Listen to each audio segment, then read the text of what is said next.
I got this picture in my closet. It's gathering dust right now, and the edges have been folded once or twice. It doesn't look the same no more, 'cause the sun has made it pale. I used to have it hanging on my wall some time ago.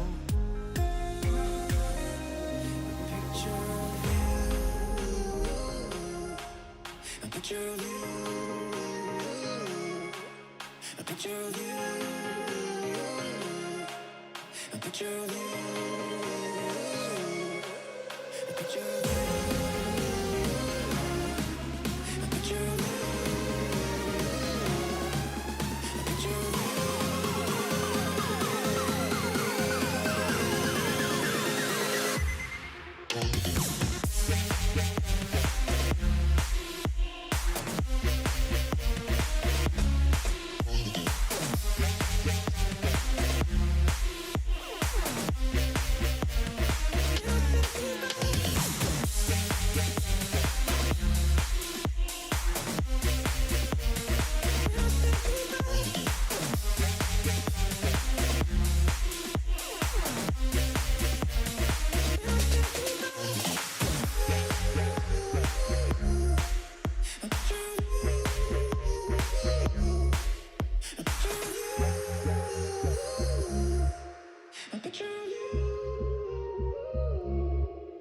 I could talk to you for hours, and we stay up all night. And when morning came, we'd make breakfast in bed. I don't know why I threw away what we had. What's wrong with me? I don't know why I threw it all away. A picture of you, a picture of you, a picture of you, a picture of you, a picture of you, a picture of you.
We are live from Berlin, Spandau, for another day for the great Northern League of Legends Championship.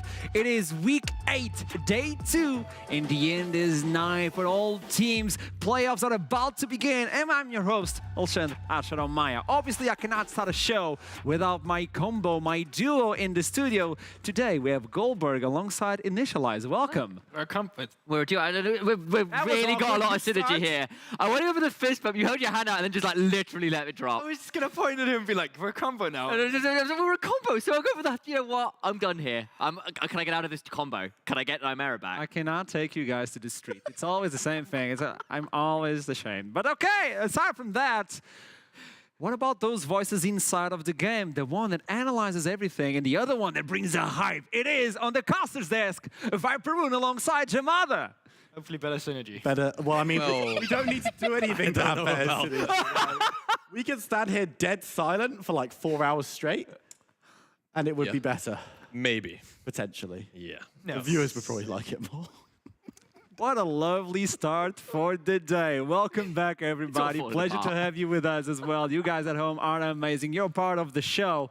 And if you allow me, I would like to look into the past for the previous day to understand what happened. Let's do a recap from Week 8, Day 1. Are you okay, Goldberg? Welcome I back. was just like thinking about this recap. Okay, let's Dusty versus X7. Yeah, let's start with this. Caitlyn Lux lane for Dusty tried to go for the early plays. It didn't quite get ahead enough, and then X7 come into the mid game without a really ahead Caitlyn, and Haru pulls off an engage like this, and it's kind of lights out. I mean, I do think Dusty had a better early game that I initially had anticipated they would have in this game, but then again, once you hit that mid to late game, you are still playing against X7, and you know, they're damn good at that spot of the map, or spot of the game. Now, on XL rather, versus Singularity, pretty much went how you would expect it. I will say that there was a few 2v2 shenanigans down in the bot lane that kept the game exciting in the early game, but once again, with a team towards the bottom against one of our top teams, a macro is a huge difference, and it also showed in that game. Just saying, I got the Evelyn, I was happy. Speaking about this one though, this was Riddle running a Draven bot lane. They get the early kill, they get the early dive, but they can't convert it into the mid game, and then Bifrost start pulling off some really slick mid game engages. We've seen Vex Hecarim's before. Bifrost pull it out in that mid game, as we were saying, so effectively. Yeah, and you know what? I loved it because we're talking about this stale meta, but they brought in a backline dive composition that was a bit more exciting to watch. And, you know, This one. speaking of more exciting to watch, Pitoska on the Fiora in the top side. He's dying in this B-roll, but let it be known that he was solo killing the Renekton as well, and he completely took over the side lane to the point where the Renekton could no longer side lane himself. And the game was kind of doomed from that end because we talked about the draft. It was a little bit hard to play from the side of Niriki, but they made it work. But telling you, Patoshka on carries, it's a joy. Speaking of people on carries, Noodle on mid-game sort of 2-item scaling carries like the Viego doing horrible things to Astralis. We know what this guy does. He's a little bit of a psychopath. He loves getting things rolling. He gets the early kills and just runs over the game. A little bit of a lack of proactivity from Astralis really hurt them, especially when someone like Noodle gets rolling. That's the thing again, right? Lack of proactivity. We see it so often from Astralis, and it's once again the bane of their defeat. It is the bane. Okay, and now that we look into the standings, I would like to take a little bit more time today to look into what can happen throughout the last few days. We only have 3 days left. X7 alone at the top. If they win today, they're done. Like, first spot, yeah, they're done. First place, they're there. Yeah, They first don't have to do place, anything they're done. They anymore. don't have to do anything else. JDXL in second spot, close to X7. They still have an opportunity to go for the first seed, but they also may lose the second one if Bifrost are standing on the shadows are able to win every single game. Vanir are locked in for playoffs, so they're fine. Dusty as well, and then we jump into Riddle. That is a team that we need to take a closer look. Riddle needs to win every single game to be 100% secure that they can make playoffs. Nuriki are so close. If they're able to do it, the schedule is actually fine. They might be able. Astralis, they're kind of cursed, just as you said, Goldberg, but there's a slim shot. We're talking about 1.5%, something like that, just as M&M Gaming. Something like that, yeah. Yeah. It's slim spots indeed, as you're saying. The percentages are really not with them, which makes for exciting games to Oh, play it does. because despite the percentages being small, I mean, hey, there is a chance. There is a percentage, There's a it's an chance, outside yeah. chance, but it's there, and that's what making this quite exciting at this point. A lot of times in splits, the playoffs are sorted at this point. We've still got something still yet to go, and that means these games are ones to keep your eyes on. And as long as you make the playoffs, you're perfectly fine. Also, these 2 seeds, I don't know if you remind yourself of that, we talked about that on Monday. First seed and second seed go straight up for semifinal. So it's really important. It's not only about, oh, I want the second, the first. What's the first gonna do? Okay, it's the first and the second one that locks you into the semifinal. So obviously JDXL wants to secure their spot. Bifrost is still doing the same. So the standings are almost solidified, but there's still a lot of room to work around. Now, we have a game today that I want to bring up, and I'm going to show it on the schedule. I almost got baited in. I was like, Okay. that's quick. Yeah. Now, let's look into the schedule, and then we can talk about that specific game. JDXL versus Astralis Talent. If they lose this one, Astralis, they're out. JDXL wants to secure the second spot, as we were talking about. Dusty, Nuriki. Nuriki needs this victory. Vanir versus Riddle Esports. We'll go there in just a few seconds. Bifrost versus X7 Esports. Revenge for the Kings of the North. And then Team Singularity versus M&M Gaming. M&M Gaming are not allowed to lose, but Team Singularity can still play spoilers. You have a team with nothing to lose, and Singularity, they're bringing up some finicky compositions, but nonetheless, ever since they had that mid lane substitution, they have looked better, not gonna lie. Dragana's been doing a lot more proactive stuff for them, which has been really, really cool. But I think all eyes are on games 2 and game 3. Dusty, one more win, they not secure playoffs, Nariki are out. Riddle win versus Veneer, they knock out both Eminem and Astralis because they can no longer match the scores. There is so much that gets decided from those two games. And if you are a fan of tiebreaks, if you're a fan of craziness, you want Nariki to win, you want Veneer to win. That's all I'm saying. I want this because this is specifically bloodbath. Even though you're standing like, Dusty have performed better than Nariki so far. That's why so close to the playoffs. But this is going to be a bloodbath because Nariki are not allowed to lose. So if you see them standing behind in the game, obviously they're going for the shenanigans. They're going to just massive and crazy plays. This is what we can expect from now on, right, guys? Sure. Okay, lovely. Thank you for that. An analyst has signed off on it. It's the way it is now. You gave me an answer. No, you gave me a yes and no. Yes, I could have decided to elaborate on it, but you kind of... Because I know you can go crazy on the analysis, and I was trying to bait you in, but I failed. But the team that is not allowed to fail today, it is Riddle versus Varnier. And that is the game we're going to discuss heavily, because that is the match of the week. So take a look at this.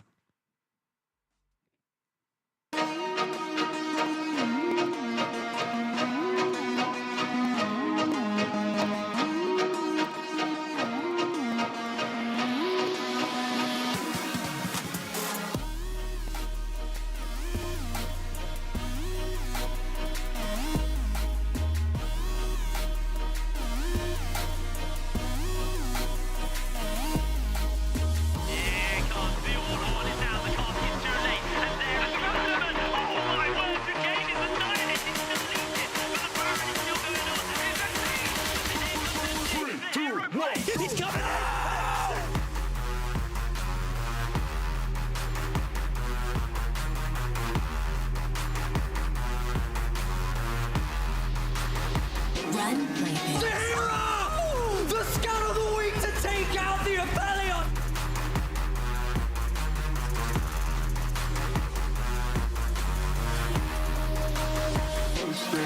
Okay, X! What an outplay!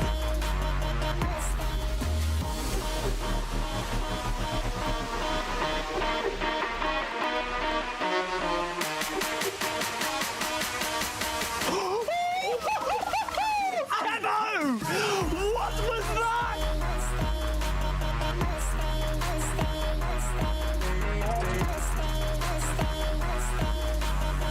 Varnier versus Riddle. It's going to be a good one, match of the week. And why is that so? I want to dig deep into this game and understand the meaning behind everything. Varnier are comfortable right now. If they get access to the third seed, it is really important because you get to choose who you're going to play against in the playoffs. On the other side, though, Riddle are not allowed to lose. So today is the day for Riddle to show up as a team. Tell me.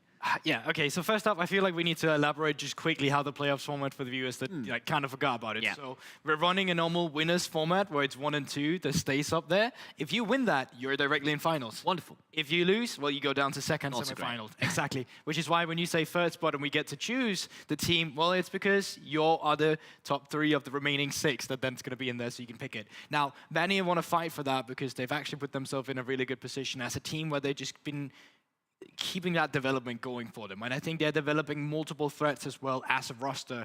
In the beginning, we were talking a lot about the bot lane because that seemed to be the shining light and always just be like, well, let's play for Kevo and Quickset.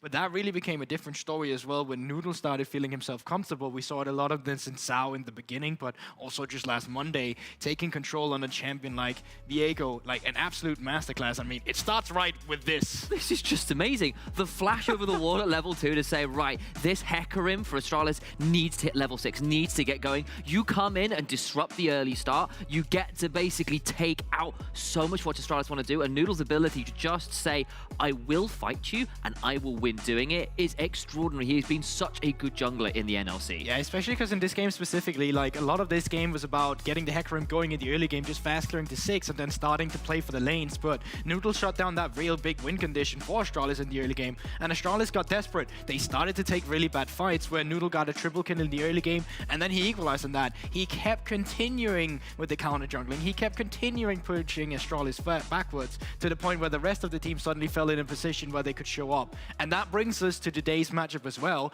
because it's not just about keeping the entirety of Vanya down.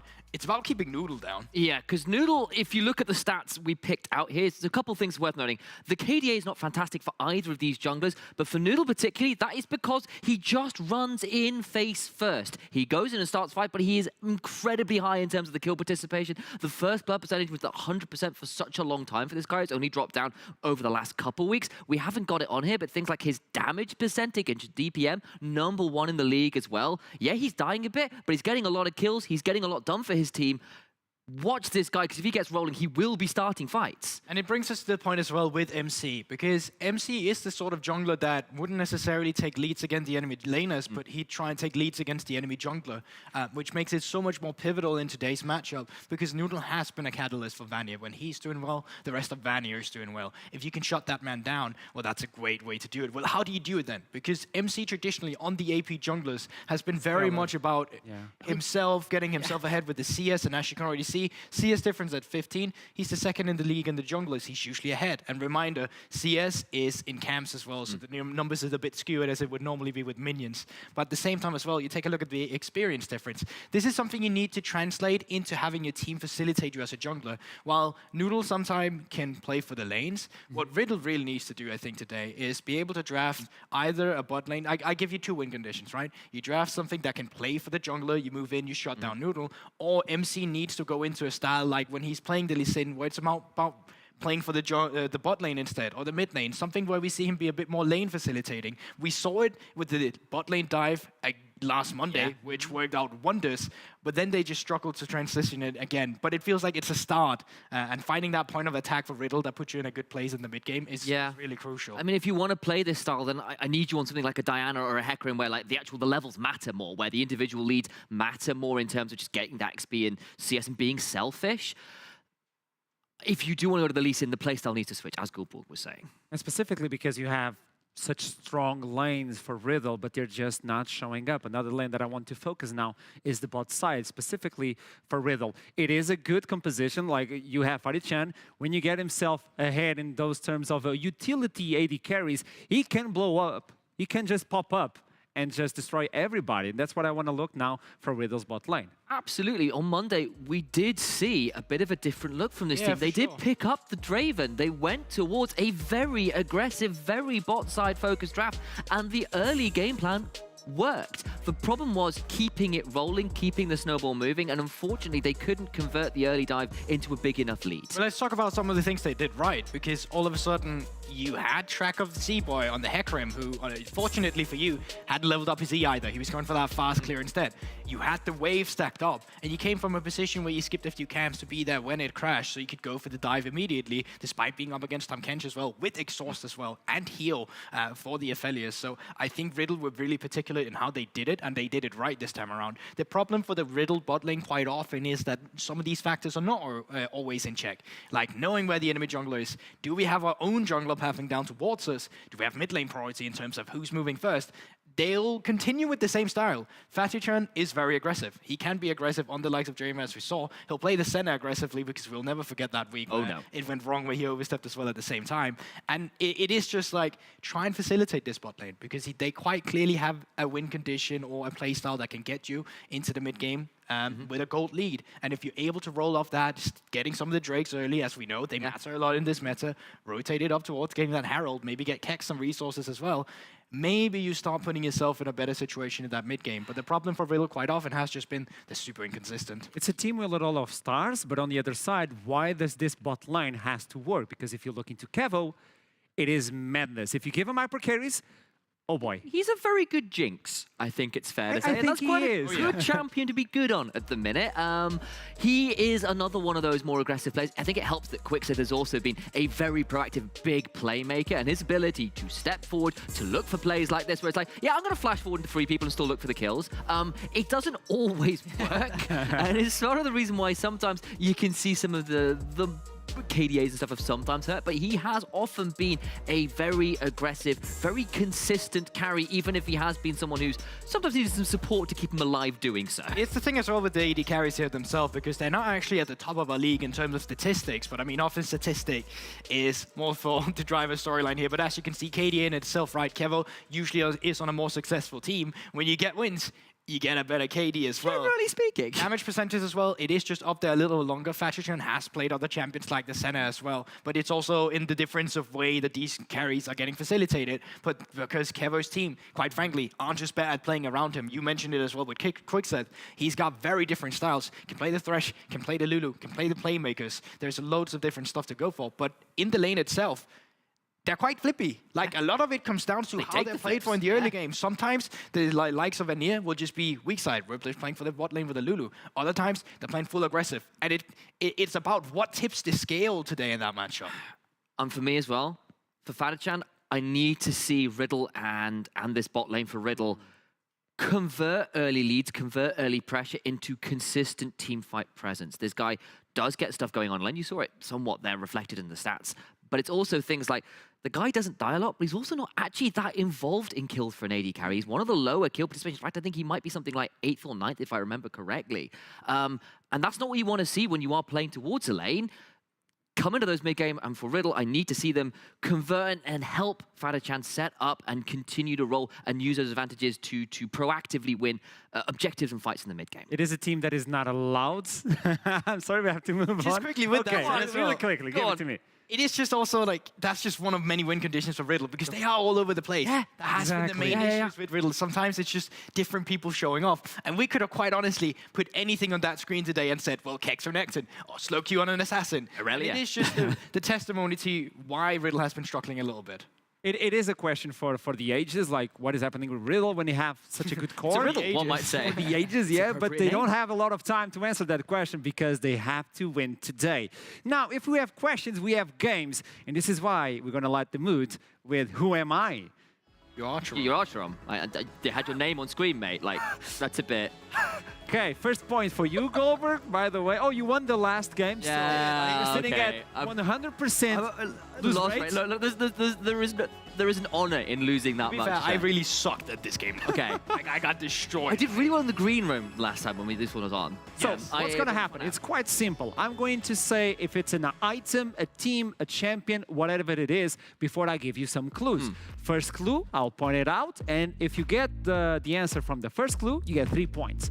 If you get it on the second clue, you get 2 points. If you get it on the third clue, you get 1 point. If you don't get it, well, you're just bad. And that's what I'm expecting might from be my me. analysts. That's me. That's Okay, definitely there we go then. Okay, How first dare you be one. worse than I am? I know. It is a player. Okay. I have 100% win rate with Viego. Raise your hand if you want to. Okay. Is it Noodle? It is not. You're not allowed. No, you're allowed only on the second clue. What, really? It's Yeah, you have to be fast. You have to be correct. Can you I have to- guess on the second clue? Yeah. If you get it first, okay. Second clue. question. Okay, go on.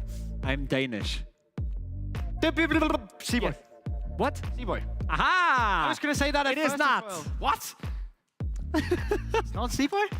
Wait, okay. Okay. Okay, I thought he had the answer. So, third clue, I played for Tricked Esports. Yeah. I was definitely first. I was like doing my motion a lot. Why are you doing that? That's not putting your hand on your what? I the don't wiggly know if you arm were dance. dancing or not. I was so confused. So, I'll give it to you now. Okay. Taxa. Is it? Yeah.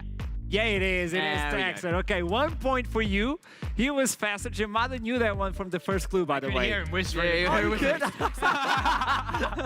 Thank you, mate. Okay, second one. It is going to be an item. First clue. Courage pays off. Goldberg.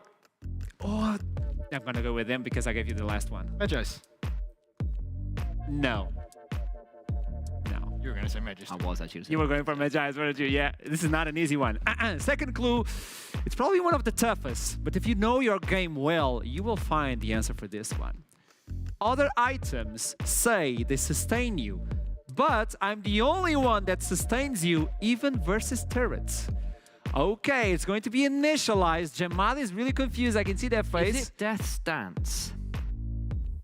Explain to me how Death's Dance is going to sustain you versus a turret. Well, the reason was I was thinking is like courage pays off and Death Stance used to burn you out. I couldn't remember. So it was I'm going for it. Okay, I'll give you this one. Yeah. All very good. Courage face off, you're alone, and you get extra stats. You get sustained versus turret? I don't know. No, you don't. Well, what gives you sustain versus turret? That's what. Yeah, that's the question. That's- That's what That's the the question game. is. Yeah. That's the game. Aha! I tricked you guys. Okay, the third one is quite easy. My stacks brings all the resistance boys now. to the yard, and they're like, Eh? really? I talked with the production, and they guessed it. So Jasper, what is this? Can you please Nah, read my ear? okay, I could just be dumping everything. I'll give you like a Here, last here. one. What? Wait, really? Can you say that again? No, no. Jasper's giving the answer to I'll you. give Let's do you that. the last one. It doesn't exist. I'll make one on the spot. I pay for myself. Pay for yourself. Yeah, Oh, please. Carl. Thank you. You don't get any points, but thank you. Okay, I don't know if they know. I don't think I knew that gave you sustain versus turrets. Yeah, you get the life on a hit from turrets as well. Oh, that's good to know. The more Okay. you know, the more you know. Yeah. it's interesting. I'm a caster as well. I'm not only a host. Okay, the third one. It is a team. My mid laner, Ains ADC, are Swedish. You got it. You want to I answer? didn't. No, I thought I did. and I got it doesn't. wrong. Oh, no. Goldberg. Okay, Goldberg. Wait, no, it's I'm the blinding. camera. I'm- Okay, Goldberg gave trolling. up. No, I'm trolling. I'm gonna troll and just say, well, we got Royal Cannon. He's Swedish on Eminem, and I can't remember where Michigo is from, so I'll say Eminem. You say Eminem? Yeah. And all of a sudden, we get 3 points Yeah. for Yeah, Goldberg. yeah. The second one is guess myself. my AD carry has success if he's not playing AD carries. And the third one was Jamada. Used to believe. in us. Okay, with this in mind, you jump into the first place all of a sudden. Disappointment. The next one is probably for you, by Okay. the way. I wrote it just for you. Oh, boy. All right. Really? Thank you. Not really. This is where I'm going to get it horribly It wrong. is an item again. Oh, boy. If you use me, I don't break stealth. Hello. Control ward. It is a good answer. It is not the correct one. Ah. You must go flight. It also works, but it's not the correct one. I mean, I cannot give you an easy one like Eminem, okay? Jamada is curious about this one, okay? It's all about timing when you use me. It's all about timing. Jamada knows. I like how Jamada probably would get all the answers correctly, Ah. but he's not on the game. It is not the correct answer. No, that's me mumbling. That's not actually an I answer. don't know what that item is, but it's not the correct answer. You know what I want to do? Yeah. I want to do a game where it's just us against him. Yeah, I know. There's some vengeance required. What is happening? Yeah. Revenge. Okay, third clue, because you guys are not going. Ah. You can only use me once. Stopwatch. There you go, my friend. For those of you who don't know, Should have guessed on two on that one. doesn't break stealth, the stasis. But you show yourself, don't you? When No, you still Evelyn invisible. stays invisible. Yeah, for instance, Timo stays invisible. I actually think it is. Yeah, it is a stopwatch. The fifth one, there's more. yeah, this is the last one. Okay, so I'm 1 decisive. point behind. I need this. If you win this, you take 6 points. I don't know. That's it, thank you. I might like it with 3-2 at the minute. So I like It that. is a champion. I have 100% win rate and the KDA above 13. Do you know how many champions that have been played once? So And there's like, all right, okay. Yes. Is it, oh no. I was going to say Kaiser, but I think someone picked it and did a horrible job on it. So, yeah, we'll go with Kaiser. It's done now. Because I don't remember M&S Okay. scoring on it. Yeah. You guess Kaiser? Yeah. It is not Wrong. Kaiser. Yeah, exactly. It's not I Kaiser. had him out. I think He's 28 second on Kaiser. KDI. I'm not going to give you this. I'm going for the second. that's fair because, I mean, there's so too many to choose from. It's Yes, I all know. RNG. I used to be played as a support, but I'm back in mid lane.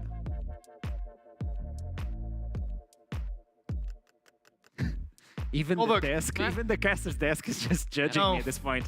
Zillion. No, He's been all over the place. I mean, He he's lost top Price. now, yeah. Everybody's playing in top. No. It's not just the NLC, but yeah. Okay, let's go for the last one then. This is really important. If you guys look, I'm phenomenal. So if I Oh. strike you with my dark method, your eyes will disappear as I burst you down. I just want to read this because this took a long time, by the way. Wait, I'm going to give it to you, but don't you know? Of course I know. Okay, so Katarina. I'm kidding. It's Vega. Just say Vega, please. Veigar. It is Veigar. Yeah, it is Veigar. Oh, he was a mid laner who went to Sport Gate And back now to he's mid back in lane. mid lane. Yeah, I gotta say, these wordings are really made poorly. Did you write this? Also, yes.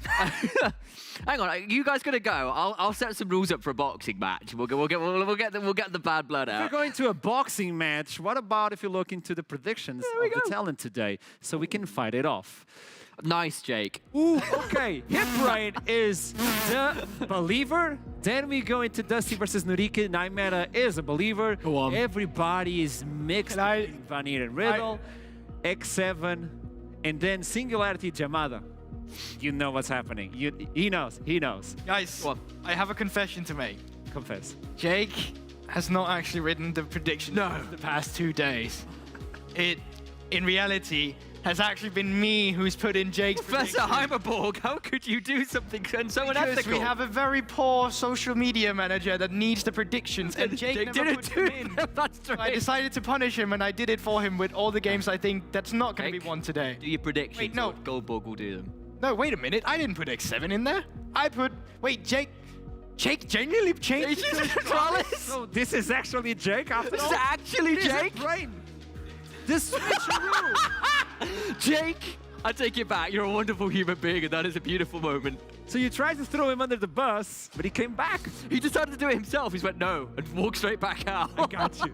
I got you. Okay, so enough with the jokes and all that. It is time to get serious because we're going to the desk to talk about the first game. And if you're going to the desk, you know what we need. We need some light show.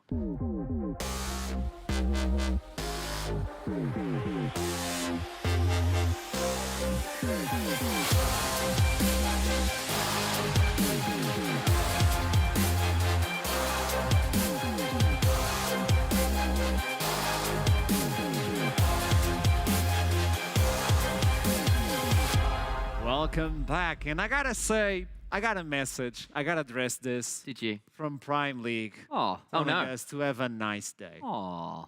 And that is lovely. I It know is you really guys thought lovely. I was going to do something bad. I'm that's not actually going to quite do nice. it. Well, we put I love you tomorrow for guys. them. You guys are What are we amazing. putting tomorrow for the Muggle Book? What? Yes. Gonna leave a message to them. What we need to. Where are you leaving for them? Yeah. It is going to be Astralis to begin the day. Oh, Oh, okay. that's what he's going to send. It is Fair one enough. of the Send them hardest games Astralis. for There you go, them. Prime League. It is one of the hardest games for them. If they'll lose, they're probably out. It is a slim shot nowadays versus JDXL. Yeah. At the minute, the only way Astralis can still make playoffs is Riddle lose every game and they tie up with them by winning every single game. To do that, they've got to go through XL, who've looked outside of their games versus X7 and the one slightly weird Aphelios mid game. Very, very convincing and very, very stable. This is a hard game. I think it's very interesting because I think there's different approaches to this game itself. You have Astralis that's been able to actually draft some good fundamental drafts that's easy to execute, but still fail to execute on them because they struggle to get anything ahead in the early game. On the other side of XL, you got a team that's very proactive and with very finicky and niche drafts as well, where we pretty much never see the same thing coming out from them. So in the drafting perspective, it's going to be really interesting to approach. But I also think you move it to the mid lane as you guys were just talking about from XL, right? You get Eminus versus Cress. And there we also have a storyline that is, well, Cress came from the NLC. Cress went to European Masters again with a Go Rogue. Now he's back here, not found his success. You really want to prove yourself still? You got to beat the guy who's just been taking numbers in this league. Like, Eminus has been on everyone's mind. And then, I actually genuinely believe, down towards the bot side of the map, that if Prisberg and Vendel is probably facilitated and shows up on the day, that they can actually deal with Samulek, because he is quite often on weak side, low resource, low econ, as we call it. And I think there is a window there where you can punish a guy that plays these low mobility champions. Absolutely. You've got to be so afraid of doing that. You generally have Dan and Kickers roaming around the map trying to control the jungle early, which, if we see standard Astralis, which is play to scale, play safe, don't do too much early on, you do that versus Dan and Kickers, you get in a lot of trouble. So I do want to see, if you do that, then play through bot. Well, Punish Samulek being left alone. It's not only that you get in a lot of trouble. If you don't do anything, you will lose. You will. I mean, it's just that simple. You can't, and I know Astralis has addressed this also in their post-game interview, where it's like, well, we are actually doing quite well in scrims. We're beating good teams, and we just struggled to transition that to stage, and that's fair. That's knowing what struggle they're going through. But when you are now back up against the wall and you need every single win just to have that 2% chance we're all talking about, like, if not for playoffs, then just at least show that as a team, right, that let's give it that one last go where we actually do show up. We transition what we did learn in Scrim, and we prove that we have talented members. We can actually play together, and we can actually perform a pretty good showing as an academy team. Now we have the champion select, and one thing that stuck to me, it's you're not looking for perfection, you're looking for improvement. I wish I was looking for perfection, but yes, you're right. Yes. Look for improvement now and show everybody what you can do this split. The next split, you can actually do something amazing like Astralis. Have a good team. So, bans are coming in. It is Jinx, it is Varus. Zamulek will not get access to that. Finally banned. This is a Jinx on the blue side ban. What it does mean, though, is it means that there is an Aphelios first pick available here for someone like Zamulek, especially if there is looking like an AD carry focus. So if you do leave a Aphelios here and it is just a straight first pick on that, what would Astralis want to pick into it? I don't actually think they're going Aphelios here, and I think it's also due to the fact that Lulu, Thresh, they've been removed. Caitlyn actually has higher priority right now if you go into a low elo, low range champion like that. So it's interesting as well with banning away the Jinx, because JDXL is one of the few teams that actually never shows priority on the Jinx. It's more about getting Zamulek like the Varus we've seen banned now. But draft has been completely overloaded. Like, we get the likes of Jace, Gwen, every jungler is still available, and only really the AD carries have been trimmed down together with some of the most meta supports we see. So Astralis, they actually come in with a really big rotation. That is the Aphelios for themselves, and that is the Gwen, which is a flex. So if this is a standard JDXL 1-2-3 on their sort of blue side, this will be a Zillion that follows up the Jhin lock there. But instead, they're going to switch it over towards Tristana, which is not a champion we've seen a huge amount of in the meta. But when you've got the Volibear, you can certainly make this a bit of a dive combo. Towers don't exist to Volibear ult, and if you lock that in with the Ahri, which I'm sure Nymera will be happy about wherever he is right now, I think that's another unique pick for M&S, by the by. You can just dive a tower with impunity with that combo. That's the thing, and as like a lot of supports have already been taken away from the side of Vendel, we were talking about you can play through the bot side here. I think, yes, you could pick a mid laner, but I think it will benefit you more if you just get a support here, and then you start banning out some of the disengaging supports. But they actually decide to go in for the Silence itself, which is a matchup we saw M&S in just last Monday as well, with the Silence into Ahri. It's just super mobile matchup to suddenly have, where you, once again, you get the dash you already have from your own E, Dash and then E afterwards. It's awful. Yeah, it's horrific. I think as well, you've got Gwen of Aphelios Cyrus, and if Aphelios has got certain weapon combos, he's a nightmare to dive into. You just dive into Chakrams and Sentinel turrets and Severum for all the healing. Gwen's dangerous to dive into with her area effect. Silas is a melee champ, you dive into him is pretty scary. If JDXL are going to continue on with this kind of everyone jump under turrets kind of combo, I think Astralis have at least got some answers with the picks they've got. It's interesting now as well, because Astralis banning out supports as well, because they see the Tristana. I'm just saying, maybe Tristana top. I don't think it's going to happen, but I'm just putting it out there. Yeah. It is XL we're talking about. But since you're seeing Tristana is one of these AD carries that functions really well with aggressive supports. It's the infamous level 2. Just flash in, rocket jump, let's see if we get a kill. So they're banning away some of the aggressive supports, and I wonder then if they just want to reveal their flex to really just get the counter pick down in that bot lane afterwards as well. JDXL banning away some of the save top laners as well here. Nah, Hullbreaker, we know what it does. Okay. Well, they're going to think about maybe another one of those safe top players, as you said. I wonder whether something like Ornn might come off here. Still a little bit of time to think about it. I'm kind of curious. I mean, Renekton as well has been a Carlson kind of go-to. Could see that being banned away. And we know Kryze has tended towards some weird counter picks. He has been a Zillion top aficionado, so I think if you do narrow the pool and then Carlson does go towards something standard, which Astralis has tended towards anyway, could get, of course, they've got the Gwen, right? That's likely going towards the top 6 unless Taxa picks it up, so you've got some idea. Yeah, I want to see the priority here, because either it's just, okay, what supports do we actually have up on here? There's Rakan right now that could be decent priority. A lot of the counters is banned out against him. So honestly, maybe that's just the one you go for here. Okay. Except you could just pick your jungler up as well and then reveal the flex. So it is back to the one theory we had initially, which was reveal the Gwen flex and for sure get the counter pick down towards the bot side. Yes. Now that just proved a lot of pressure on that R5. It has to be successful in whatever matchup it comes to. Oh, yeah. On the other side, though, you still have a few engaged supports. Vrel has been popping up on NLC as well. I'm looking at GDXL. I know Tudok is there, so I'm thinking that some shenanigans might happen. And it might be it. There you go. There you go.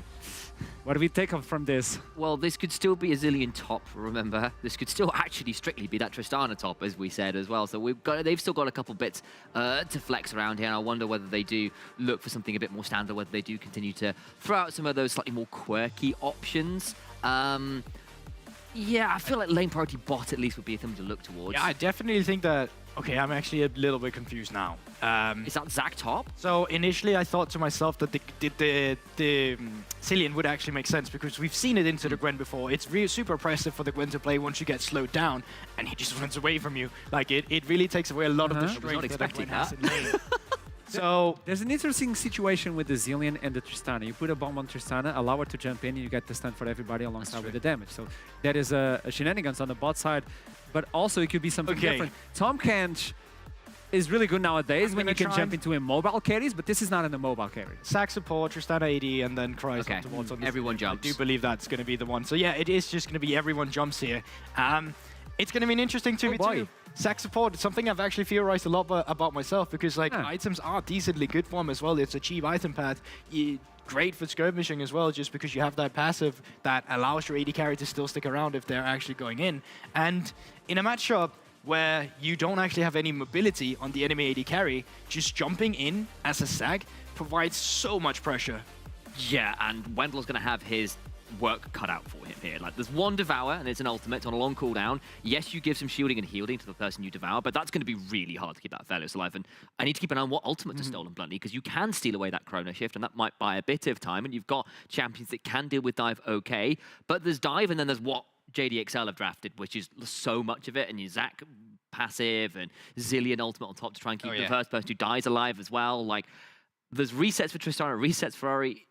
You need to stop those first kills coming down because it can get real tough otherwise. It is an interesting game to say the least because this is going to be spicy. We have Zac as a support. We have Zilean on the top lane as well. On the other side, it's going to be one of the last opportunities for Astralis. So to have to do it, just look into the playoffs from home. Without further ado, I'm going to send it to the casters. It is Viperoom alongside with Jamada. We were theory crafting over here during that pick ban when that Zac came in. You were pretty confident in what you thought it would look like. I had some less good ideas. Neither of them came off.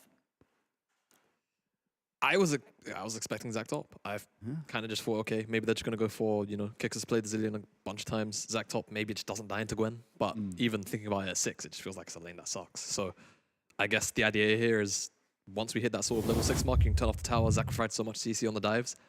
How do you even survive that as Tom Kench? I guess you don't. And the Aphelios. The answer is you probably don't. And honestly, given what XL have shown, given what Torx has spoken about in interviews and how willing he is to give his team these kind of picks, full confidence that they're going to make this one work. I mean, I'm confident as ever as we move into our first game of the day. JDXL versus Astralis Talent. Of course, it's already mentioned Astralis Talent need this win to keep that one reality alive. JDXL already locked into playoffs, I believe. Do just need to win as many games as they can in order to keep up in those top 2-3 places, keeping the chase on for X7, who I don't believe they can catch effectively anymore because of head-to-head, but X7 need one more win. And X7 need to win, and they... And then that's true. And then XL can no longer catch up with... Well, no, because XL have a 0-2 head-to-head against them, so... But if X7 for whatever reason were to lose... Oh yeah, no, you're right, never mind. Ignore me. I can't do maths. Don't worry, we'll get initialized in the green room to get on a spreadsheet again. It'll be fine. But just looking at how this game is setting up, we've just got standard lines of scrimmage. Talk to me. Yes. That is your job. Contractually obliged to talk to me for like the next 5 hours. Don't give me that face. What are we looking early? What's the... Because I know we talked a lot about... Well, the desk talks a lot about this Tristana being quite aggressive as a pick, potentially. Yeah. Is that where our eyes should be? Are the junglers going to want to get involved down there as well? Well, you've got the jump in bottom lane. So, yeah, I would expect that Dan's pathing going to be very, very aggressive towards the bottom side. Can probably just clear away his whole top side. Probably still go for a full play anyway, because he wants to end up on the bottom side regardless. And that's what I'm looking for towards Dan, to just get as aggressive as possible into Chrisberg, into Wendell. Whilst you know, typically you would say Tom Kench. He's that kind of laner that can play very defensively and provide a lot of safety for his AD carry. The Gobble's on the R now, so you need that level 6 to be able to provide that. And quite frankly, it's gonna take a while to get there. It's gonna be, you know, 7, 8, 9 minutes almost until supports typically gain access to their ultimate. And before then, I'll tell you for a fact, I'm pretty confident that Dan and Kikis will be trying to dive that tower as soon as they can. And I'm very curious to actually track lane priority in general and lane states on the bottom lane, just simply because, well, if XL start to stack waves into this bottom side, it's going to be very telegraphed for Astralis to read that a dive is likely on its way. And that's when I look towards Taxers, when I look towards potentially Krez as well, depending on mid lane priority. Are they going to cover these ganks? It seems like the answer is they're going to get aggressive first on the bottom side. Double knock-up. Kickers in trouble, jumping away. Will go into blob looks, but I don't know if Zamalek's going to be able to defend. Of course, teleport's not going to be used as a get-out-jail-free card this early on either. And it's going to be Chrisberg being given over that first blood. Yeah, and actually, I think the Unleashed teleports don't even let you teleport to the block No, any longer. don't. Yeah, not in the early game. But Astralis, they're breaking up the tempo very early on. They're making sure XL, they don't get the opportunity to stack a wave and then go for a dive onto the Aphelios, onto the Tahm Kench. Great job. Very fast pathing from Taxa there. 3 camps into bot. Sometimes it can be, you know, a little bit unpredictable to expect that from time to time, as actually Zamalek forced to flash Wendell now in trouble. Turn around, the exhaust used by Tristana. Wendell going to be able to survive, but there's grey health as well, so Wendell will be a little bit healthier. The Kickers and Dan are chasing forward, trying to get that movement speed, get the slow. Flashes onto the Chrisberg, onto Aphelios, who has to flash away, but we're going to catch both of them slapped together. They're going to here, but it might be a paper one. Wendell goes low, gets that shield. Taxa is arriving and takes down Kickers. No pass available this time, as the fight will continue. Taxa moves away. Zamalek dives on through. Will get the reset and dive on out. The assassination gets the kill onto Taxa. It's a messy bot game. Chrisberg can't find the snipe to finish off Zamalek. And all in all, it's a 1-for-1 trade. Yeah, I mean, I think this is okay for Astralis. I mean, obviously, they're up in the kill, but I'm thinking more about in the future now because Chrisberg doesn't have flash. Wendell does, but I think Chrisberg not having any summoner spells could be so dangerous if a wave is allowed to be stacked up. And that's what Astralis have to consistently do. Break up these waves, make sure they never allow themselves to be dove. Nice enough reaction from Zamalek here. Does chunk out Wendell quite heavily. Dan and Kickers, it's a bit of an overreach here, but at the end of the day, they do force Chrisberg's flash. That's the important thing. But I think this flash here from Kickers is just a little bit too much. There's no more fuel left in the tank, realistically, to try and find the next here. The Guardian kicks in, and Tax is still on the bottom side because all he did was blue bar into that skull. And you can see the amount of burst damage that can be returned from JDXL's jungle, from Tristana, even from Zac in the early stages. It can be quite bonkers, and they do pick up the return kill at the very least. Now, Dan and Kickers, they're on the opposite side of Taxon. I don't even know if they know he's here, so this is going to be a potential counter gank. Oh no! Diving right back in. You know what? That's not where you want to be. Kickers will miss the elastic arm, but Tax goes down nonetheless. Emenez hanging topside. It's just a bit unlucky, isn't it? It's a horror game for Taxon. You take the Q to your own chicken, she's like, oh nice, alright, this gang didn't work out, I'm gonna go farm up. That's just a random Zac. Fully bear waiting on my jungle cap, why?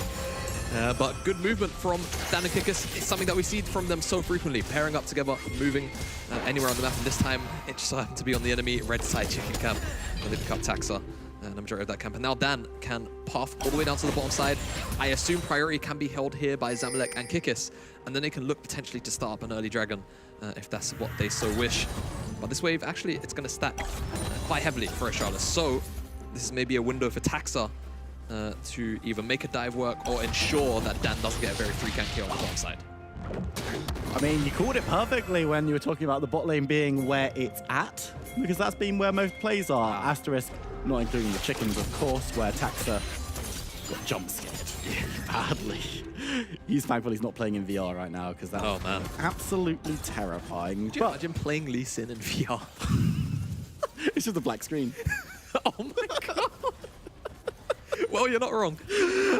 I mean, Astralis seem to have the runner lane right now, moving up towards Dragon, where Taxa is waiting to get this one going. Mountain Dragon to start us up, always a pleasant one to get going. Having those a couple of resistances early when you're into aggressive champions that want to be pushing you in, especially someone like the Tristana, is actually pretty nice, because you're going to be able to survive a little bit more effectively. Kickers is hanging around the back of the pit. Remember, folks, if you're just joining us, this isn't jungle Zac, it's support, so he's not going to have smite for the steal away and doesn't even attempt to do anything as Taxa secures the first neutral objective of the game. Rift Herald up in a minute as well, so keep your eyes peeled on the top side of the map. So many pings. They want to go in, though. Abyssal Voyage will knock up Dan. He's called out 3v1, and Simple as that. Chrisberg with another. 2 kills already on the Aphelios. Astralis Talent looking pretty good where the action is. Yeah, and I mean, this is very important for Astralis, like we said, to reiterate the stakes, right? It's 1.5%. I think they have the chances of making it to playoffs right now. They have to win every single game, and even then, it's just not in their hands. If we're to win later tonight, that's it for them. So this is about giving themselves a chance. And Chrisberg, 2-0-1. Over the past couple of splits, we've seen Chrisberg take over games with less resources than what we're seeing him with at this point in the game. So let's see what Astralis can actually do with this, if they can build on what Chrisberg has right now in his inventory. Across the map, though, haven't really had too much to talk about because all the action has been on the bottom side. Tex is going to see a chicken camp being eaten away here, and he's going to potentially try and turn away from it, but he's in the middle of leashing his red buff right now. No Smite available either. So I think they're just going to watch Itawa take these jungle camps, as Dan, I believe, also ticked over to 6 in the middle of taking the camp. So all the less reason to try and contest it. Wendell did actually move up, though, so was looking to try and match numbers, but so had Kickers, who has that passive back up.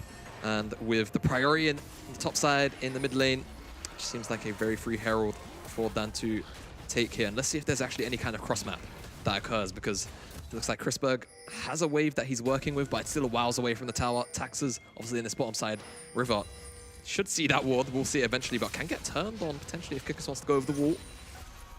Well, it won't be the case. So there's no real punish here from Astralis for this herald takedown. No visible or tangible one just yet. There's a wave stacking, but are they going to make a dive work by the time that Dan makes it back down to the bottom side? I really don't think so. Moving on through the mid lane, Crest has got RA ultimate currently as Wendell moves into an aggressive position. Needs to be a little careful, has support from Taxu and of course Chrisberg pushing forward, but there hasn't been a real cross-map play on that Rift Herald yet, so it seems like Dan got the investment for free. Of course, we'll have to wait and see if he can actually get any money off it, because we've seen in the last couple of game days, some teams haven't been able to make this first Rift Herald actually get any investment for them, which is not optimal at all, as Eminez styling around. I'm keeping my eyes on Eminez because, you know, it's Eminez. Eminez likes themselves a good solo bolo. We'll have to see if he's able to grab one today on the Ahri. Of course, likes to play a lot of different champions as well. But our attention has primarily been on the bot side of the map, which makes a lot of sense with the way that these two teams want to play. As Eminez will grab himself a second play, but in the bot side, we're having a fight. Chrisberg in a lot of trouble, gets gobbled up by Wendell, who's looking to take him out, but he gets dragged back in, and there's Aphelios out of the mouth, but will go down as well. Picks up 1 kill onto Zamalek. Won't be able to get Kickers, who goes exceptionally low, had passive anyway. It will be the 2-for-1 exchange. A good one from JDXL.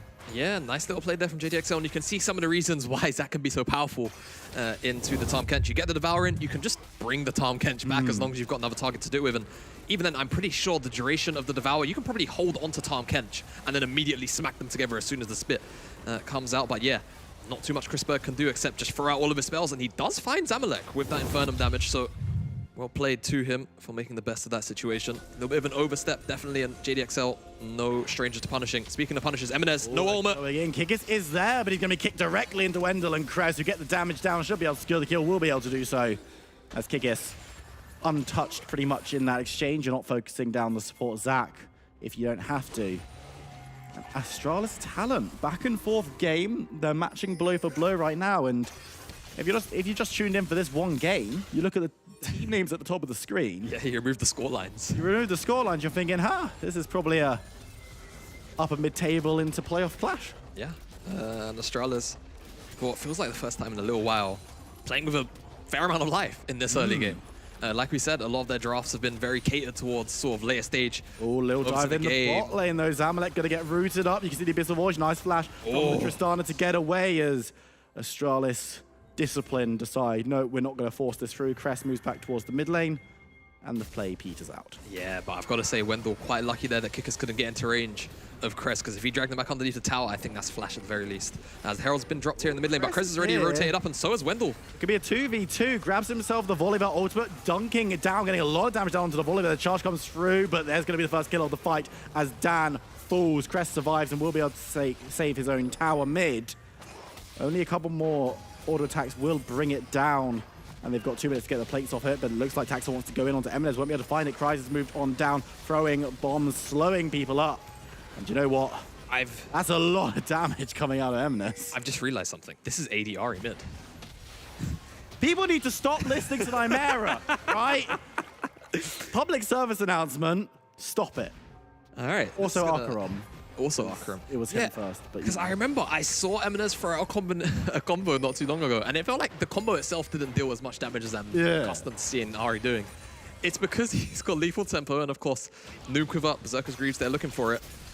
The AD build Eminez. So let's see how it scales, really. I mean, yeah, it's definitely a wise situation, but I think when you sort of take a step back and you say, look how much magic damage our comp actually does. Yeah. I can understand wanting to balance it out a little more. So I'm not gonna fault the thought process itself, but You still can, though.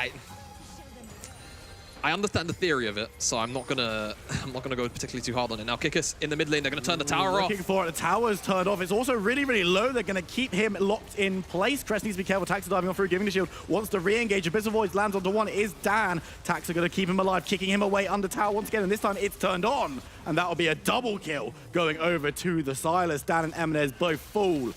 Astralis talent, stalwart defense. Yeah, more than that, honestly. Astralis doing an excellent job of punishing wherever XL seem to be going at this moment in time. And again, it's just kind of, what's the play even realistically for? The wave's not underneath the tower. The tower's quite low. I mean, honestly, once you realize you're not going to kill Krez, maybe just turn to execute the tower. I mean, it's maybe 3-4 autos between the two, but even at that point, they're already overextended to make that happen. And yeah, Astralis here, kick by Taxa is great to put Dan underneath the tower to ensure that they secure 2 kills, and both of them go on to the Silas, who's 301 now. Lost chapter 300 gold bounty.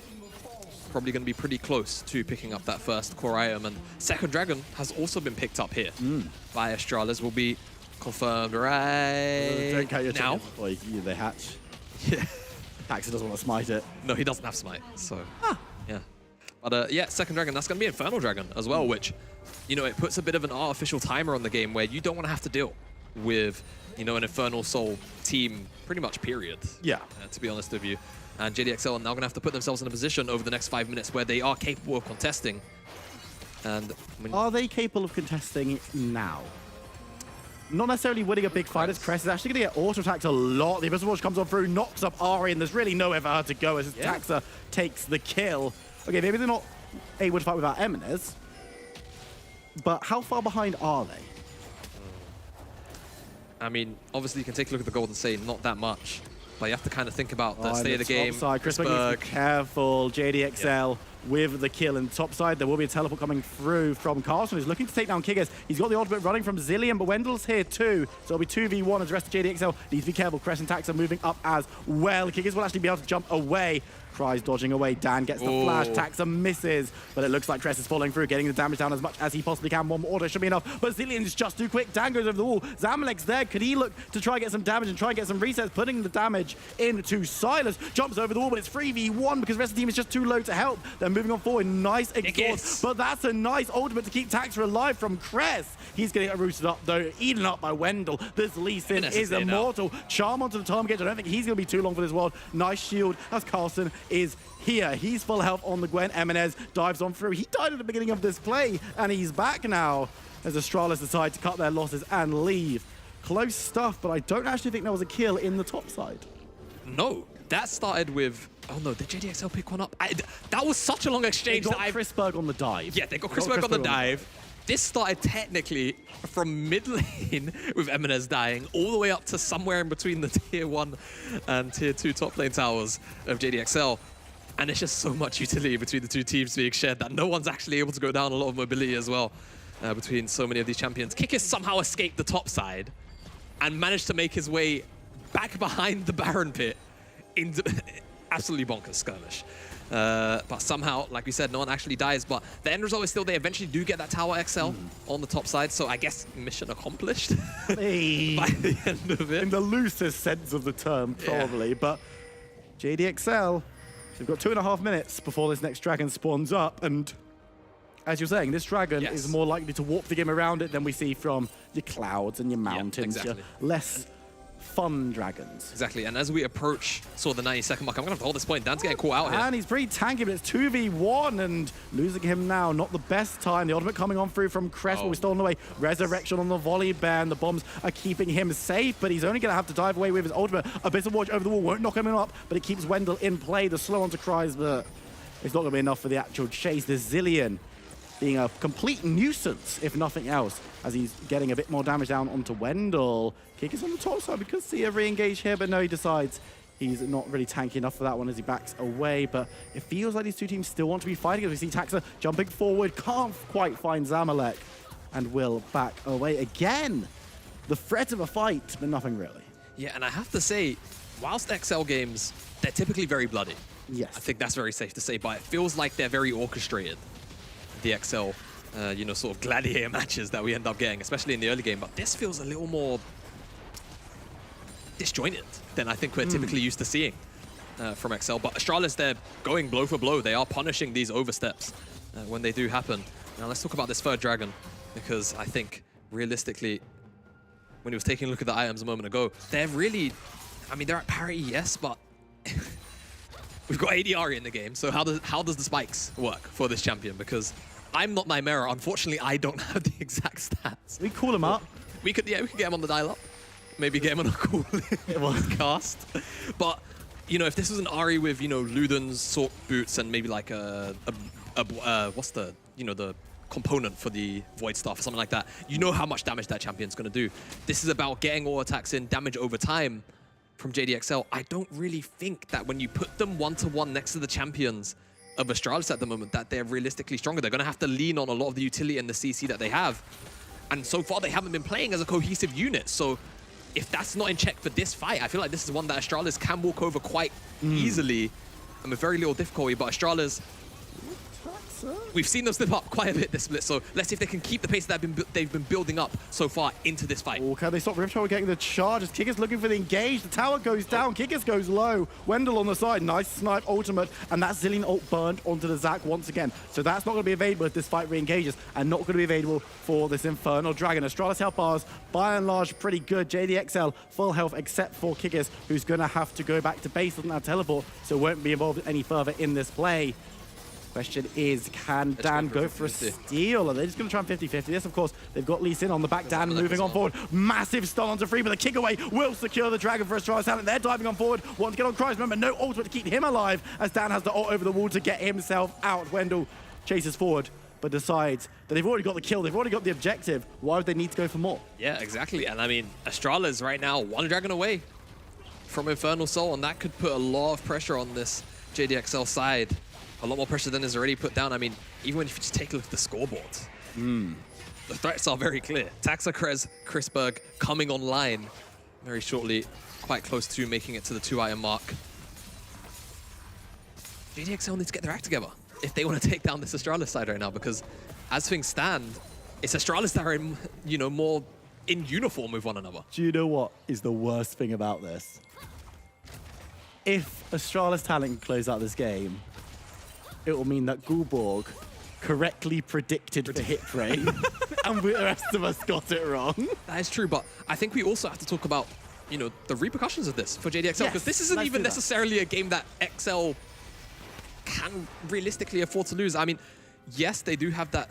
I think it's only a 1-game buffer though between for Bifrost. For Bifrost, and Bifrost, yes, they do play X7 later today, but do you really want to give Bifrost the opportunity to potentially take away that second spot from you? If you're losing to a team near the bottom of the table as well, not even just looking at this game, looking forward to the next week. Yeah. There are teams like Veneer and Dusty who might try and press you pretty hard. Of course, Bifrost have a rough game today, but they could.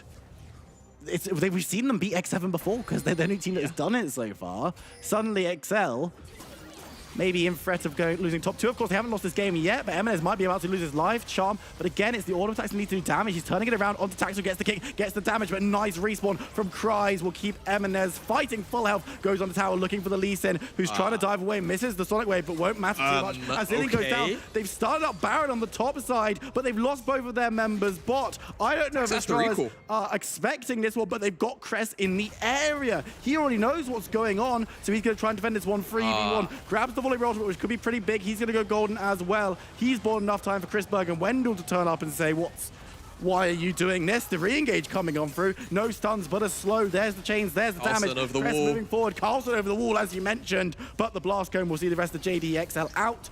Crest can't find the re-engage over the wall next to Gromp. Oh, Dan steps forward. I don't know what you were doing there, Dan, but he's going to go down. And this is a Baron. This is a Baron. That's the correct decision. Yeah, I mean, this is the Baron that will go down for sure. Astralis will take this one quite comfortably.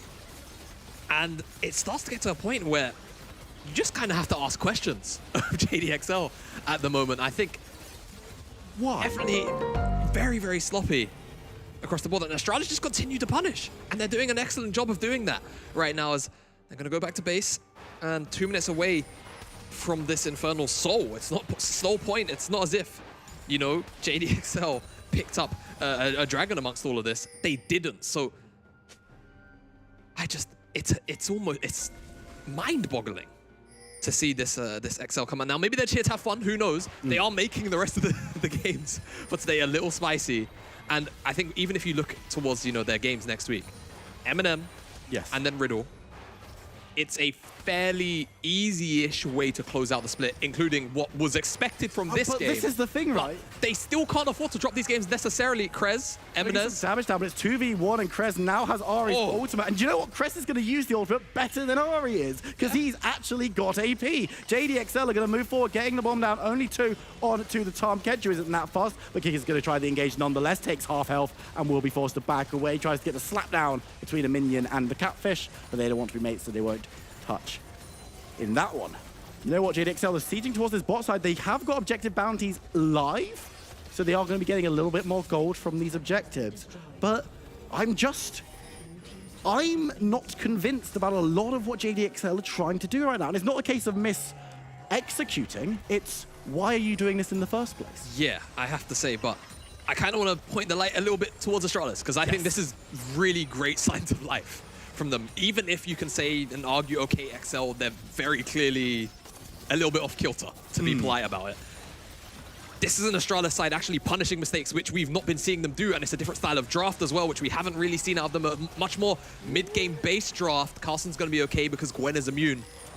As Astralis, they're going to push into the river here and try and take some semblance of control, but Kix is going to try and break that up. Dives on through. They want to get onto Carlsen. They will be able to do so. Gwen is down as Astralis will collapse forward, looking towards the Zac. He's got passive available, so it'll take him a little bit of time to go down, but then they might look for the rest of the targets. Chrisbo misses his ultimate. Zac is falling, and Dan will be able to resurrect too, so they have to deal with the health bars twice. Tax gets the first kill for them, though, as Kikis goes down, cries over the wall, has no escape, as Cress marauds forward. Snipe through from Chrisberg, won't land on anyone particular, as Taxa thinking about it, but this is Dragon. It's here already.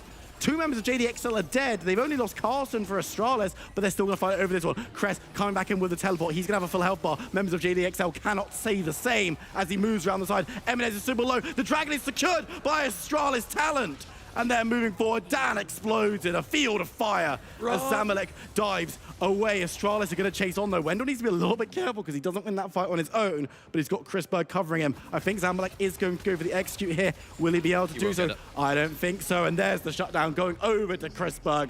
Dragon Soul Astralis talent, Team Fight Astralis talent. What's going on? If a miracle run starts somewhere, it's going to be here into XL. As XL Kickers, I mean, it's a good engage to immediately assassinate Carlsen with the likes of Dan on the back line, but unfortunately, that's about as positive as I can talk about this fight for XL, as Taxa and the remainder of Astralis kind of just slowly and then eventually very quickly wheel them down. Krez is dealing so much damage, and he's consistently being able to take away such powerful ultimates, whether it's the mobility of the Ahri or the utility of the ultimate from Zilean. Chrono Shift, it just has too much power right now, and Astralis, they're just fighting with a bigger wallet, and on top of that, it just seems like they're playing a little more cohesively as a unit from start to finish in these fights. And that seems to just be the difference maker at the moment between these two teams. Infernal Soul now in their back pocket. Baron buff's worn off, but I mean, the gold deficit, it feels a lot larger than 4,500 gold. It does. And that's because, I mean, you look at the Baron buff's gone. Dragon Soul's going absolutely nowhere for this entire game. Tax diving away. Kick is going for the re-engage once again. Chrisberg needs to be careful as he's brought into the team by eaten up by Wendell. Teleport is going to be coming on through as the fight persists. Wendell survives so long. Chrisberg diving away, gets a kill before falling, as now Carlsen's in the fight. Cress is here too. Tax are moving forward. They want to get Kickers on his own, and they'll be able to do just that. He's got no passive, so he's a ball of goo. As Carlsen marching away.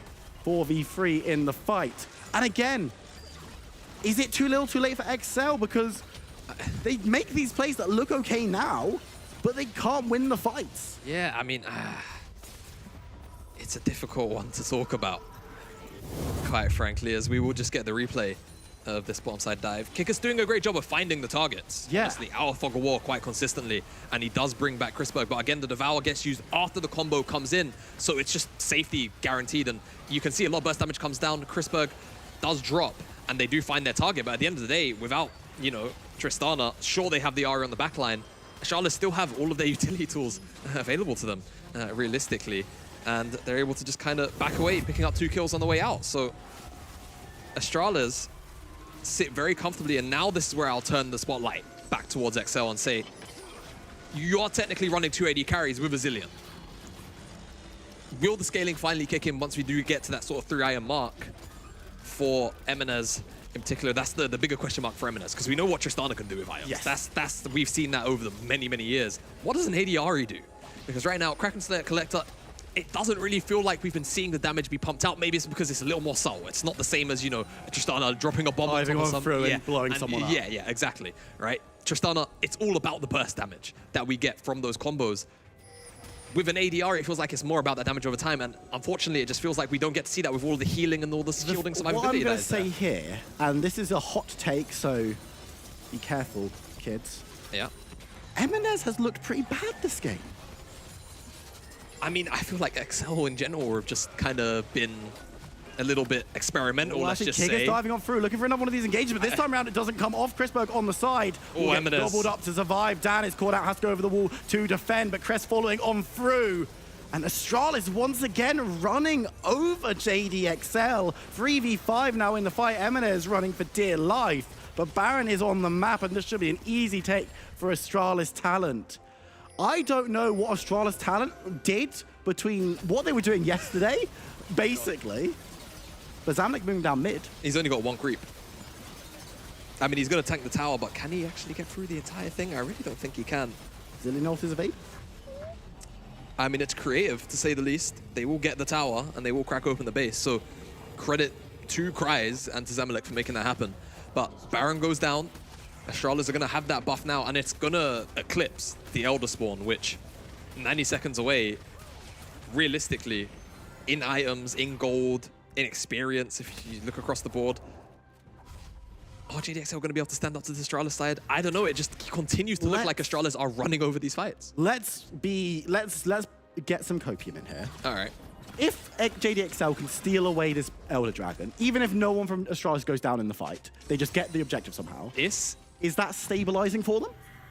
See, here's the thing. I think XL are so far behind right now in game state that they might be able to steal the Elder and they might still lose the fight. Oh.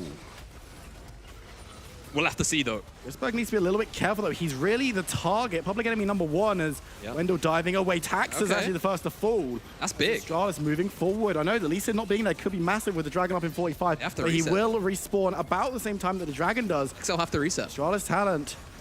Need to back away. Kikis goes for the re-engage, not the reset. Will be blown up, has the passive available. Crest has to go golden. As on the side, Carlson putting down the damage that we know he can do. That's 1 kill onto Kikis. Carlson goes golden. The Abyssal Voyage comes through. Wendell just wants to put a body between himself and his top laner. Eminez's ultimate has been stolen by Crest. A lot of damage goes down to Zamalek. And with the Baron buff, the charm's good though. And they will take down the Silas. Bodies falling this soon before the Dragon objective goes up. Astralis probably still favored when that does happen. Hey, there's a jungler on one side and not on the other. Yeah, I mean, whilst that's true, Tax is going to respawn and Astralis can just play time. I don't actually feel like they're at too much threat as Tax is going to respawn now. And as Astralis burn this down, all they have to do is just drag this up slightly towards Taxa. But Dan, no flash, no ultimate. He has to walk around the analog way. He has to right-click all the way around. As these junglers do make it here, I think Astralis, it's a bit risky to flip it like this, but I mean, if you feel confident enough in Tax's ability to win out the 50-50, then go ahead. Inkis is here though, and that's been the man to look at for these engagements, whether they worked or not. He's been making these fights start. I mean, it was Pancake Day yesterday, so flipping is the order of the day. They just got 1 day delay as Chrisberg moving forward to teleport on the backside. Crest wants to get this fight. Maybe they don't even want the Dragon. JDXL are being forced to back away, and the Dragon now being burst, secured by Astralis Talent. Crest goes low, but gets the explosion down onto Zamalek. He's a 1v4. He will eventually be taken down, but Taxa moving forward couldn't get the assistance in. But Cries on the back line survives. But honestly, he's going to have to recall Eminez looking towards Chrisberg. I don't know if he wins this fight, though. 1, 2, 3. Oh, the triumph! With triumph, Eminez! Making me eat my words from earlier. But Astralis, they're going to move into the base, take down the first inhibitor tower. Dan is there to 2v3. Astralis might have bitten off more than they could chew. Looking to get onto Kryze, won't be able to do so. Now has to go for the kick, and he's missed the Sonic Wave. He's battling away. Carlson is alongside, but Dan's full health. Gwen does so much, though. But Kickers bundles on through and picks up a kill himself. Astralis talent, no! Don't lose composure now, Astralis. You are so close to starting your potential miracle run. You don't get the inhibitor, that's okay. Just be a little patient. It's all you need right now. You've got the Elder.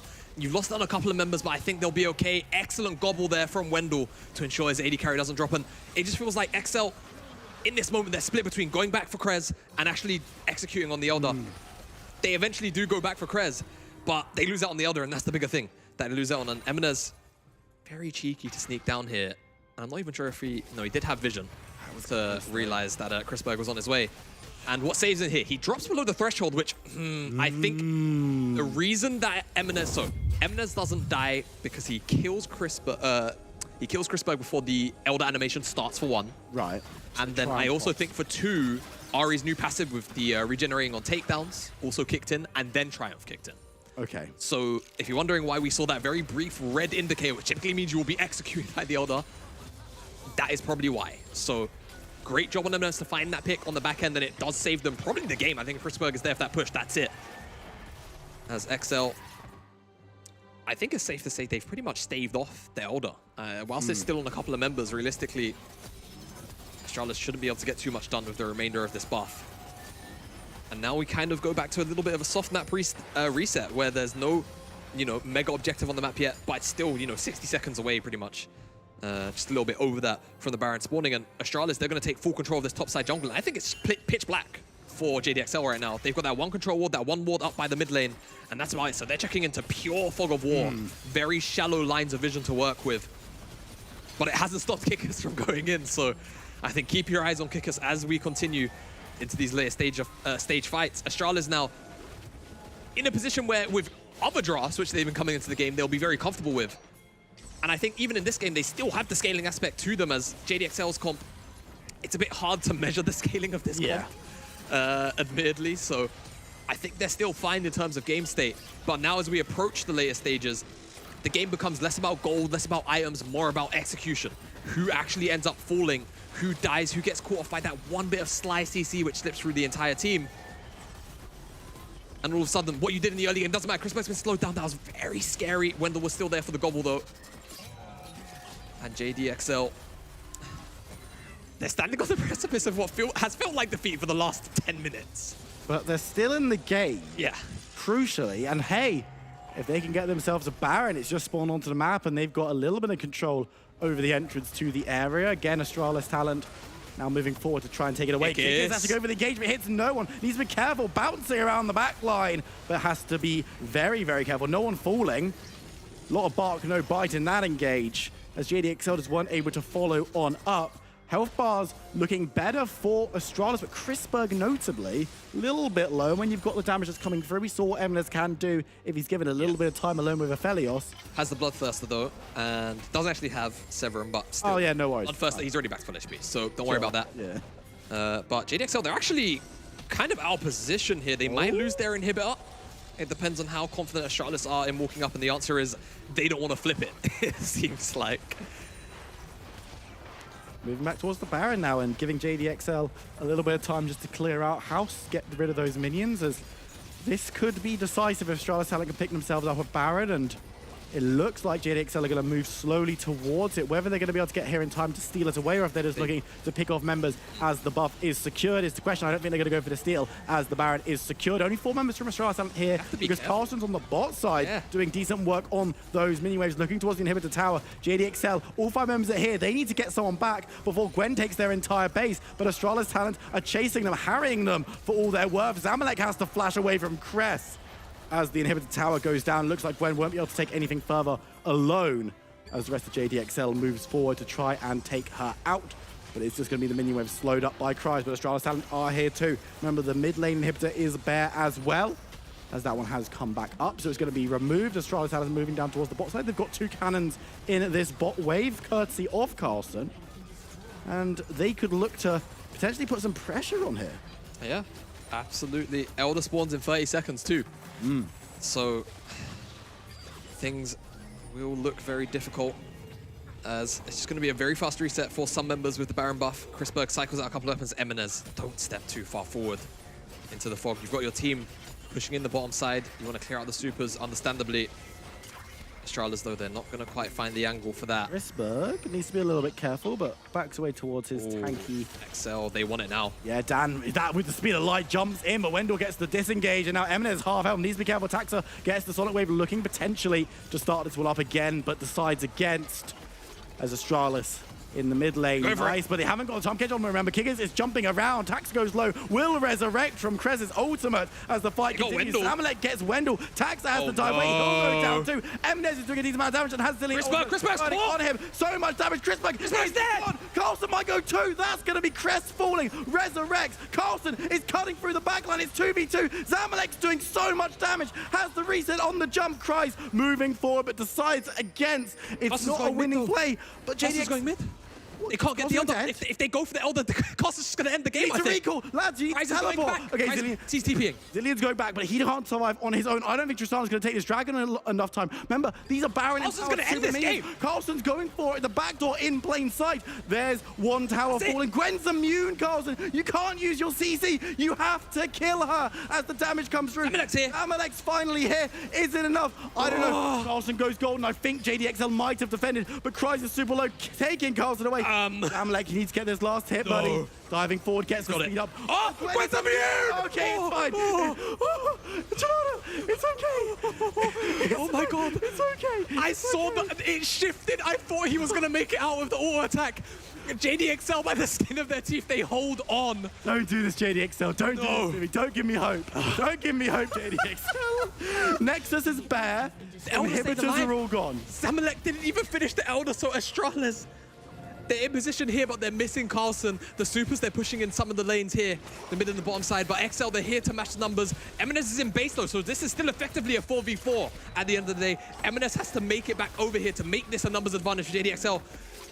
Chrisberg is alive, he's got flash, should have Gale Force. Kickers is looking for it again. Oh, he's thinking about the engage, will go for it. Chrisberg has been caught out, members are diving on top of him. Will he survive? Wendell gets the eat up this time around. Zamalek is respawning, Kickers goes low, will be taken down. First victim of the fight. Nice stun coming through from Krez. They managed to get on Zamalek, he's dead this time. And just like that, Astralis can look to turn their attention towards this dragon. They know will it be stolen? It would have to be in this game. Teleport is coming through into the bot side, secured by Astralis talent. As Wendell needs to be a little bit careful, goes low, Eminez goes in, goes out, gets the catfish on the way through.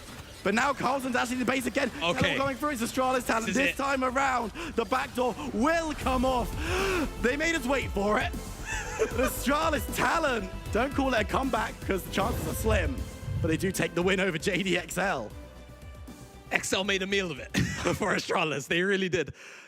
Oh my goodness, what a way to end that game. I think if you talk about the positives for Astralis first, yes, I think that's the important thing, right? Astralis did a very, very good job of punishing a lot of what XL were going for. They broke up the very early wave stack as well to ensure that there couldn't be consistent dice, because that was the kind of scary thing, right? The first 10 minutes before Wendell had access to his ultimate, because we saw how much effectiveness Wendell had by just devouring Chrisberg. Every single time that Kickers jumped in, that was the worry in the early game. They immediately dissipated that, and from then on, it just felt like XL, something was wrong with XL today.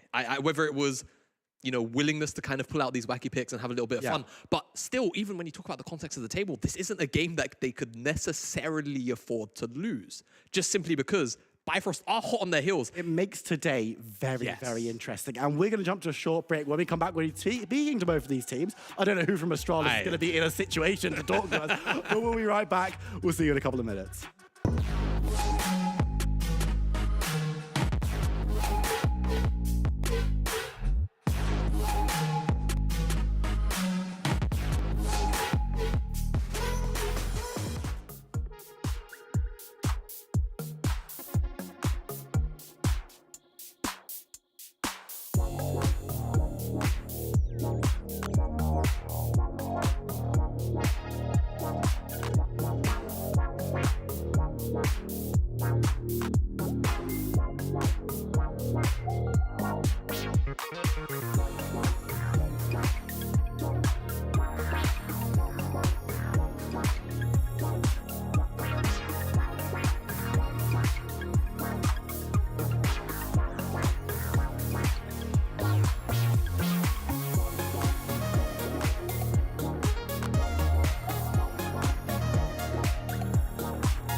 Welcome back to the NLC after this massive game and unexpected result as well. Astralis taking down JDXL. Astralis having a lot of trouble nowadays versus the team that is second place with all the shenanigans in Champion Select. It was not enough. Astralis just pulled it off and Danish team is back, I would like to say. They still have a long road ahead of them. If they want to go into playoffs, they have to win every single game and hope that Riddle slips a little bit and Nuriki slips as well.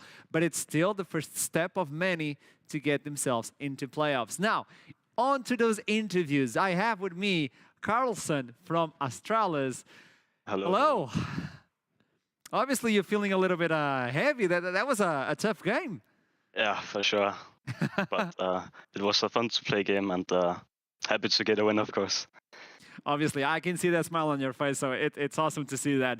Okay, looking into this team, I was talking in a lot of the previous interviews that you guys are doing wonderful in scrims. You guys are pulling it off in terms of wins on scrims. What do you feel is the difference between scrims and official games to you? Yeah, well, I for sure feel like when we're playing official, our plans might get a bit rushed, or we are not really like clear on what we want to do in the game, and we sometimes like fumble a bit when we're planning, or like fumble a bit in fights, or we aren't really like, we skip steps sometimes as well. So that makes it a bit tough on the officials. Do you feel like Astralis has a voice in game that gives you all the information, like the shot calling, where you need to go, where do you need to come back from? Or do you think that you have too many voices inside of the team? Yeah, I think we have multiple people who like can take the role of shot calling or being like head of the game. So it's like switches from game to game. Sometimes there's multiple, sometimes there's only one. Okay. Okay, now tell me about you. This has been a difficult season. You have been really high in terms of performance on the top lane. You were able to play weak side as well, which is not an easy thing to play on the top side. What has been through your mind? Because this is a massive season for you in terms of learning, adapting to such a massive team with people who have a lot of experience. What has been through your mind so far in this season?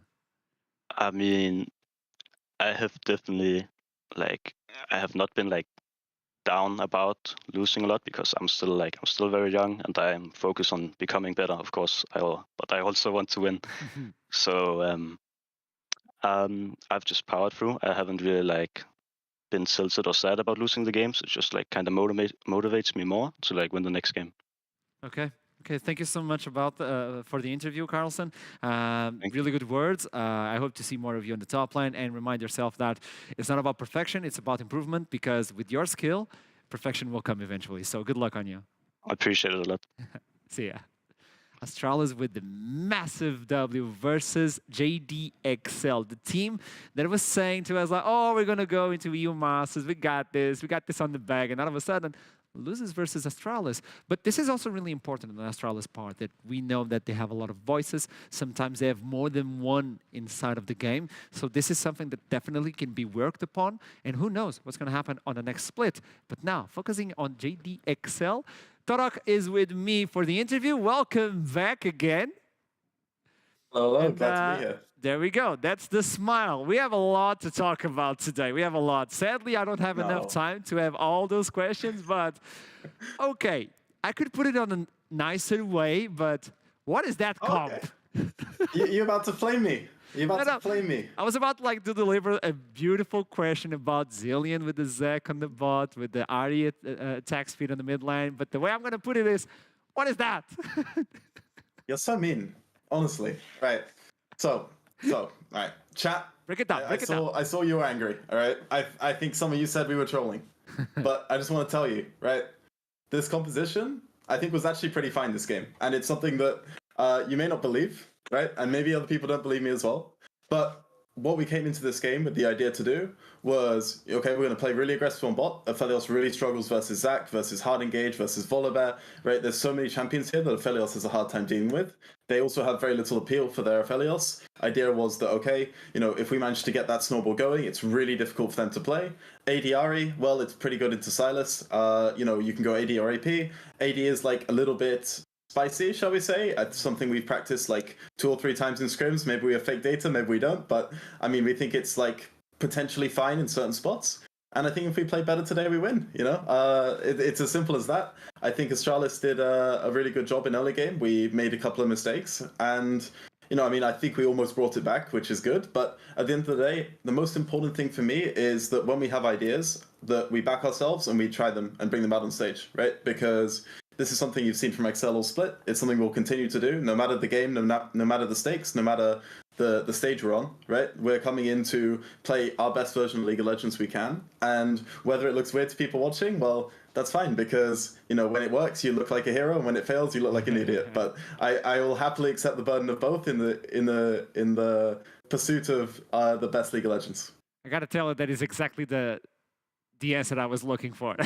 I knew you were not gonna fail me on this one. Exactly what I was looking for. Okay, now looking into the last question is GDXL losing this game.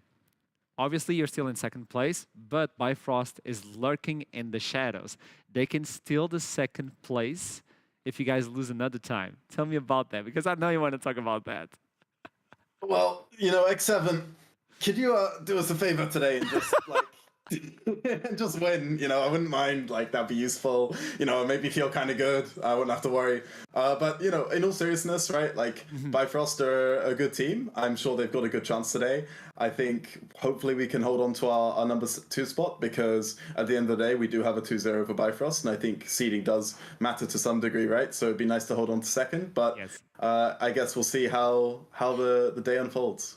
I love it. Let's see what happens today. Bifrost was the only team taking away a W out of X7, and now you don't want that to happen again. Tarak, thank you so much for this massive interview, and thank you for all that feedback. I like the way that JD just goes straight up for the comps that they want, they practice, and they're not afraid to break the meta. That is a good one, man. Thank you so much for the interview. Thank you very much. See ya. So let's see what happens throughout the day. I don't know if Bifrost are going to take a game out of X7, but that's not the game we're going to look right now. It is going to be Dusty versus Nuriki. Nuriki have to win this game if they want to get that 6th spot. Dusty cannot afford to lose another one. So we'll be right back after this short break. I'll see you soon.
Welcome back to the second game. It's Nuriki, it's Dusty. We have a lot to talk about. That's why we're gonna jump straight up into Champion Select. Let's go. Nuriki are not allowed to lose anymore. FGG Rail taking off the right away. immediately, and they pay the respect. I respect they do it immediately. It's not like that third one. yeah. None of that. Yeah. Good evening, NLC. It's hot, damn hot. We're coming in very hot. And there's the Hecarim as well. Just get rid of that from Viking, who's been really good on the champion. And Hecarim has been rising super high in priority over the last couple of weeks, especially with people realizing stuff like the Xin Zhao, stuff like the Lee Sin have a few more answers these days. So I like that ban as well. You know, that's the thing, quite actually, because for the longest time, Viking has just been picking that Xin Zhao for himself. So it's fine with the respect ban and with the Hecarim, but I do feel like Viking's bread and butter so far has been the Xin Zhao. So if we trade AD carries here, I think we're just going to see Nuriki go for one or the other, and then Dusty's going to be fine with an AD carry jungler rotation for himself on red. I don't mind the Thresh, but of course it's a standard pick. It kind of makes things like the Jinx and the Aphelios a little less safe. But Abagnale's, for me, it's been things like the Rakan that I would have potentially looked to ban, because I feel like FGG could have looked towards a Thresh if they wanted it anyway. So I don't hate the ban, but it wouldn't be what I would prioritize versus Abagnale. Okay, so let's see. Are we actually going to see the double AD carry just being rotated in here? And so far it seemed like yes. Yeah. So Jinx picked on this side. Caitlyn is banned on blue as well, so it kind of just leaves the option of the Aphelios if we are going to go for the standard stuff. And then once again, we mentioned this in Sao, something that Viking has been really happy playing. So my 2 cents would probably be the Aphelios and the Xin Zhao to come through on this rotation. Yeah. I mean, you could, if you wanted to look something like a Tom Kench, if you wanted to like pick that up, that's kind of again be going up in priority a little bit. I mean, there's the Aphelios, no surprise there. And I wonder whether Gulborg is correct. They do look towards the jungler and look for a potential counter pick. Well, they're certainly talking like quite a bit right here, because the picks are not just coming in immediately. No, like, quite often when you're sitting in this conversation, it's not only just talking about the first 2 picks you're currently picking, because they might already know that, but it's like, what do we do in 3 right now? Are we reserving this for this potential pick that we are expecting them to come out with? Because quite often as a team, when you're doing draft prep, you're doing it out of theory. You're doing it out of expecting them to go for a specific champion themselves. So while I think this rotation was fairly obvious, I think the discussion was about something that might come out later. Now, from the side of Nuriki, I mean, Decidueye has been quite happy about the Trundle too, to just go with that into Xin Zhao. So maybe they are looking for a champion like that themselves. Pillar's good against the Aphelios as well, so it wouldn't be too bad. Okay. Yeah. So one of our criticisms of Nuriki in earlier weeks was the mid jungle being a little bit absent, I think, in some of the plays. Getting Decidueye onto Elysium, which is a playmaker, it's not unexpected into the Xin Zhao. It's another one of those early AD level 2, 3 junglers that can get things happening, makes some sense. But if you are locking this in, I need to see you make something of it, either towards Azator on his infamous Jinx, or looking towards Patoshka, who I hope goes towards something like a carry, because I've always preferred him when he's on something like the GP or the Fiora, which can be a mid to late game threat. Leona locked in, gives a lot of value to Tom Kench just to come through in this one, and that's what they're going for in this instance. But, you know, I want to talk about a little bit about the Lee Sin pick as well, because that's something in isolation against the Xin Zhao that isn't actually that good. Xin Zhao usually runs away with that end of the stick. But now, you know, we've talked to the Decidueye. He's quite confident as a person. So he has got a lot to work on, or at least to showcase in this game in terms of how he makes this Lee Sin works, because stylistically doesn't always do too well into the Xin Zhao in a jungle matchup. And it's interesting because the Gwen has been available. Nobody's actually overing the Gwen. I thought it was going to be like a Gwen. I hate to do it to you, but she is banned. Yeah. Sorry, I was looking to the other side. Okay, that's fair. And they don't go for the Tom Kench as we were talking about. They're going straight up for the same lock-in champions on the bot side. Nautilus now with a great win rate so far on this league. So considering the way both these supports like to play, though, they do like to be more on the engaged side of champions. They're less towards enchanters and the like. So I think Leona and Nautilus make a lot of sense stylistically for what these teams like out of these players and what these players have shown proficiency on, or their highest highs on. So I'm kind of okay with that. It does mean that our solo laners have yet to be picked up unless someone decides to pull an M&S and run that fairly off mid, which I doubt. We're looking towards probably mid lane focus, at least from the Banth right now. Yeah, I think the word for the supports is just definitely lockdown. Immobile AD carry, see if we can utilize that. And moving into solo laners, I mean, backline has been quite scary on his LeBlanc as well. It's something that we've seen a lot of team ban out against him. And I'm curious to see if that's something Nuriki respect as well, because I could imagine a team like Dusty with A-Love comfortable on the weak side would actually like to have it as an R5 against the like of Pitoska. Make sure that Dusty's top laner doesn't actually get put in a position where he can get to be aggressive with one of his finicky picks. So for Dusty right now, I think you're banning out a few bad matchup for potential mid laner you're going to pick on 4. Because you pick 4 mid laner, save the top lane so you don't take Pitoska as a carry, a massive carry. I also don't hate picking up something defensive for Aleph here to allow for a counter pick assassin type deal for Backland as well, because he does like to go towards things like the Akali, though. If they want to go to that now and saying, Aero, you've not got anything into this, I completely understand it as well. They do go towards the Ahri. Question then becomes, is it going to be another AD Ahri? I mean, I hope not. So far, I haven't seen it to its full success. I'm still very much a fan of the traditional AP Ahri. Now I give it to my mirror. Full AP with like damage is way more fun to watch than an Everfrost, but Everfrost to me is way more fun to watch than an AD Ahri at this point. So once again, we get the matchup with Sylas into Ahri, and it's not really, from my experience, something that does well in laning phase. It's more of an out of lane experience. You also get a few ultimates that's great on side, like Sitsao, like the lockdown from a depth charge as well. And as we talked about, don't necessarily want to give Pitoska a winning matchup. So Pitoska just going for GP, which is a safe blind, seems great. What are they going to respond with on Dusty's side, though? Absolutely, and obviously now you've locked in the GP. We've seen what Pitoska has done on that in late game scenarios. His flash kills against... Oh, I'm trying to remember who it was now. There was anyway a great game where he managed to flash and murder a lot of people. It was when Nuriki finally started picking up some wins, was a scary option. They do go towards a Scion for Aleph, which is... And kind of, again, we're starting to see that over in the LCK and the LPL a little bit more. The Shy was on it quite recently. But while you get some shove, it's still a relatively free lane for the GP, and the GP can just ult towards the bot lane to get things rolling for Avsatol. That's the thing, though. But this is like super easy as a topsider, right? You just stack that armor. You know Jinx is going to be the biggest threat as well, so it's not going to cost you too much in the late game either in terms of itemization. And yes, you will lose out on the laning phase, but this is a different kind of approach where it's lose lane, win game, because Scion, in terms of team fighting, the follow-up you can get with a Nautilus, with an Ahri who's also dashing forward, like you leading the charge, despite your carries being a bit immobile, long-range Moonlight Vigil, all this stuff, like there's actually a good amount of follow-up. So I think it's a nice standard composition, and honestly a decent weak side pick to come out from Aleph, who's like a masterclass on champions like this. It's a team to exhaust the other one until your AD carries just demolish everybody. On the side of Nuriki, they're not allowed to make any more mistakes. So this is do or die for them if they want to reach the playoffs. We're going to reach now the caster desk, where Viperwoon and Jamara are waiting for the Summoner's Rift. Look at them. Yes, we are. We're right over here. It's good that they know where we are. We can see them from for those breaking the illusion that we're in different rooms. But we've got a very, very interesting game. As they said on the desk, Nuriki cannot afford any more slip-ups. We've already seen from Astralis that miracles do happen. Fairy tales. Could happen. Fairy tales. I'm not sure if that was picked up on either of our mics, but yes. Fairy tales, they can come true.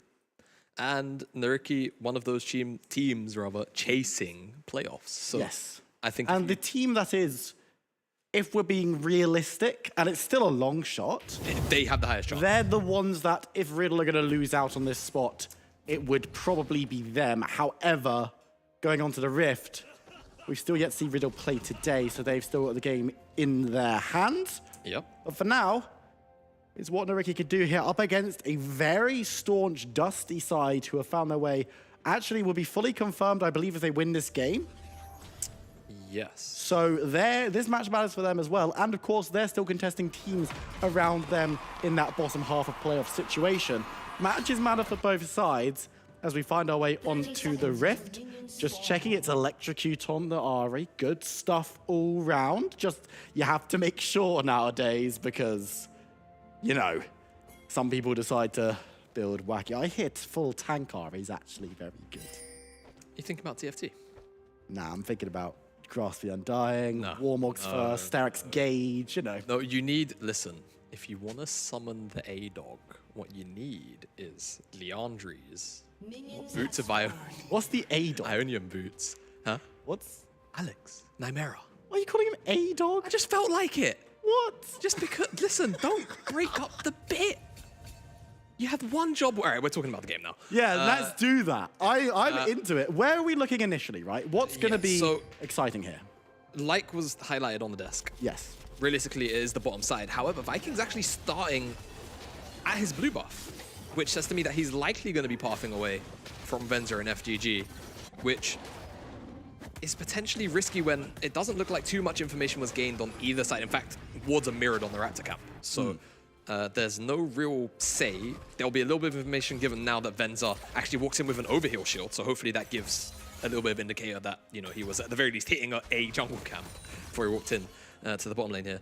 And because of the leash, this just means, you know, no priority here. Typically anyway, Jinx can take priority into Aphelios in the early stages just because Venza, well, I say Venza, Aphelios starts with the Calibrum and the Severum. These guns aren't really made to secure priority. Yeah. Unless you're outranging your opponent, which unfortunately, Azatort with the Rockets can match. It might even be outrange. I don't know the very specific numbers there, but we'll see what the Sidra gets to get, you know, done on the bottom side now that he should have priority down there, and what Viking's early game plan exactly is with this path towards the top side, because he is pathing towards effectively a lane which isn't going to have priority, and a side which isn't going to have priority either. And actually, Dusty across the board in the earliest stages of this game shouldn't have lane priority anywhere, so that really should give the Sidra on this Lee Sin a lot of freedom to actually make some plays, whether they're aggressive towards lanes or whether they're aggressive directly towards Viking, yet to be seen.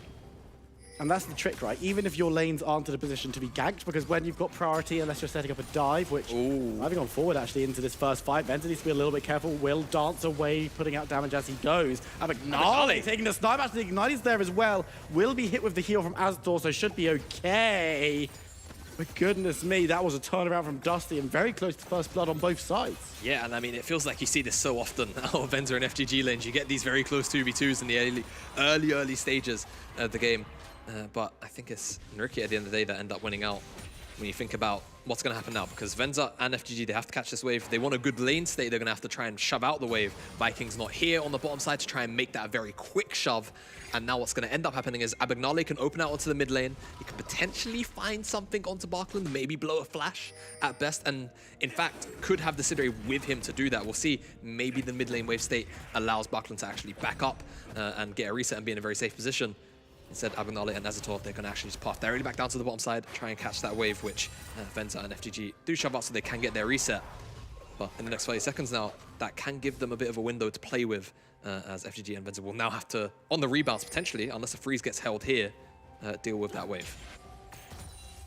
Just sorting out the lane state in the bottom side, as you mentioned. Let's have a little bit of talk about this top lane. Sure. Well, while we're here, while our eyes have been drawn towards it, Sion, Gulbog, some choice words about what this matchup wants to do. Why don't you just have us a little chat through? What are we expecting between these two? Because top lane's a lane that we don't really talk about all that much. Yeah, no, it's definitely a lane where, well, actually, Halef gets a pretty nice trade-off on to Patoshka. You effectively, I'm not going to use the word survive. Because Gangplank, before first recall, typically doesn't have, you know, into a tank matchup like Sion, doesn't always have crazy pressure. Might have to hold this point very soon as the Sidere. He's eyeing up this bottom side, and actually, if you take a look at the minimap, Eero is on his way here. And Viking is pathing actually upwards away from this play. Venza gonna be flashing away, so is FGG, and they're gonna look to turn a bit of damage around, but Nariki committing multiple members to get 2 flashes. How do we feel about that? Yeah, I think it's okay for now. If they can actually make a punish of it, that's not too bad. They should have spotted each other out, Viking, Eero, and Viking's actually gonna go onto the Raptor camp. They still have vision on the Sidere, but a rotation can come up here as Patoshka eating a lot of damage. Needs to be a little careful. One more flash draw. force. That's a flash. Nice heal coming on through from those oranges.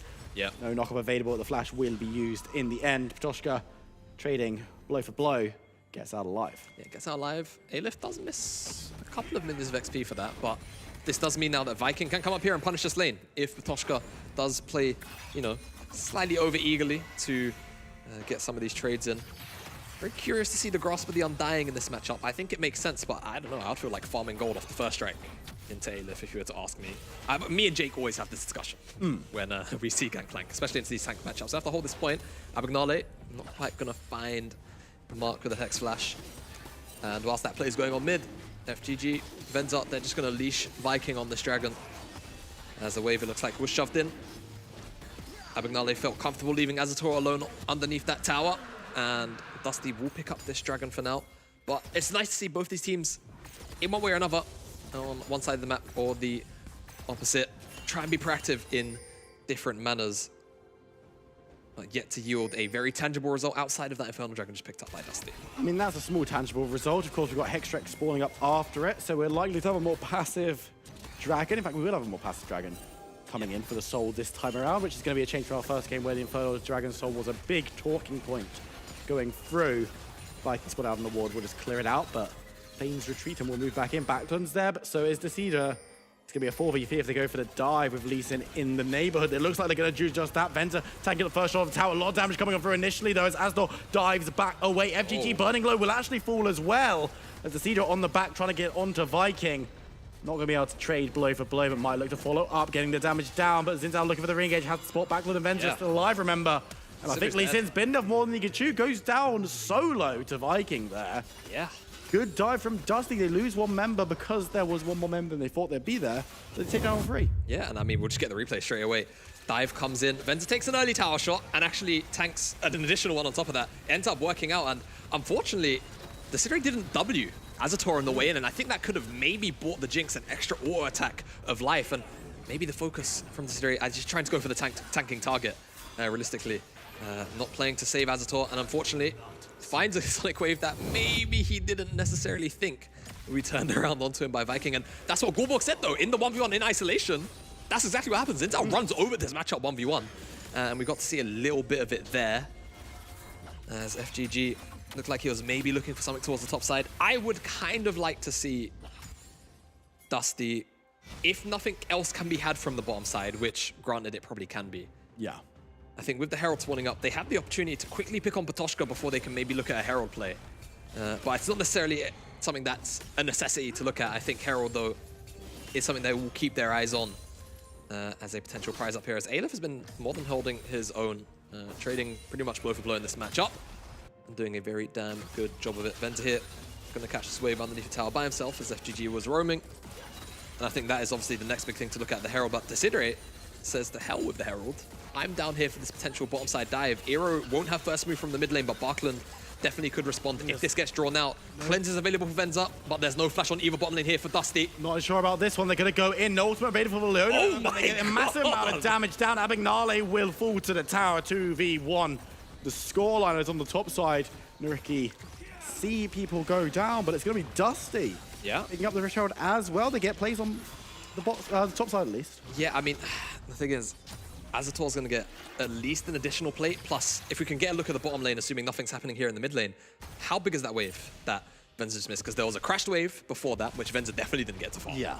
And now there's this additional wave, which was also not farmed, plus the plates picked up. And I mean, look at the amount of burst damage. That's what I'm very curious about, because it felt like Venza, what does he eat? Chompers auto. Where's that?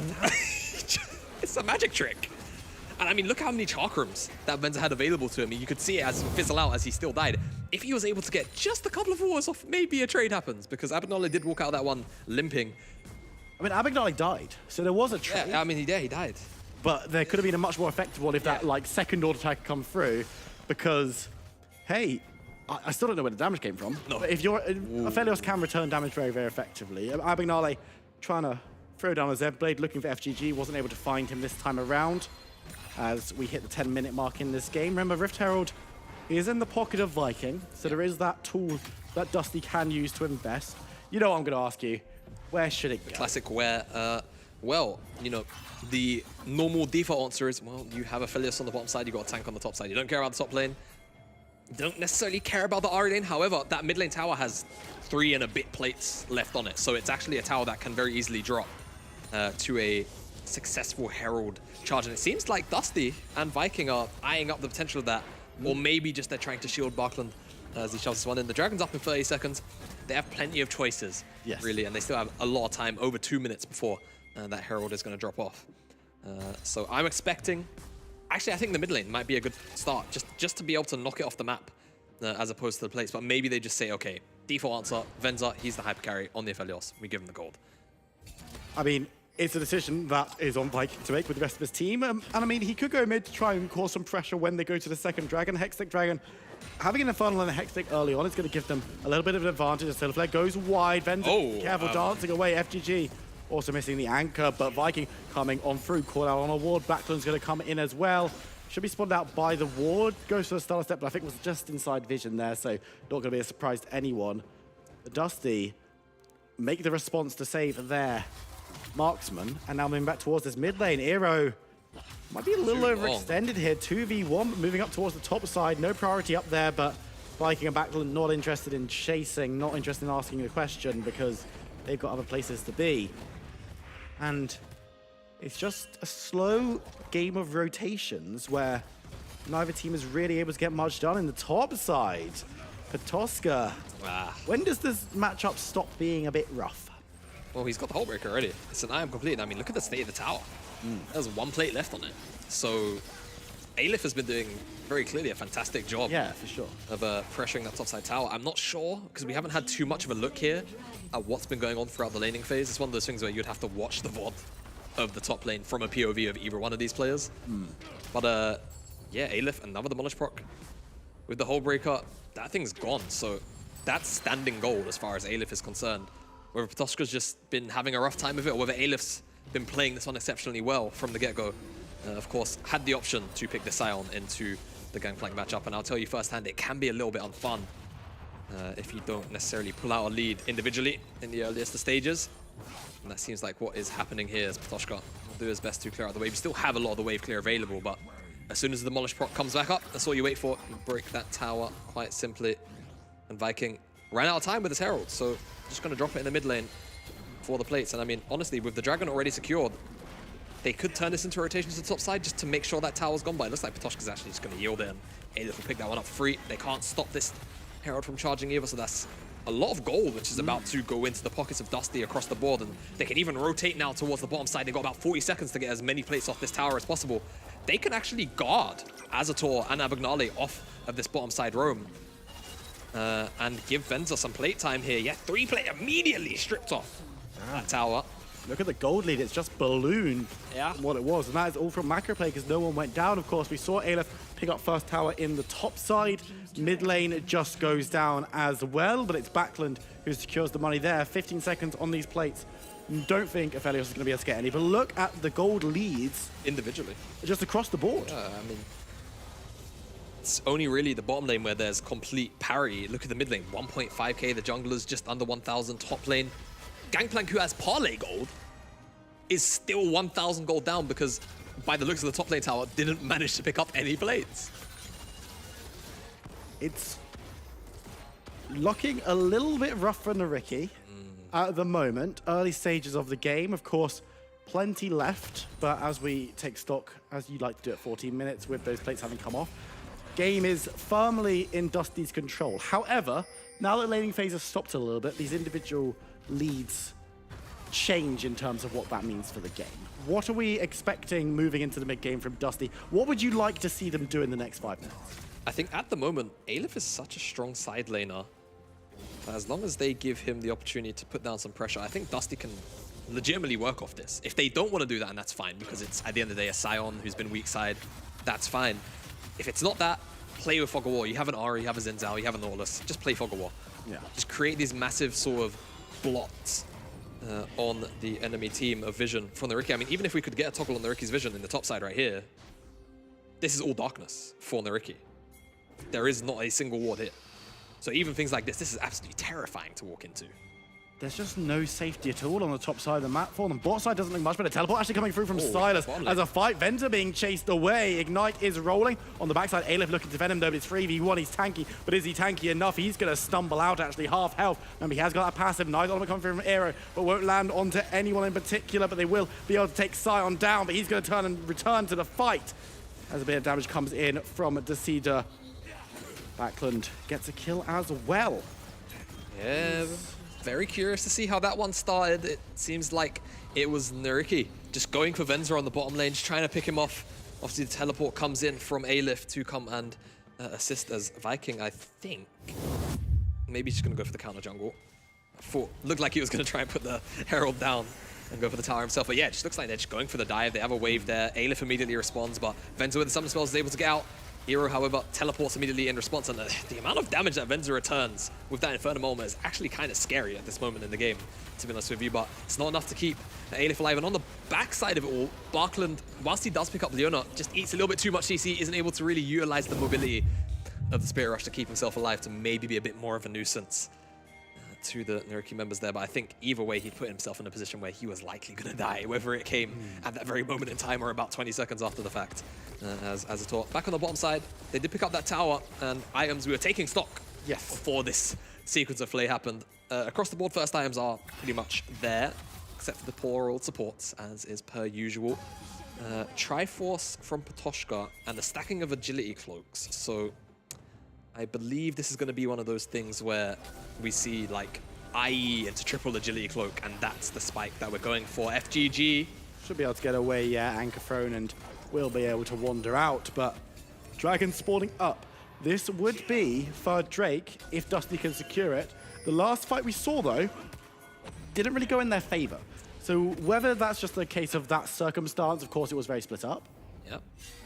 or if it's going to be a case of them maybe not necessarily having the spikes and tools that they need, is the question that's going to be answered for us in the next couple of seconds, because you can feel like these two teams want to engage. Yeah, and the important thing is Venza lost both his summon spells on that one side dive, Yes. so his positioning has to be very, very good. And you can see, look how defensive Oh, they're responsive coming in. I don't know how his position is going to look, but nice stun from Abagnale onto two. FGG's completely out of the fight. Backland is dead as they're driving on through. Venza untouched for the moment as the turnaround from Dusty could be big. Aphelios is firing. The re-engage from FGG doesn't come through, but Alif might well look for it. Slow down onto Patoshka, but won't be able to get the knock. Will be able to get the knock up over the wall as Viking goes forward, but he goes down. He picked up one two. Now Venza's overextended. Azator is so excited, picks up the double, looks for another, but it's just going to be the cleanup onto the side. Nariki turn it around, get themselves the dragon.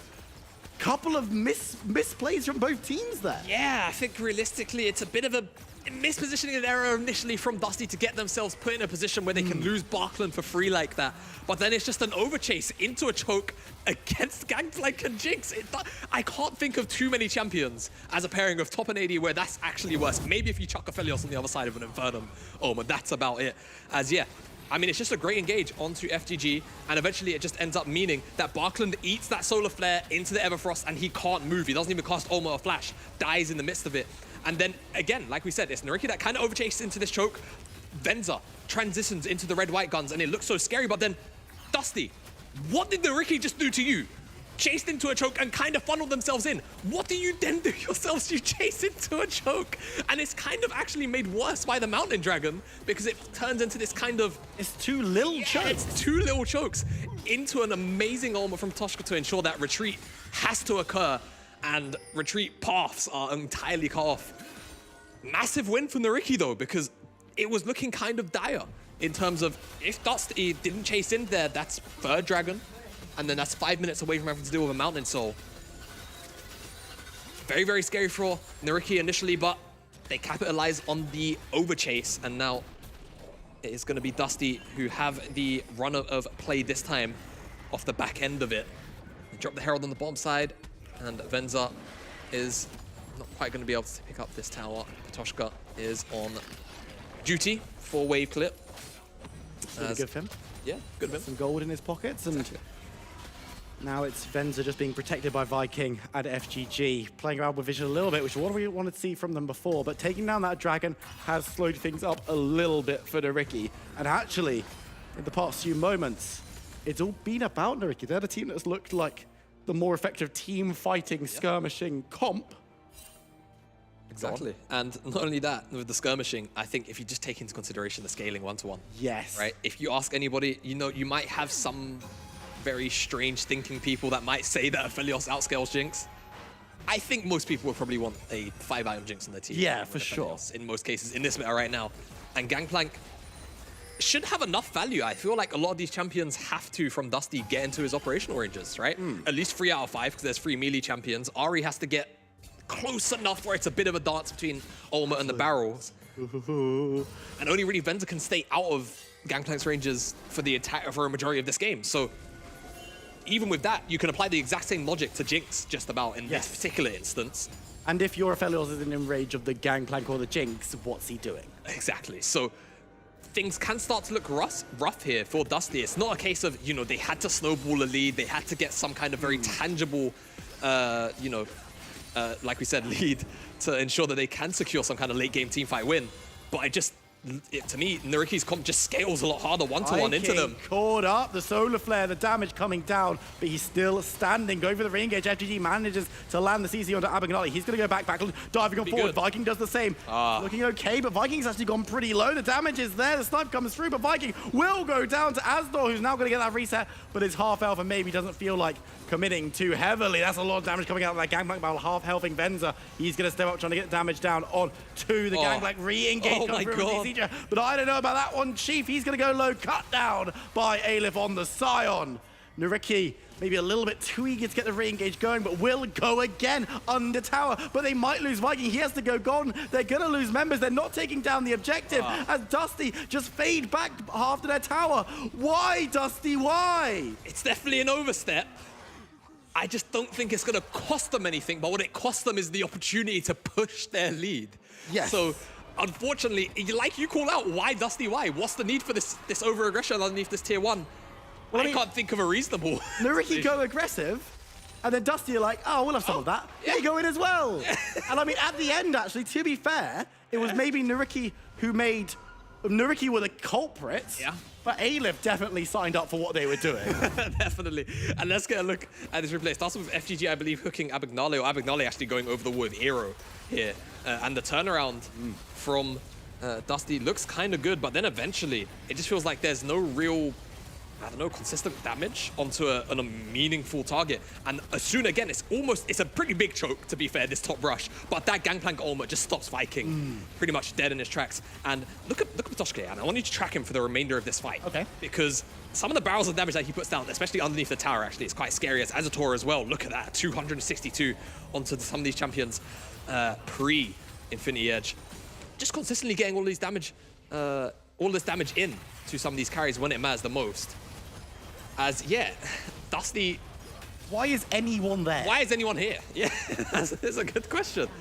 As, at first, Nariki definitely go a little bit over-eager to try and find somebody underneath the tower. Admittedly, it's definitely their territory. As Dusty, we come out of the replay, it seems like this is their dragon. I think it should be. Nariki have given it up. They're going to be moving back towards this mid lane as this will set up for Soul Point in 5 minutes' time for Dusty. And when you've got Nautilus and Scion and the Xin Zhao as well to an extent, you've got tools that are going to be hard to break down already. If you give that additional shield and those resistances, how much is that going to help Dusty in team fights? It's going to give them a noticeable edge. That's definitely for sure, especially when you think about, Aleph. Eventually there comes a point where Scion doesn't really need to build items that give him health, because obviously Scion, with the Soul Furnace passive, he gets all of that in 8 HP. You can just start building more stats, and obviously that's a multiplier on the Mountain Dragon itself, and it just starts to feel quite bad to have to deal with. But Azator, already building toward that Lord Dominik's, and Patoshka has it in his inventory already with the fact that the barrels also penetrate, I think, 30% ignore, I think, at base. And I think Audio Q was whole busters on already, so that's the true damage portion of Gangplank's ultimate picked up. Which is definitely going to help cut through additionally a little bit more. Some of the front line that Dusty have available to them, but giving over that dragon, 3.5 minutes now, a little bit more than that, for Nariki to put themselves in a position where they can respond, where they have to be, I think, realistically, in front of the objective. I think if they're not in front of the objective first here, this teamfight is going to absolutely suck for them.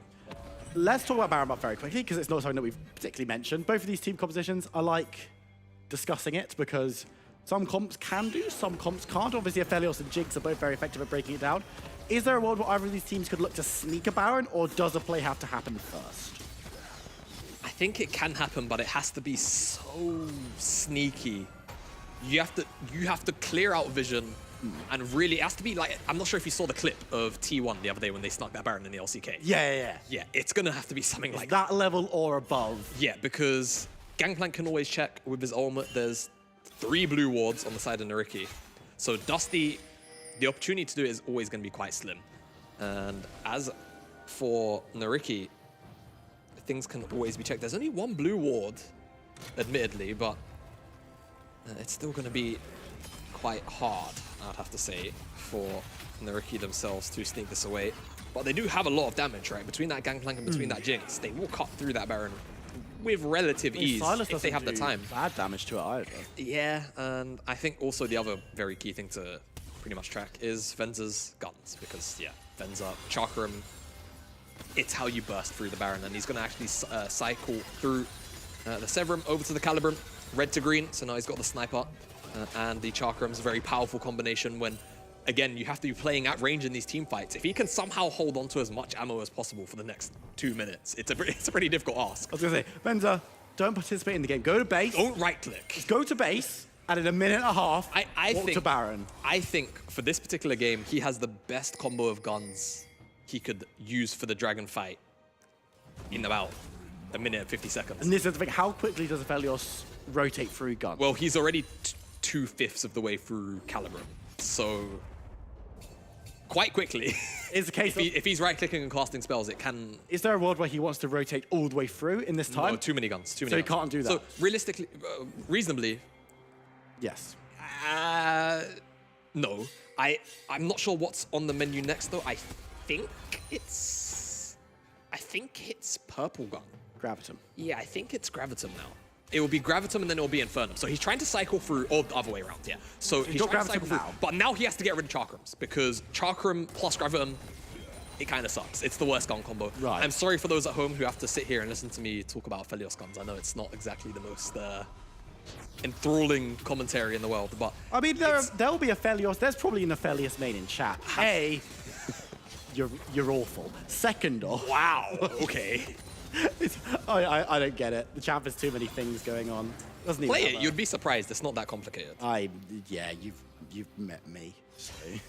That's true.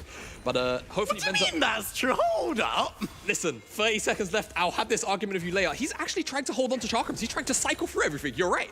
That is actually what I think he's going for here. Is he going to have He's enough only time? Though? Are they going to be able to play for time though? Because I mean, Nariki are moving into I think what comes here though is Infernum. So maybe he's looking for an Infernum ultimate, and then maybe he can cycle for Infernum again, and then get Severum. It's a big ask, but it can certainly happen. And might be engaged on here as Aero's going forward. Nice use of the Everfrost, but needs to be so careful. Backland flashing over the wall. Aero's so healthy. Looking for the assassination. Will find it. Solo kill. Nariki are now going to make this play 4v5. yeah. And they're moving Dusty, forward. they're Nice doing the tech right charge thing. though. Dusty trying to get the engage immediately before He got Aero the gets to Jinx. fight. They managed to get the Jinx before he returns, but now he's looking towards Viking. Won't be able to find him. Venza is free firing, untouched. Aleph moving up the side. Look at Desidro. Look at Abagnale though. Dusty are interested in taking down these two members, catching anyone they can, and they will find Leona. She is dead.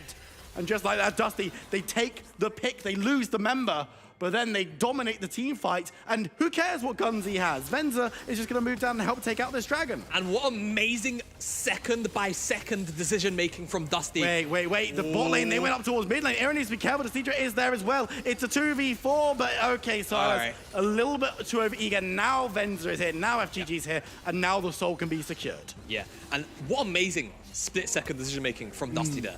Because they recognize, okay, we're at a numbers disadvantage, but Silas is still in our jungle. If we push forward now onto the 4 as a 4, it's an equal fight. It's equal numbers, and Iro won't be able to actually have any say in this fight. He already cast his ultimate to make sure he could get that solo kill, plus the flash anyway.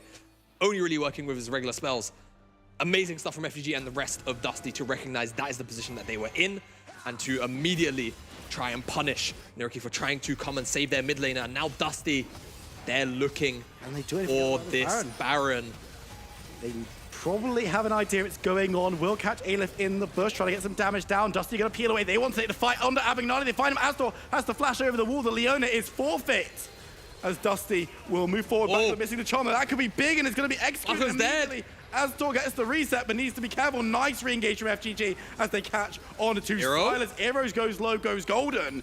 As Astor trying to keep the Silas alive, trying to cut off any route for re-engagement, but FGG does not care. Caesar goes into the fight, will be blown up. Azator! He's resetting, he's free-firing, he's getting the damage down. Elif finally gets towards him with the zap slow, but Tosca in the front line, it's 2v2. Can Astor survive? Goes golden, but Sion's going to come back to life, looking toward Astor, running for dear life. Don't look back, as Baron isn't taken. Baron isn't taken. The Ricky, they want their playoff chance. They are not going to go silently into the night with this one. They don't want to just give it over to Dusty. Dusty, they're doing such a good job at these small integral moments, but time and time again, Nariki just say, no, we are going to come back into each and every single fight. And it just starts off here. Alif is trying to play bodyguard. Dusty, they make the decision to turn off the Baron. And initially, it's a great one, but it's Barkland that oversteps. He goes for Azator. He sees red. He sees just taking the game off the back of that pick. And unfortunately, that means that he's dropped and it goes back towards a 4v4 Eero. It looks really deep. It does, honestly. But look at the space he's buying for Azator to get all of these auto attacks off. He's finding all of the AoE, and that's all it really takes. The barrel comes in, doesn't really get to find any damage. But again, it's all about Jinx. It's all about buying her the opportunity to find all of these free auto attacks, the resets, and that's the difference maker. The stopwatch is great to ensure that there's no knock-up and no death. And it's scary for a moment. Alif, I feel like those chompers should have primed. But yeah, don't look back. Azator runs out of that one. It should have Infinity at 4 items. Oh my god. 4 items available for Jinx now. And that's why we're seeing a pump up so much damage. Has the Zeal in the inventory as well, already looking towards 5 items. I mean, we're 32 minutes into the game, it makes sense, but my goodness, lost track of how fed this Jinx really is. And this is a player, Azator, we always come back to saying, Nariki haven't had the best split. This guy has had a really good And it's always on Jinx. Well, you know, how does he keep getting away with having Jinx so far into the season? It just feels a bit, it's criminal.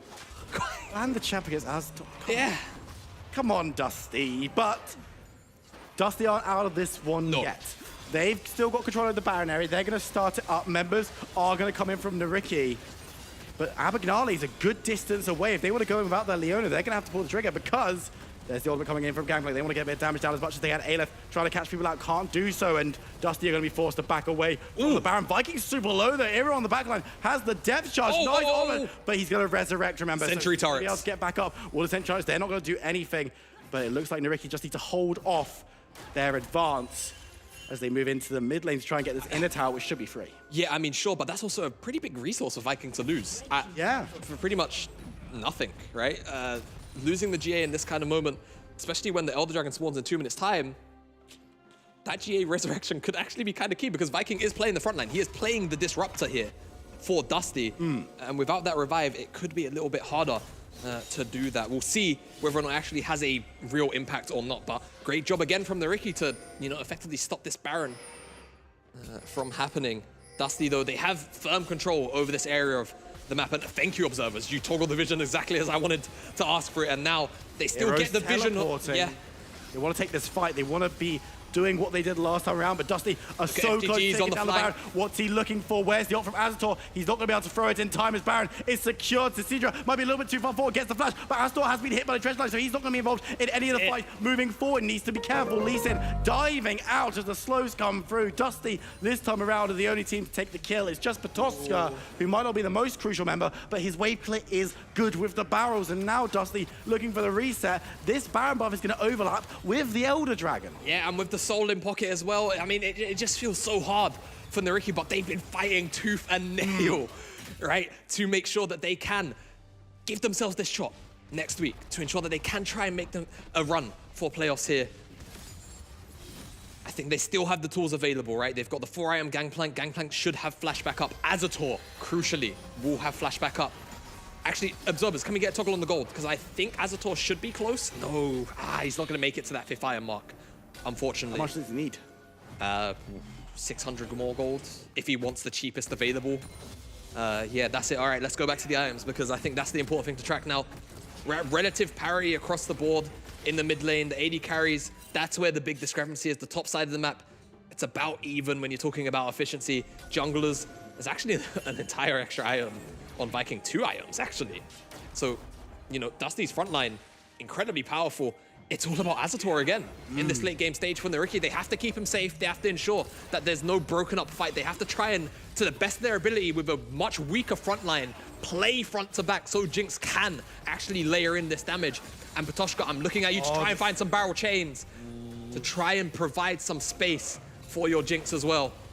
Because right now, Dusty's front line is so tanky, but look at Hero. Nariki have bounties right now. They can get big swings, and the game state feels much closer than it maybe is. Yeah. So if they can get themselves this Elder Dragon with the bounty as well, big swing. Astor picks up item number 5. That could be curtains for Dusty, but they're already taking burning down it the so Dragon. quickly. It's going really fast. Venza shooting through it as re-engage comes through. Nariki want to contest. Backland diving away from the solar flare as Abagnale goes on through. Viking is there. The damage is big as Venza starts ripping through the fight. Sidra trying to kick members away, but it's Dusty running through Nariki. They had us in the first half, but now Aero having to flash over the wall.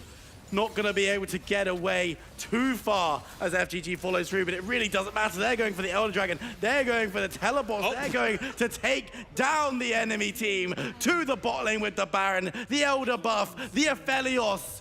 It looked okay for Nariki, but Dusty looking to make big inroads. And it looks like it might just be heartbreak for the Nariki players, for the staff, for the organization here. Patoshka's going to drop.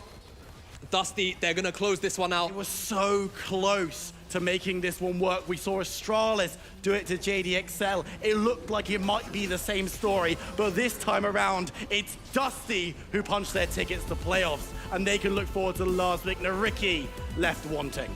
Left wanting, and now a little more out of their hands, Nariki, because all Riddle have to do now is win.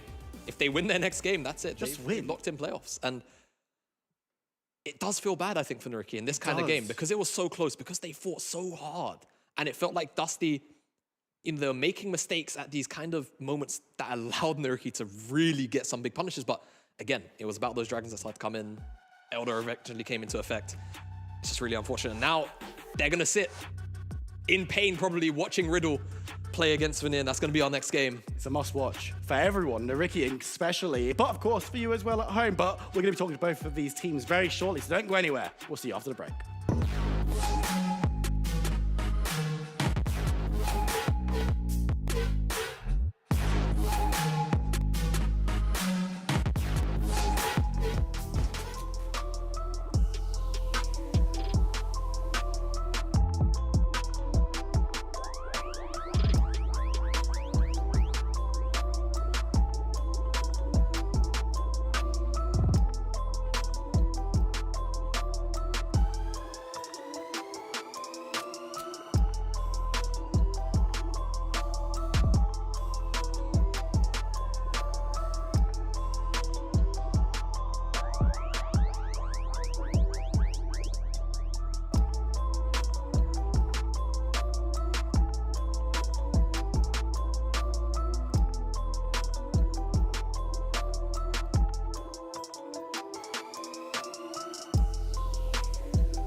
Welcome back to the NLC after this amazing fight between Nuriki versus Dusty. Dusty taking the win on this one. It was a bloodbath, just as we told you all.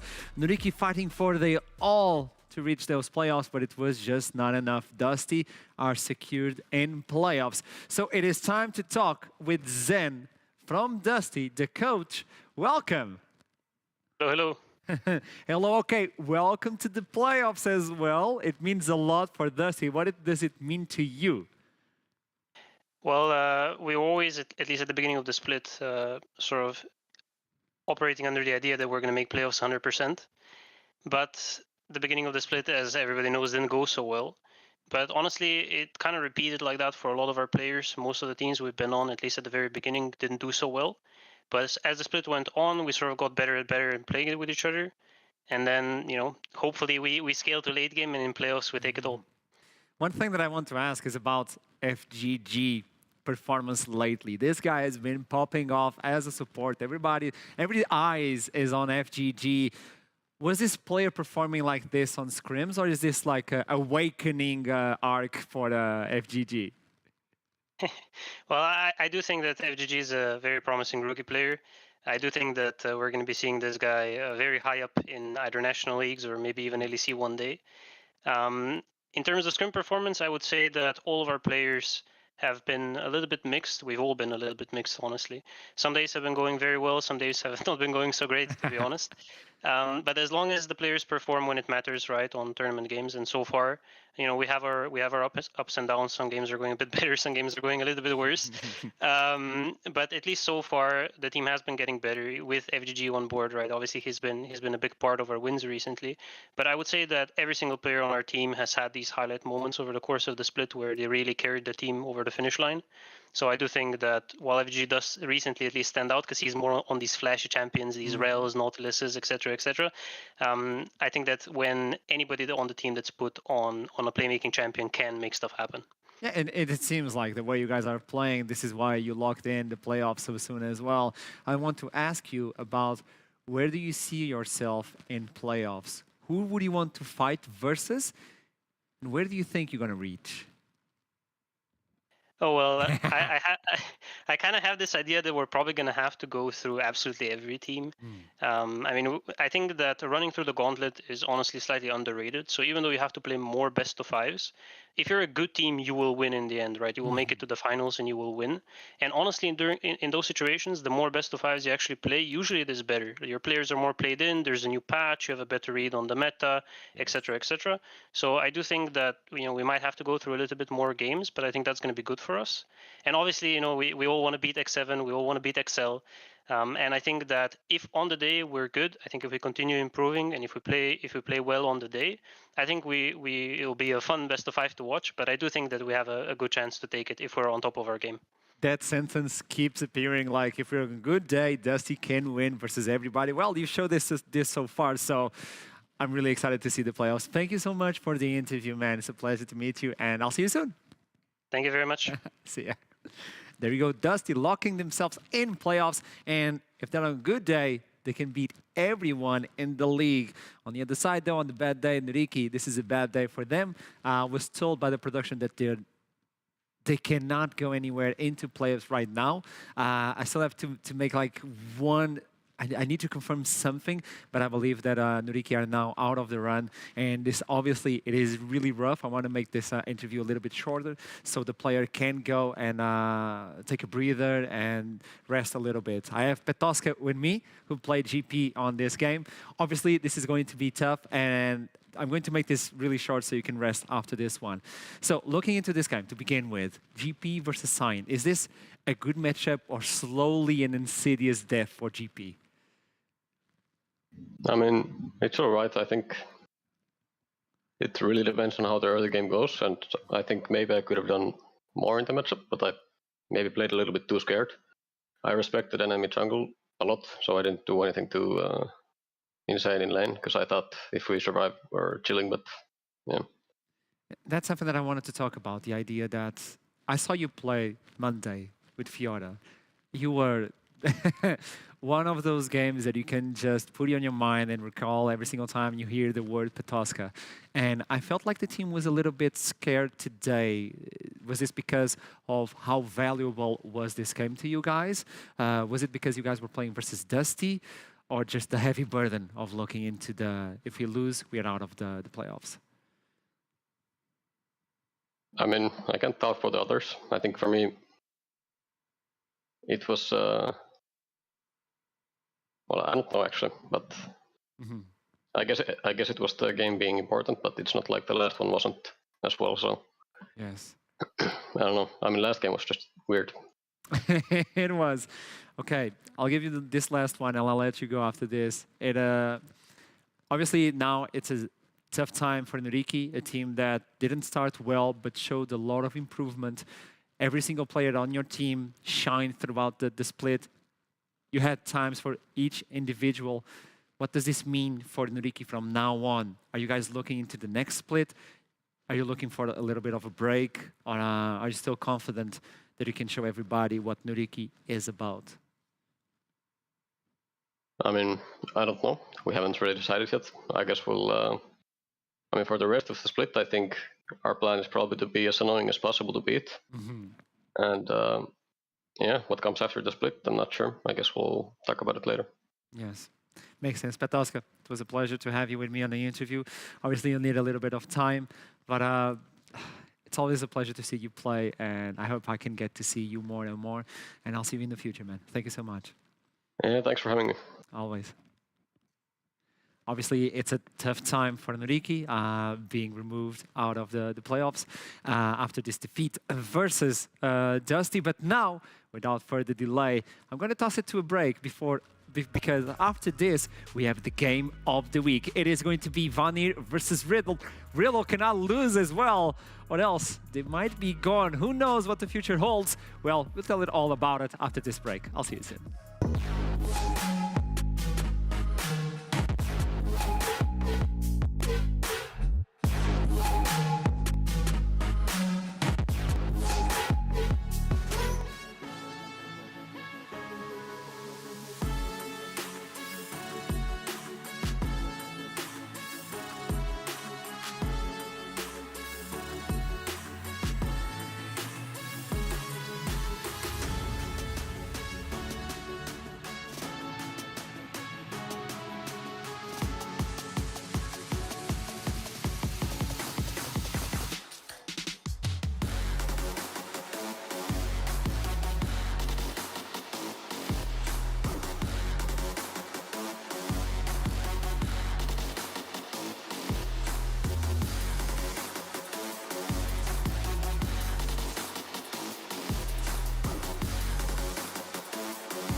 X! What an outplay!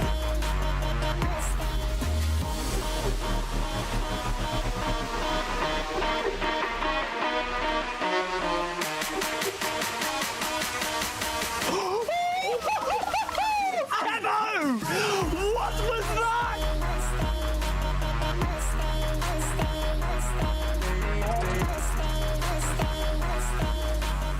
Game of the week, Vanir versus Riddle, one of the top teams in the standings, fighting off versus the team that might go away from playoffs if they lose this one. Really important. We have a little bit of time to talk about this before we head on into Champion Select. What about champions and bans and picks? And I know you want to say something. I'm just saying, Riddle, if they win this, I believe they lock playoffs and knock every single other team out of playoff contention. You're saying that with such enthusiasm and confidence. I would like, I'm not allowed to be biased, but I would like Riddle to lose. And that is because I want to see tiebreakers for playoffs, and they could deny me my dream. There's the camera. Don't do that. Don't be those people. Riddle? Don't lose. I don't like being I don't know whether biased, I'm allowed to say that, but I'm saying it anyway. Biased. That's what I'm hearing right now, but okay. Yeah, okay, but I do get it, because from a narrative point of view, if you want to continue building toward that playoff, either Riddle now locks, as we're saying, and then that's playoffs. Next week, then, doesn't matter all too much. It's about seating, and for the majority of it, maybe we'll get some fun games. But if you want to avoid that, then Riddle lose today, and we still get the stakes for the end of next week. Chaos. Now, talking into the matchup, because if you missed the pregame, which fair enough if you did, we were talking about some different matchups that could come through here. But really, we've felt like the strong side for both these teams should come through the jungler, at least especially from the early game as well.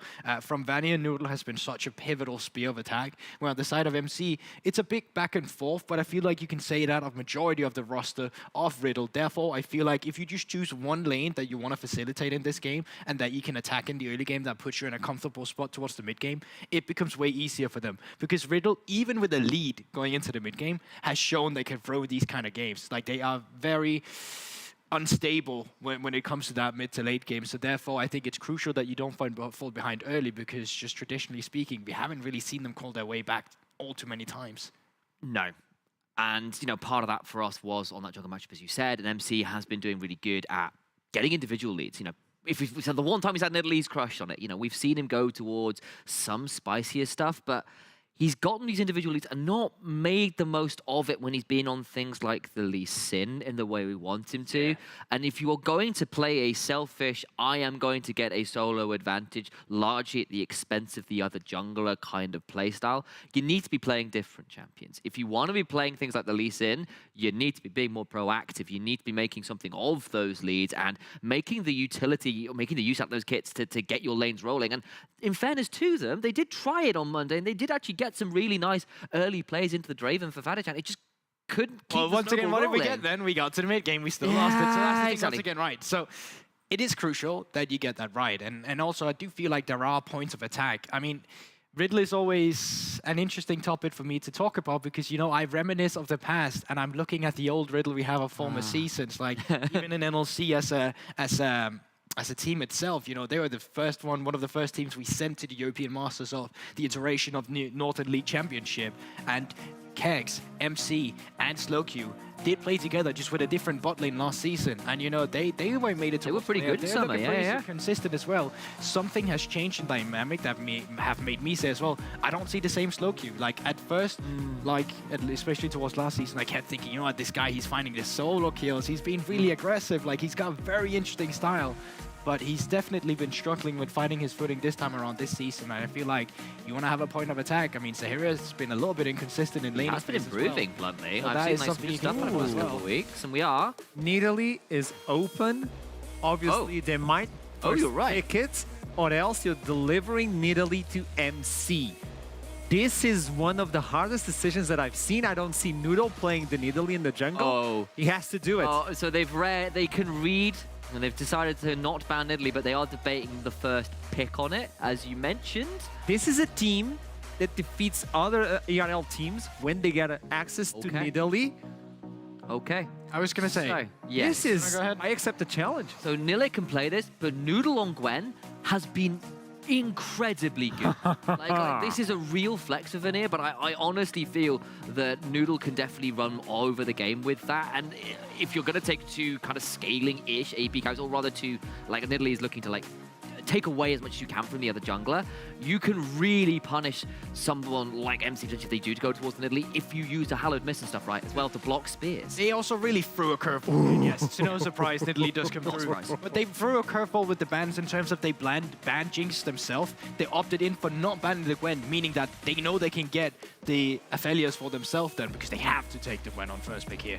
So that means there's a lot of priority down towards the spot side of the map, and we were talking about that in the pregame as well. Kevo versus Fachu-chan is going to be a matchup to look out for, and also from the side of Kevo, he's probably going to have to pick his AD carry now, or else you're going to go into the second ban phase where even more AD carries are going to get banned down against you. I mean, what's kind of left at the top of that mention? Like, Caitlyn is up there, but do you trust yourself to go that aggressive into this? Shaco is unlikely, I think, as an option here. Let's be real. So like the spears. Instead, it is going to be towards the Varus, which is the kind of the other option I was going to bring up. It's a little bit safe. You can play it lethality if you want to poke out the Aphelios. That was an old school thing before Varus got horribly nerfed. You could really punish Aphelios. It's one of the, even when Aphelios was very, very strong when he was first released, that was an option into him. But it also allows you to potentially play a bit more weak side if you want Quixith roaming around to support Sahira and Noodle, who do like to make good plays. And Sahira, with that rise, looked so strong on Monday with his Realm Warps all over the place. He was very, very good with using that ultimate to make plays around the map. Now, you need CC in these lanes. I don't see MC ganking top lane. No. Gank flank Nidalee, it is not a good setup. That's why they removed the Renekton. And now, do you need a support with a lot of CC? Do you need a mid lane that allows you to bring the Nidalee? Because I don't see any lane facilitating that ganking potential. But that's not what you want with Nidalee either. So you flip the switch completely. This is about getting priority laners to play for the Nidalee instead. So you're not really looking for that ganking opportunity, because yes, you can look for it, but more what you really want is something that facilitates what you want to do in the mid game, because getting through laning phase is just going to be about playing for MC on this Nidalee. I find it very interesting they third pick the Gangplank here, and I think it's just due to the fact that Kex usually gets this Gangplank taken away once he gets from the second ban phase. So therefore they show the priority on it, say, Nilla, you want to go something against me? You want to take the Gwen? That's completely fine. I'm fine with the matchup. Do you have any other picks? I don't really care. I'm just going to ban out support against you. So what are they looking for in this instance when they ban out the Thresh and when ban out the Rakan? Because surely they're looking for support here. They absolutely are. Oh, no, they're not. They're looking for mid lane. Yeah, they look to take lane. They might leave something weird for nukes up. But what I'll also say is, Nidalee, when I was talking to probably last season a little bit more, when Nidalee was a bit more prominent, one of the things that was a consistent conversation between me and a couple other analysts around that, where they're saying, look, Nidalee loves ganking in 2v1 scenarios. She's not the best bot lane player. And when you lock in something like the Gangplank, you're looking to play away from it. You're looking to play potentially towards the bot side, because Gang can't throw the ult down there, and you can kind of support other parts of the map. But Nidalee in 3v2s, she's not actually all that tanky. And if you're only locking up one person, she can get turned around on a bit. So she's not the easiest bot lane diving champion. And I kind of agree with Gulborg in him saying, like, look, you probably want to look to support the Nidalee a bit. They've locked in an Akali for slow queue. It is a bit more towards his playmaking side. And now I kind of want to see what they do get in for something like Nukes. I imagine something like a Leona or a Nautilus would add a little bit more setup, something like a Nidalee to follow up on. But I don't know what Quixith will have here to try and potentially takes to go with Kevo on the Varus. This is interesting though, because you do at least have Cannon Barrage to slow down immobile AD carries in the back and have this Akali try and run rampant at you. Yeah. I was going to say at that point in the draft as well, you didn't have all too much disengage on the side of Vanier. Obviously now you get the Sinsao ultimate to get some CC to push the Akali out of a Shroud or anything like that. But still, a lot of the things from the side of Riddle is either poke or kite back with Gangplank and Nidalee and kite back with Aphelios. It's an interesting dynamic from Riddle, but they can definitely play around some of the spacing they have right now in their champions. You can definitely see what they're going for. But from the side of Vanier as well, their champions are super strong to play for. It's very simple. You got front lines, you run them down with the Gwen as well. You got short range and the Ryze. You can poke a little bit with Varus if that's what you're going for, because I don't think this is going to be unhit Varus. It's not the biggest capabilities of hitting enemy champions here. I feel like Leona is probably the easiest option available remaining, because I think you can throw down the Solar Flare. It's not as committal as other forms of CC. You've still got the engage. It helps set up for things like the Nidalee and the Akali to blow somebody up. You can layer it with the Cannon Barrage. Put your circles together and bad things happen for Veneer, basically, is the combo here. This is going to be interesting, though, because, yeah, I'm actually not too sure what to say about this. It's a draft that we don't see very often. It's a good, fresh breath of air coming into it, because I'm so tired of just seeing the standard traits of all the same champions. You need Slowkey to get ahead for sure on the Akali as well, because there's a lot of immobile targets you want to like slow down. Getting onto the Varus, getting onto the Ryze can be pivotal, but from the side of Vanier, I mean, if you run over this laning phase, there is no way you hold on from the side of no. Like, it's very difficult with their champions. They need to stay ahead or even. Like, nameplate's on, though. That is Noodle on one of his preferred picks, even if, he can go face first in with the Jin Sao. But MC gets Nidalee. Like, I don't care. Like, obviously, it's an exciting draft on that front, but with nameplates on, MC's Nidalee is notorious. Their coach is literally named Don't Ban Nidalee. We reference it every time, but there's a reason for it. Like, for all that you can make their conversations about drafts on paper with, you're assuming even skill levels, right? That's not necessarily true when you have a guy who is so accomplished as a champion as you do, MC, and that's a big deal when we said we need this guy to make something of the leads he gets. Nidalee is one of those champions where you can do that. It is a challenge that Vanier said, we accept the challenge. Bringing the Nidalee, we are not afraid. This is one of the top teams in the standings, fighting versus Riddle, White in 6th place. And before I throw it to the casters, remind yourselves, if Riddle wins this one, they're locked in completely. There's no tiebreakers from now on. So without further ado, it's up to you. It's going to be a good bloodbath. I'm just gonna say it. I think this is a bit of an objective draft gap. I think that Veneer really walked out with a very S-tier draft 1 second. But as kind of highlighted by the desk, you turn nameplates on, and I don't think it's just Nidalee, with MC. Everybody on Riddle just got probably the champion that I would associate their name with. Yes. So in that sense, I think there is a big sense of comfort, inside of this draft individually, but how does this draft function together and also against Veneers? I think that's the realistic question. And you're going to like this because I'm in agreement. I think Veneer just committed daylight robbery in that draft. Okay. And do you know what? I'm going to put it out there as our analysts leave the room. Nidalee, I don't care for it. And do you know what? You can say MC's playing it. Don't care. All right, but let's move a little more away from our feelings on the draft and talk about what we're going to see. Yes, thank you. And I think from the get-go, looking at the expected priorities in the early sort of, first 3, 4, 5 waves, I'm looking at Veneer and I'm saying, I think you probably take priority in just about every lane. I think Kex might be able to throw a spanner in the works there. I think Gangplank can take priority against a Gwen. It's just very hard to contest, obviously, that E-start, skip and slash, or the extra attack speed and damage. Yeah. It's very hard to deal with that. So I then look towards Noodle and say, all right, what lane are you going to attack? It seems like for now, hang around the top side, which means either we are going to get some banger late invades on the top. Oh, no. Okay, he was walking towards the pit. And for a second, I just had flashbacks of Monday, that's all. So wards in the pit to cover a potential, over the wall from MC, and that's obviously an adaptation when you play against Nidalees and things that can go over the wall that want to play aggressive. So a little bit of information gained there as well from mostly the Raptor ward, and we'll see what Noodle does with it. But going to be starting on the top side, skipping Gromp as Xin Zhao. All right, we'll see. Maybe what's going to end up happening here is Wolves into Gromp into top, but no, just skipping Gromp outright. So that says to me very early aggressive path from Noodle, I suppose, but 4 camps is what it's gonna take to achieve level 3. MC on the opposite side on this Nidalee. Track the clear speed is his favorite champion. He's gonna know how to clear this one incredibly efficiently into the top side. I expect he'll be done with Krugs before the Skullcrab spawns, as he'll be leaving the bottom side jungle at 220. So yeah, I think on pace for that. As Noodle looking at his Raptors, expect will go to the red and then look for something off the back of that 4 camp. But right, because he's far behind. He's already. He's going to miss the Gromp. He's half a camp before. He's missing Gromp.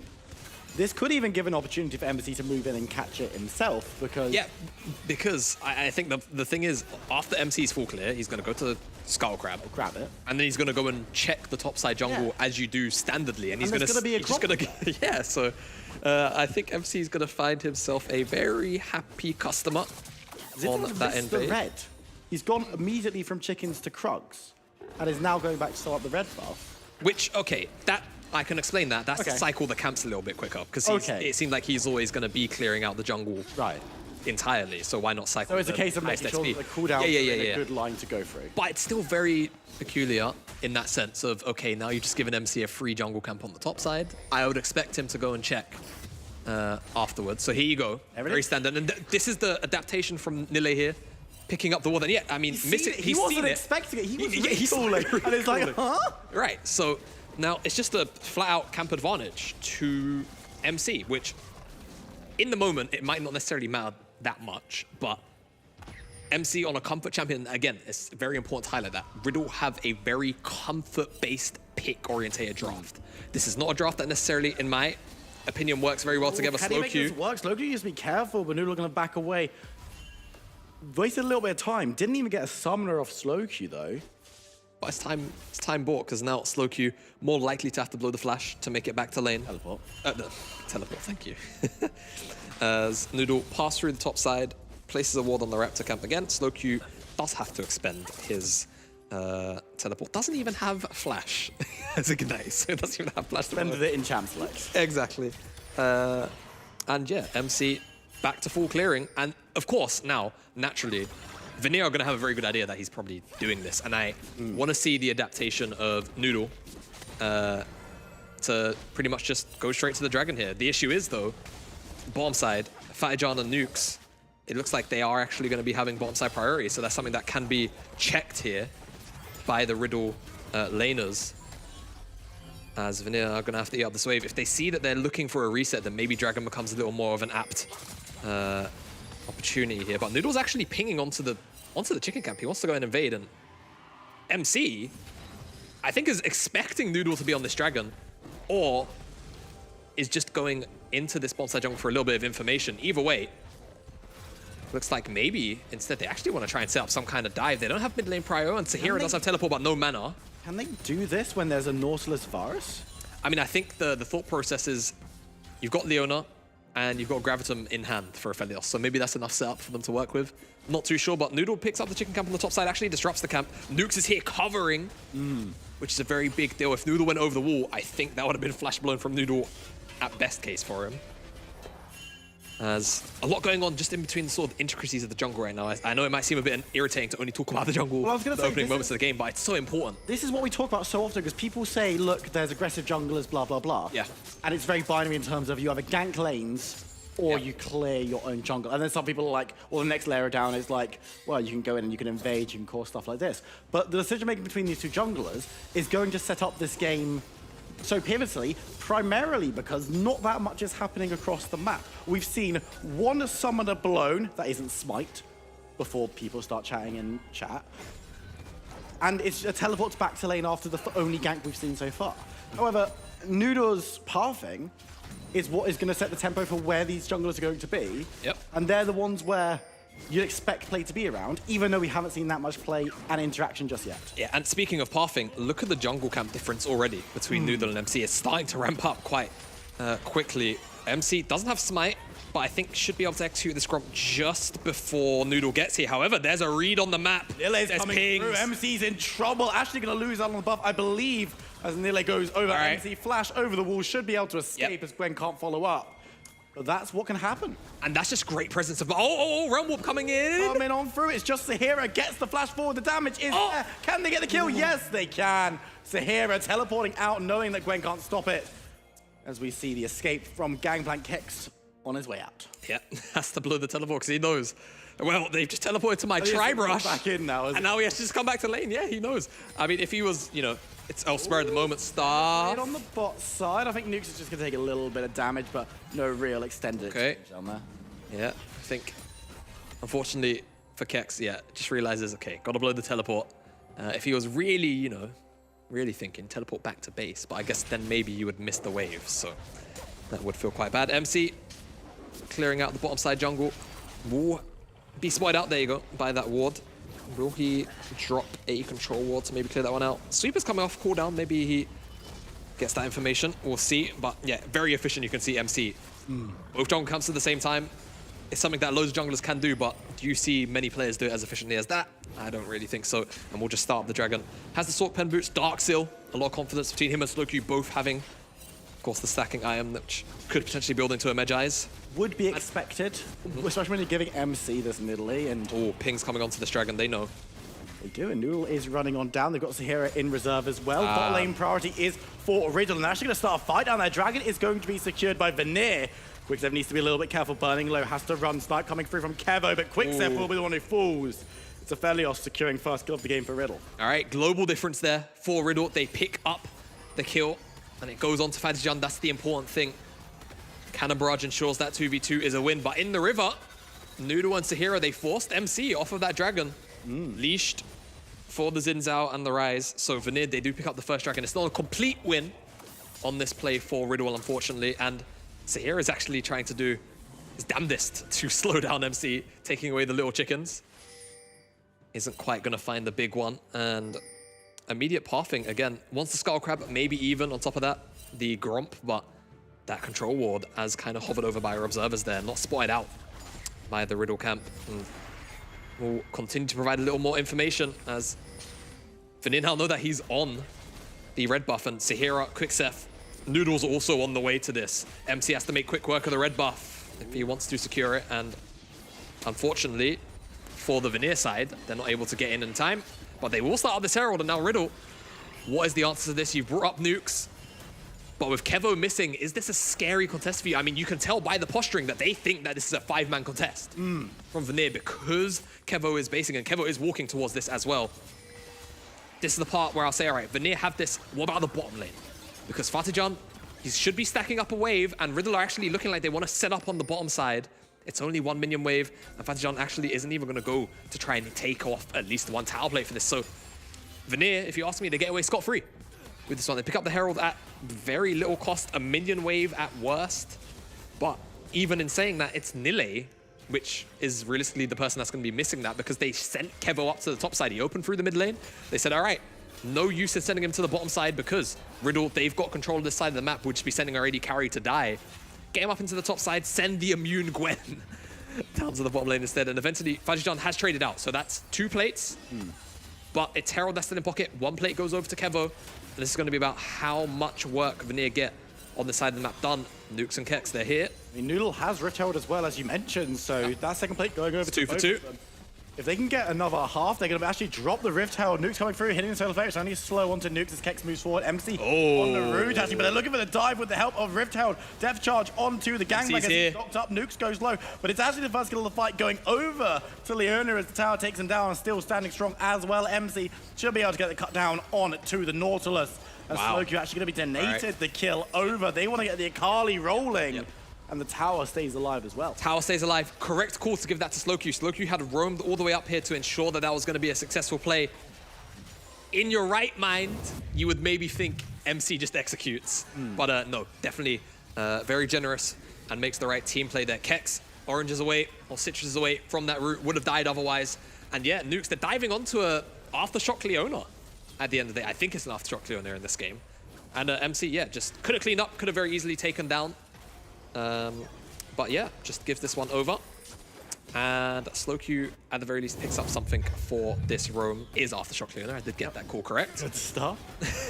And yeah, it's just going to make incredibly tanky, as you would expect, but definitely the correct choice in this particular game. She is the only true frontliner in this game. I feel like in a meta where obviously we see so much glacial augment, sometimes supports will just kind of mentally default to what is typically the norm in a lot of games. But using forward thinking, recognizing I am the sole front line realistically. So let's make that one be the lock-in. And Quicksef has done the same thing because, I mean, it's just him and Noodle that are the quote-unquote tanks front lines of the team.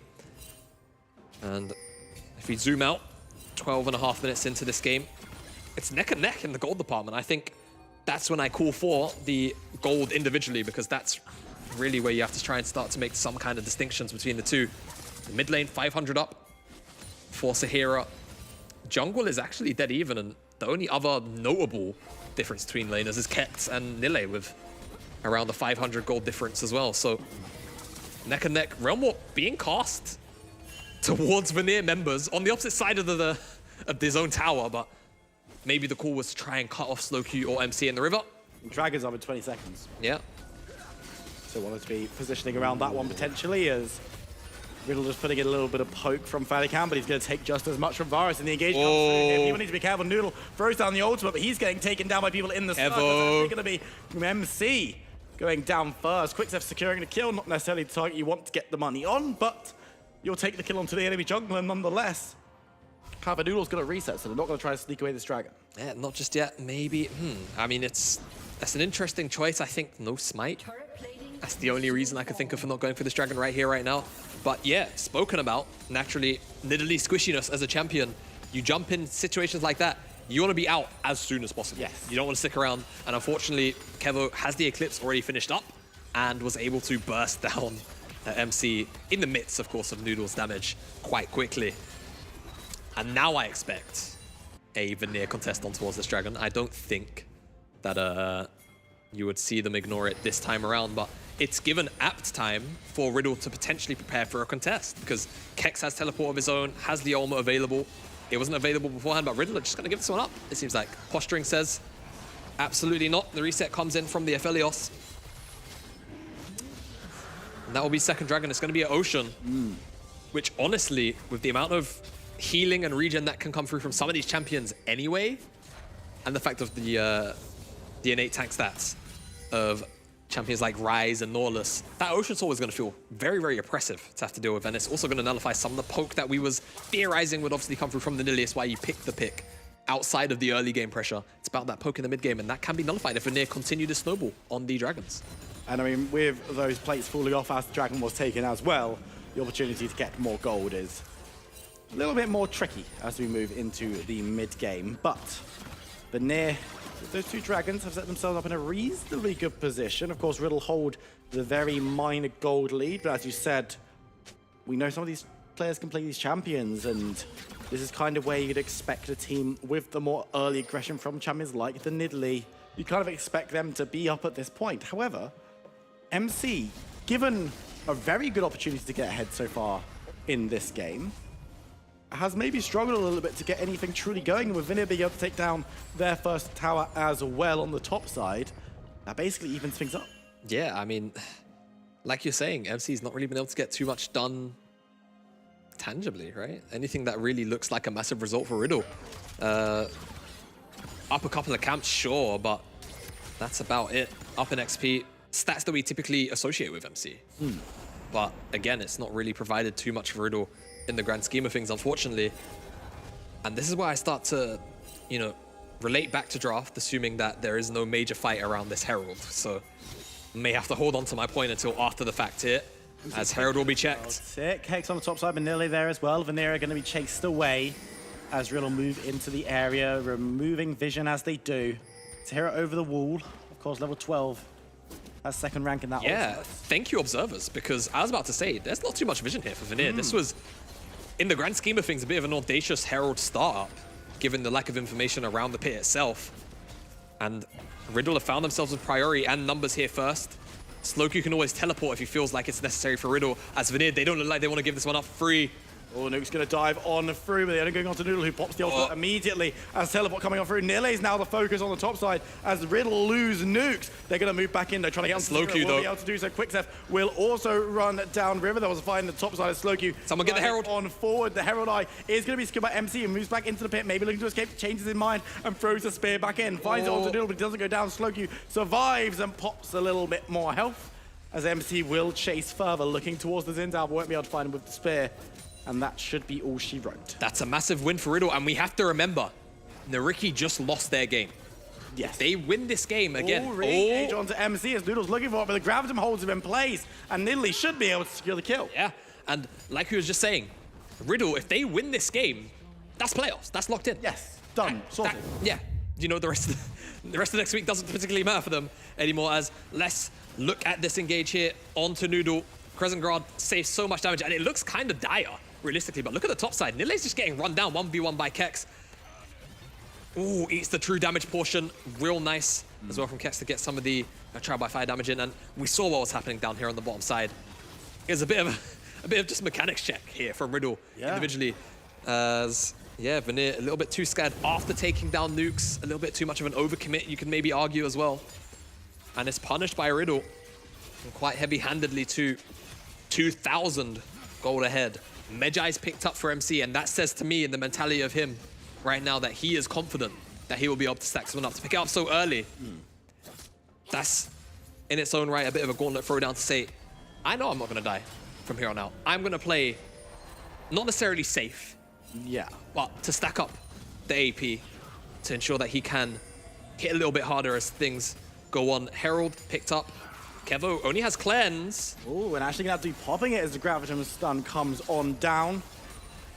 Riddle moving back into the jungle now, having blown those resources for the mid lane, and now Kevo is a much easier target without cleanse. Of course, no flash available either.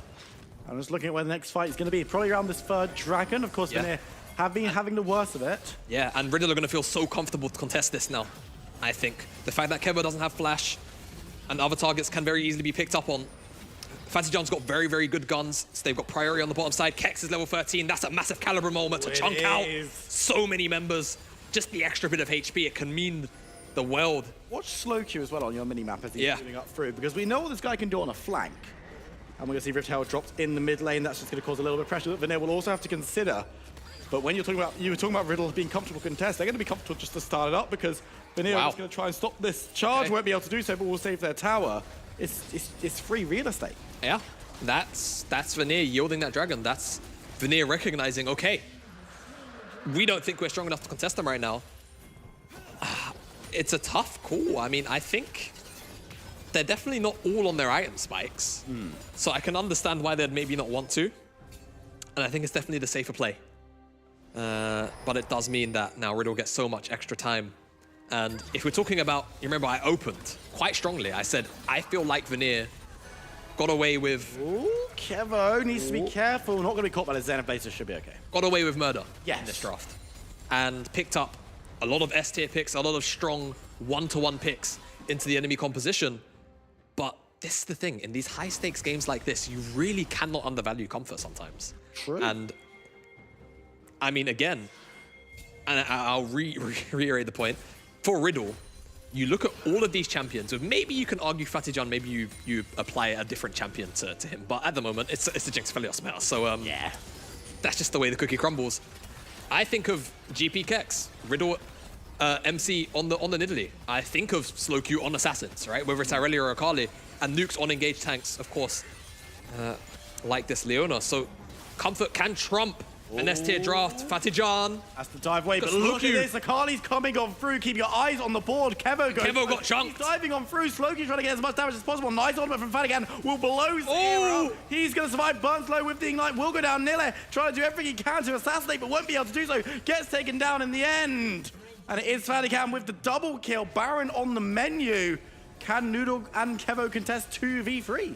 Kevo can play max range, but he's just looking to reset here. Fatijan! Fatigan gonna get him. Yes, he can. That's great. No, that stops Baron. That's not an option anymore. But now he needs to run as Riddle chasing him down, looking for something off the back of that stop. But Noodle, he's dancing away, has no support. That's it. Slowed by the solar flare, dives back in, knowing his days are numbered. There will be MC securing kill. Yeah, but I mean, going in 1-for-1. It's a kamikaze play at the end of the day, but it stops the Baron. And if Riddle get that, that is a massive snowball that they continue to roll over from that fight with. And yes, Loki on the flank, a little bit over eager to go back in with the Shuriken flip and with the perfect execution R2.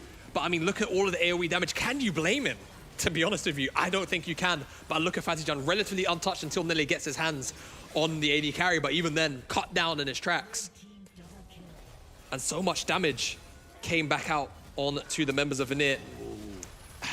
It's cookie cutter stuff from Noodle. I think great in the moment decision to go for that 1-for-1, because again, if Fatijan gets on top of that Baron, that's it. He heals up. It's done. Yeah, that Baron goes down.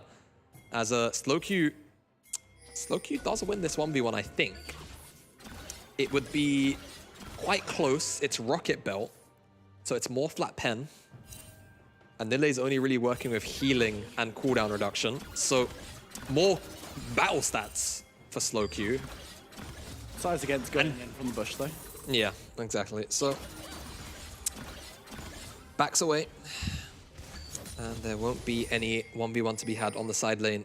Just over 90 seconds on this Ocean Dragon. Again, it's not soul point though, and Yeah. today we've seen Dragon really becoming a... They've been the core win It's condition. been the win condition in the first 2 games. Ocean Dragon could be very, very important, as we mentioned earlier, saying, look, Riddle don't want to be staring this one down because a lot of poke's going to be nullified and these champions are already pretty beefy. Of course, we know Sahira likes to go for this really tanky Rise build, which he's already picked up the Fimble Winter and Frozen Heart as well, of course, of that Everfrost. So he's not exactly a squishy mage as Kevo. A little bit squishy, gets rooted up, but not going to be too bad. But that's a Felios hold down. Yeah, observers, can we click on Aphelios? I don't know what the R2 cooldown is. Yeah, that's going to be on cooldown for about 40 seconds whilst that dragon's up. That's a long period of time to not have an Aphelios on it. I mean, that's an interesting decision. Gotta say, Yeah. noticed it more this game than the other game. Ooh, Realm Walk here, looking for Hold Cat. that point as they are looking in. Oh my god! Huh? That was a max range-ish spear plus a barrel back into Kevo. And painful. Steph in trouble. He's going to get caught out, taken low, and will be taken down. It's MC securing the kill. yeah, 4 more stacks to that Death Note. And I'm going to be honest, loads of pings onto the Baron. That's a thumbs up from me. If you wanted to start this right here as Riddle, I would totally agree. Maybe Fatijun can cycle out as well. He's got Calibrum and the Chakrams. And look at this teleport from Kex onto Nile. They want to fight, but they're just going to turn away from the Baron to take him down. That's interesting as Baron resets, will secure the kill. Kex goes low, but survives. But once again, Vanir are happy to throw their bodies onto the fire if it prevents Sahira going down. Sahira, though, might be called out not by the Xenoblade, not by the spears. Noodle on the side helps out emotionally, if nothing else. But now Riddle needs to be careful because the poke is being returned. Remember, we talked about the poke coming in from Nidalee, but you've got Varus, you've got Xin Zhao's poke's not awful. You've got the Rise as well, and now they're moving towards this dragon. This will be second for Riddle, third for Vanir, depending on who picks it up. Remember, Vanir are working with one fewer member, as we've got 10 seconds on that Gwen teleport available, though. If they want to get involved with Nidalee, it's going to be able to do so. But in the dragon pit, it is going to be Riddle starting this one up, but they're going to try and get the fight onto Slowky. Goes into the Shroud, dancing around. The dragon is secured by MC. The root and the damage is pretty good, but Quick7 needs to be careful. Teleport coming in. Nile looking for Akali. Nile, I don't know about that one. Yeah, turn around, Nile, turn around. Don't go for this. Don't go in there. It's not safe. Yeah. A lot of horror story plays coming through today. I don't know. You look confused by this play. I don't know. The resources are still there for Riddle. Slowky's a little bit chunked out.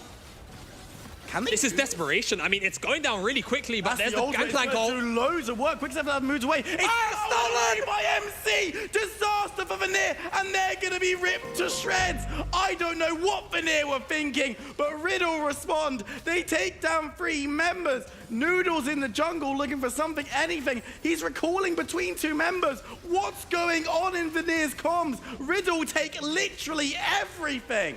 And MC continues to have the highest number of neutral objective steals on top of that. Noodle, he smited the Baron for HP at the start of it. And because of that, they burn the Baron down too quickly because they're put under pressure. And that means that there is no smite to secure that Baron. And what happens? I don't think it was MC's smite. I think it was the spear. I would need confirmation, but I'm pretty confident that it was the spear. All right, here's the replay. Get close to it. Was the spear. He didn't get in for the smite. And you can see it's seconds. A second away from having smite up, but he needed it for the HP to tank the Baron, and the pressure was on. And when it matters most for Vanir to pick up this win, to try and at least, make Riddle sweat for this playoff spot, they end up fumbling the Baron, and it's just a head-scratching decision from Vanir. But Riddle, they're gonna be laughing all the way to the bank with it. Baron buff, no neutral objective for the next 3 minutes, so they can just siege on the map. They got 90 seconds just over that to work with this Baron. And again, I still stand by my point. I think Vanir walked away with a pretty big draft win. It went from a heist, a bank robbery, into a Benny Hill film so quickly. But again, this is why comfort can be so important for games when you need your players to perform. Because sometimes drafts just don't matter. They just don't. And if you've got your players on champions that they know they can consistently mechanics check on champions that they might just, know the enemy team, in this case, all of these players will have, a lot of practice against these champions. But being able to say, as Riddle, okay, we don't care about the composition, as long as we know we can play well together and outskill the opponent because we're so confident on what we have, that's the important thing. And that's paid off because, I mean, again, very objectively, Vanir had priority, I think, in all 3 lanes, at the very least 2, and they just didn't really walk away with a massive tangible lead. And that's the important thing to pull away from this as Riddle break open the base of the Baron, Kex in the mid lane, so much damage onto a frontliner. I mean, MC's 4-2-7. This Nidalee came online at 15 minutes. That's not how this champion's meant to work. Oh my god, Kevo nearly got 1 shot. Right, okay, Riddle, they're moving forward. That ultimate from Gangbang is just going to make Kevin walk the long way around. Inhibitor 2 goes down. It's only a matter of time, right? Yep. Riddle, I think they are looking to punch their ticket into playoffs. They saw Nariki before this game lose the ability, really, to have it in their hands properly. And they have pounced on this opportunity against Vanir with the Nidalee. And this is a direct rival in playoffs. Yeah. Right? This is the kind of matchup where I think I'd have to pull up the table. Because of the way the seeding works, this is actually a playoffs potential matchup This that is you one of can those see. potential 6-pointers we talk about in football terms. Yeah. I mean, because if you think about it like this, if 3rd plays 6th and 4th plays 5th, Riddle climbed 1 spot above Dusty, who... It could happen in theory. It's a bit of a long shot, given that Dusty picked up their win. But... We've still got a week of games left to play, though. Exactly. So anything can happen within this. And we say the league doesn't stop after today, even with playoffs secured, because teams are still fighting for seeding and still fighting for positioning, as Nilla is going to try and grab an objective bounty. Small solace that they can now pick up these little pockets of gold across the map, but they're still standing. There was potential for this Vanir roster to do something in this game, but Riddle really turned on the style, looking potentially for the snipe, but that's the Varus ultimate depleted.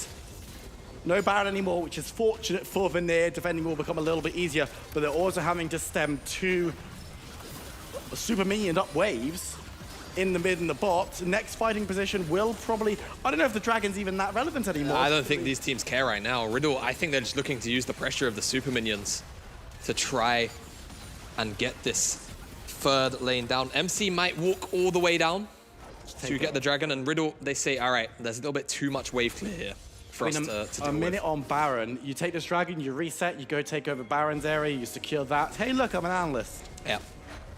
And they're just making the sound play. They recognize, okay, we go for something that didn't end up working. Oh, slow Q. I mean, he'll win. He'll win handedly. So much damage on the nip. Yeah, exactly. That's what I mean. Right. Yeah, I don't think you quite realized how strong this Akali is. Like, that is, I'm scared for Nidalee. I'm calling out slow Q. I'm scared for the Gwen. As, yeah, Gwen removed off the map. And the timer means that if Riddle get themselves in position, that Nidalee's immediately going to have to find themselves back out to the map with a very forced TP. And again, these frontal fights, they've just been working for Riddle. I think if you look top down on this composition, you said, who wins front to back? Vanir. You would probably edge Vanir in most cases. Albeit, Aphelios, Gangplank, it's a tough call. Well, I was going to say also with a 9k gold lead, that kind of swings things. Yeah, naturally. You'd think anyway, is the hero just going to use that ultimate to get back to the top lane to defend. Baron is up in 10. As Vanir just going to put some holding fire down. Well, Riddle going to put some holding fire down. Vanir are going to avoid it as we're going to see Noodle diving on through for Kex. But this isn't the 1v1 that the Sinzao wins anymore, so he's going to have to back away. 3 levels on Kex. 4 items on the Gangplank, including boots on top of that. And Riddle, honestly, with Baron being up, Vanir probably have to contest this, because if they don't take it, they just lose. They just lose, yeah. The siege, perfect word, insurmountable. Baron wave with all the supers, it's just going to be too much. Slow Q on the flank again, has the ultimate. Needs to be careful. Fang actually misses the ultimate, but Slow Q comes through, almost blows up the Nautilus, but goes low himself, has to go golden snipes, goes wide, but they will be able to get the shutdown onto him. This could be big. Gwen. This could be big, as we see John has to get away as well. Zahira takes it, and on the other side, things are looking good for Veneer as well. Minions are moving into the base. Riddle are going to be taken away from this barren area. Kex goes low, but almost takes down Noodle. Nile's low as well. Veneer are clinging on in this fight, looking for the damage, but coming from MC. Can't get onto Zahira, but the towers in the base are falling. Nukes goes low. They're just buying time at the moment. Gwen will be able to get the recall. Can they save the bottom tower? I think they will be able to.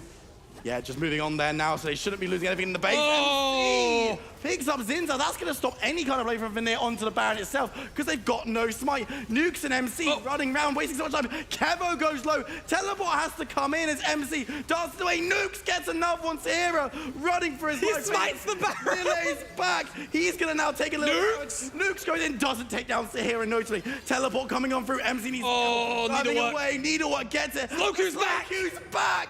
How has this gone on so long? I think this will be the end as Nile moves away, but Slowq is he's still chasing, got movement looking to speed. try and get the play. Can he get there? Northern Quicksef.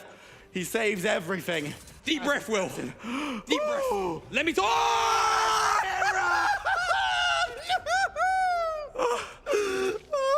The hilarity doesn't end. How did he even know he was there? Why is this all happening today? Why is Fajan soloing the Don't solo it, Aphelios. Hey, he's got it. He's a 3.5 item Helios. As Slowq and Kex will come into tank, but I mean, Noodle and Quicksef. Noodle's alive, yeah. They want to take the fight instead, but they can't find Quicksef going in with the anchor. Going low, but remember this guy's pretty tanky, gets depth charge onto 2. Slowq caught up with a wind, becomes lightning, but he'll go down. And now Riddle once again turn their attention towards the Baron. Do you know what? Yep. Let's just not do Baron teams. Let's just stop. We just have an agreement not to do this, because I would ask for a replay. Our observers are smurfing today, have to say. Yeah. Well, I'm not going to ask for that, because it'll be about 45 minutes. Yeah, I'm just gonna say, I don't know if there was supposed to be a replay queued. I'm not gonna interrupt any of that, but I will say, I just want to know how long it's gonna be. If anything, must call Baron power play, by the way. That's 3 minutes. We know that one already. The play itself might have been 3 minutes. We go for the replay, we come back, and it's like, we don't know what the Baron power play was, because it's done, right? That's okay. Back down to earth for a second. Okay.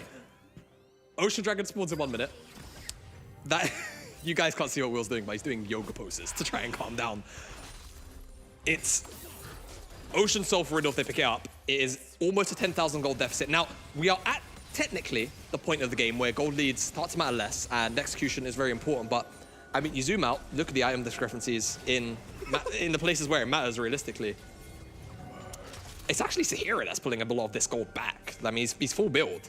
His itemization is quite cheap. So this rise is about as strong as it will get. And again, with the amount of CC and burst damage that is available to Veneer, you could see some kind of turnaround come in, but Riddle, they've got a bit of a side angle here. Poke Nile, though, could find Kevo! The poke. He's going to get slowed up, but will be able to dive behind. Kevo! Like Kevin needs to be able. He's dead! How has that happened? How? Poke!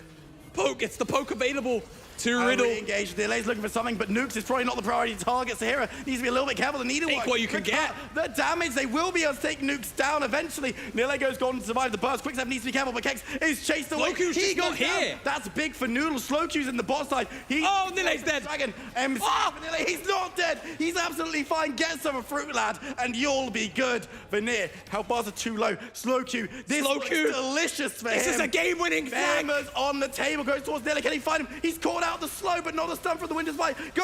Executes 2 with 1. Sahira goes forward with Noodle. It's 2v1. What can Slowq do? A bit of damage. Sahira can't get in the fight anymore. Noodle's going to go low. Has to run for his life. The blast cone away. Manages to do so. Teleport back to the base to defend from Sahira. Zinzao, I don't know if you can go back, dude. I don't know if the recall's going to be stopped by Fadigan, who's looking for it. Cue the bush. There you go. He kills Noodle. And now in the base, it's 2v1. MC's there trying to bring in the minions to this inhibitor. They've respawned.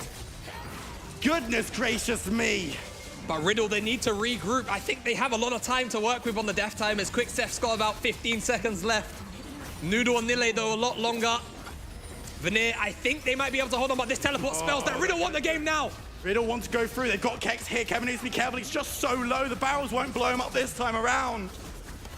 Veneer moving forward, trying to defend. Rise is there, Nautilus is there, Kevo moving back, but MC's moving towards the play. Kex is gonna break down the towers. Riddle are going for the end. They're going for playoffs. Quickstep, the anger goes wide, moves towards Fan again, has to go gone. The fight is on the Bear Nexus. Riddle have done it. Slowq moves into the backline. Kevo uses cleanse. Nile's doing everything he can, but he's swarmed by Riddle members. They're gonna take the fight. They're gonna take the Nexus and playoffs.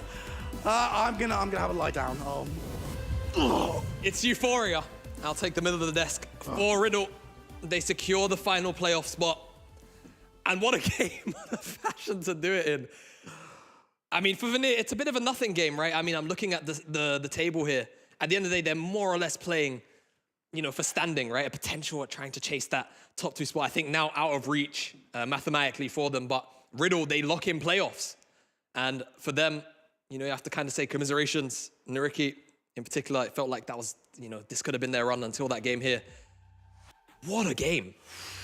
What a game for Riddle. And nothing but action. This is like what it's like casting next to Nightmare. We're gonna jump to a short break. When we come back, we're talking to these 2 teams. You can't miss it. We'll see you in a few.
Welcome back to the NLC after another beautiful game. Riddle taking down Vanir. Who would have thought about that? Well, I did because of my predictions. But no, with this in mind, Riddle secures themselves the playoffs spot. It's the 6th place at least for Riddle, which means Astralis, M&M, and Nuriki are out of the equation. Singularity was already out of the equations. We finally know which teams are going to be in playoffs. We just need to know the seeds of these teams. Obviously, I want to talk with both players, or should I say representatives, because on one side I have a player, on the other side I have someone else, and I'll tell you all about it after this, because I'm going to start up with Riddle. Nooks, hello! Good evening. Good evening. Obviously, it is a rush of feeling, securing yourself the playoffs, winning versus Vanir as well. It was a bloodbath, this game. It was a really bloodbath. So I'll take it off to the Champion Select before we talk in this interview. Nidalee Open. What can you tell me about this again? Like, it's the second time people are leaving Nidalee Open.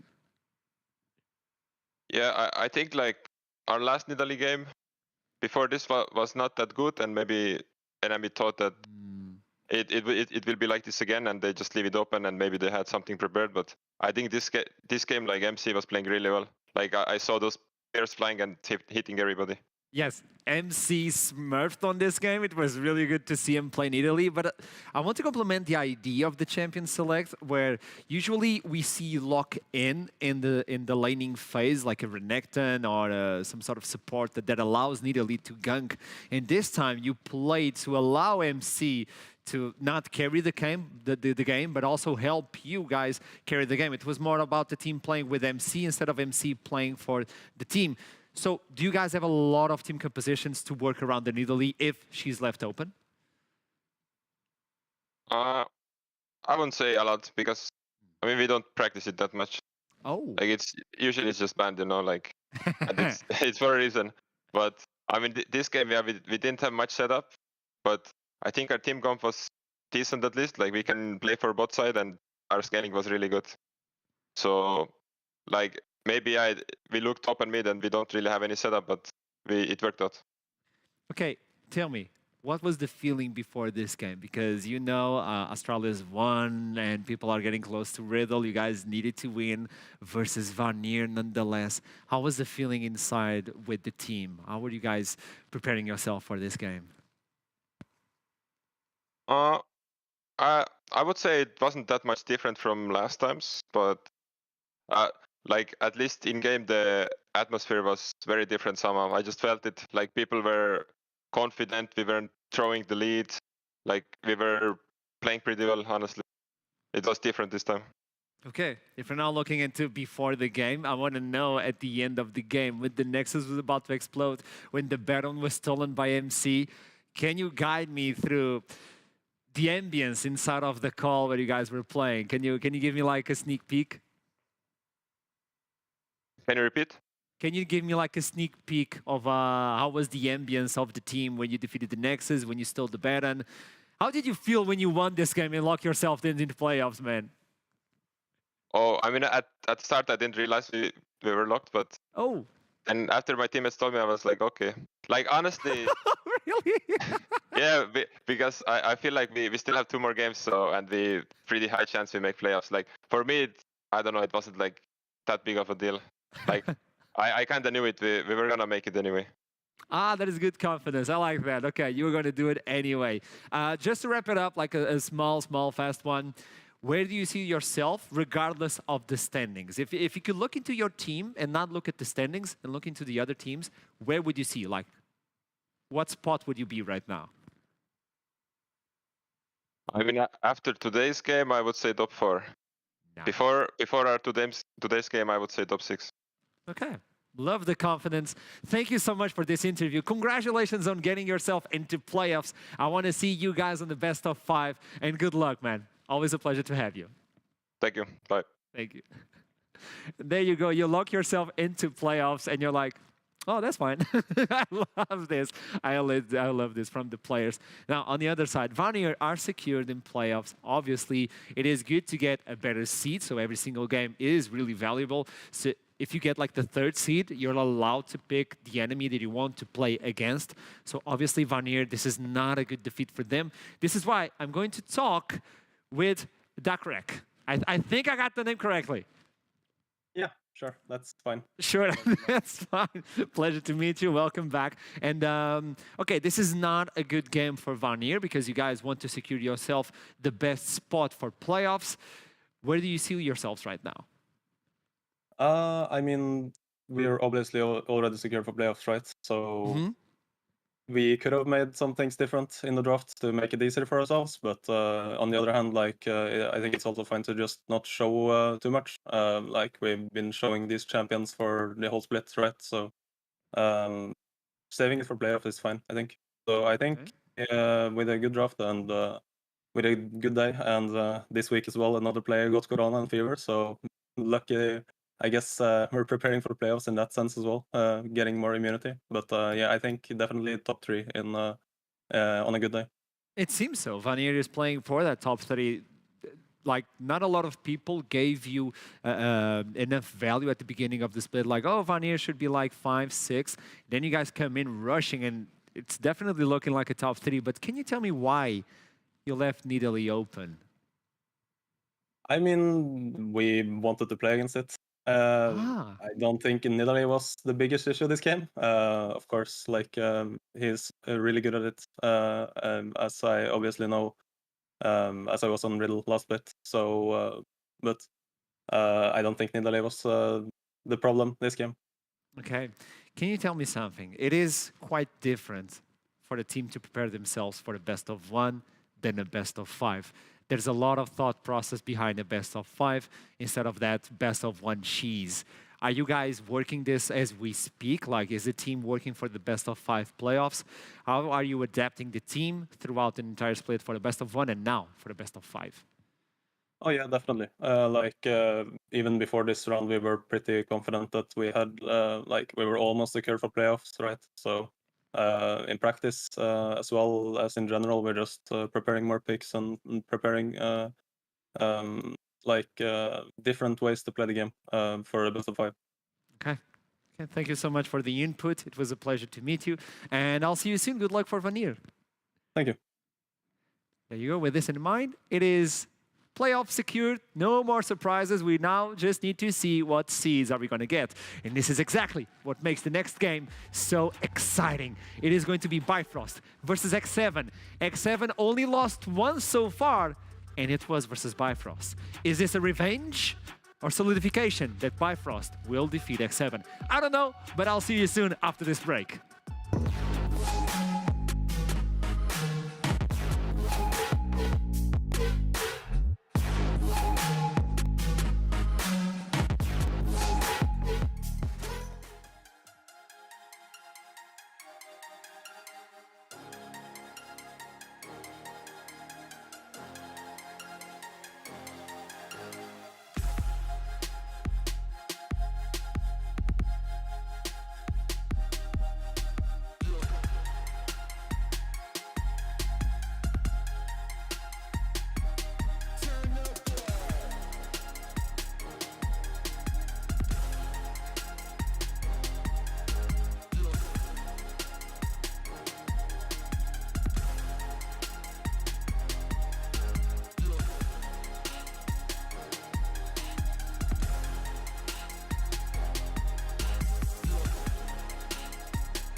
Bifrost versus X7, the rematch of the only team taking a W out of X7. It's going to be spicy, and I have initialized it for the first time on the desk.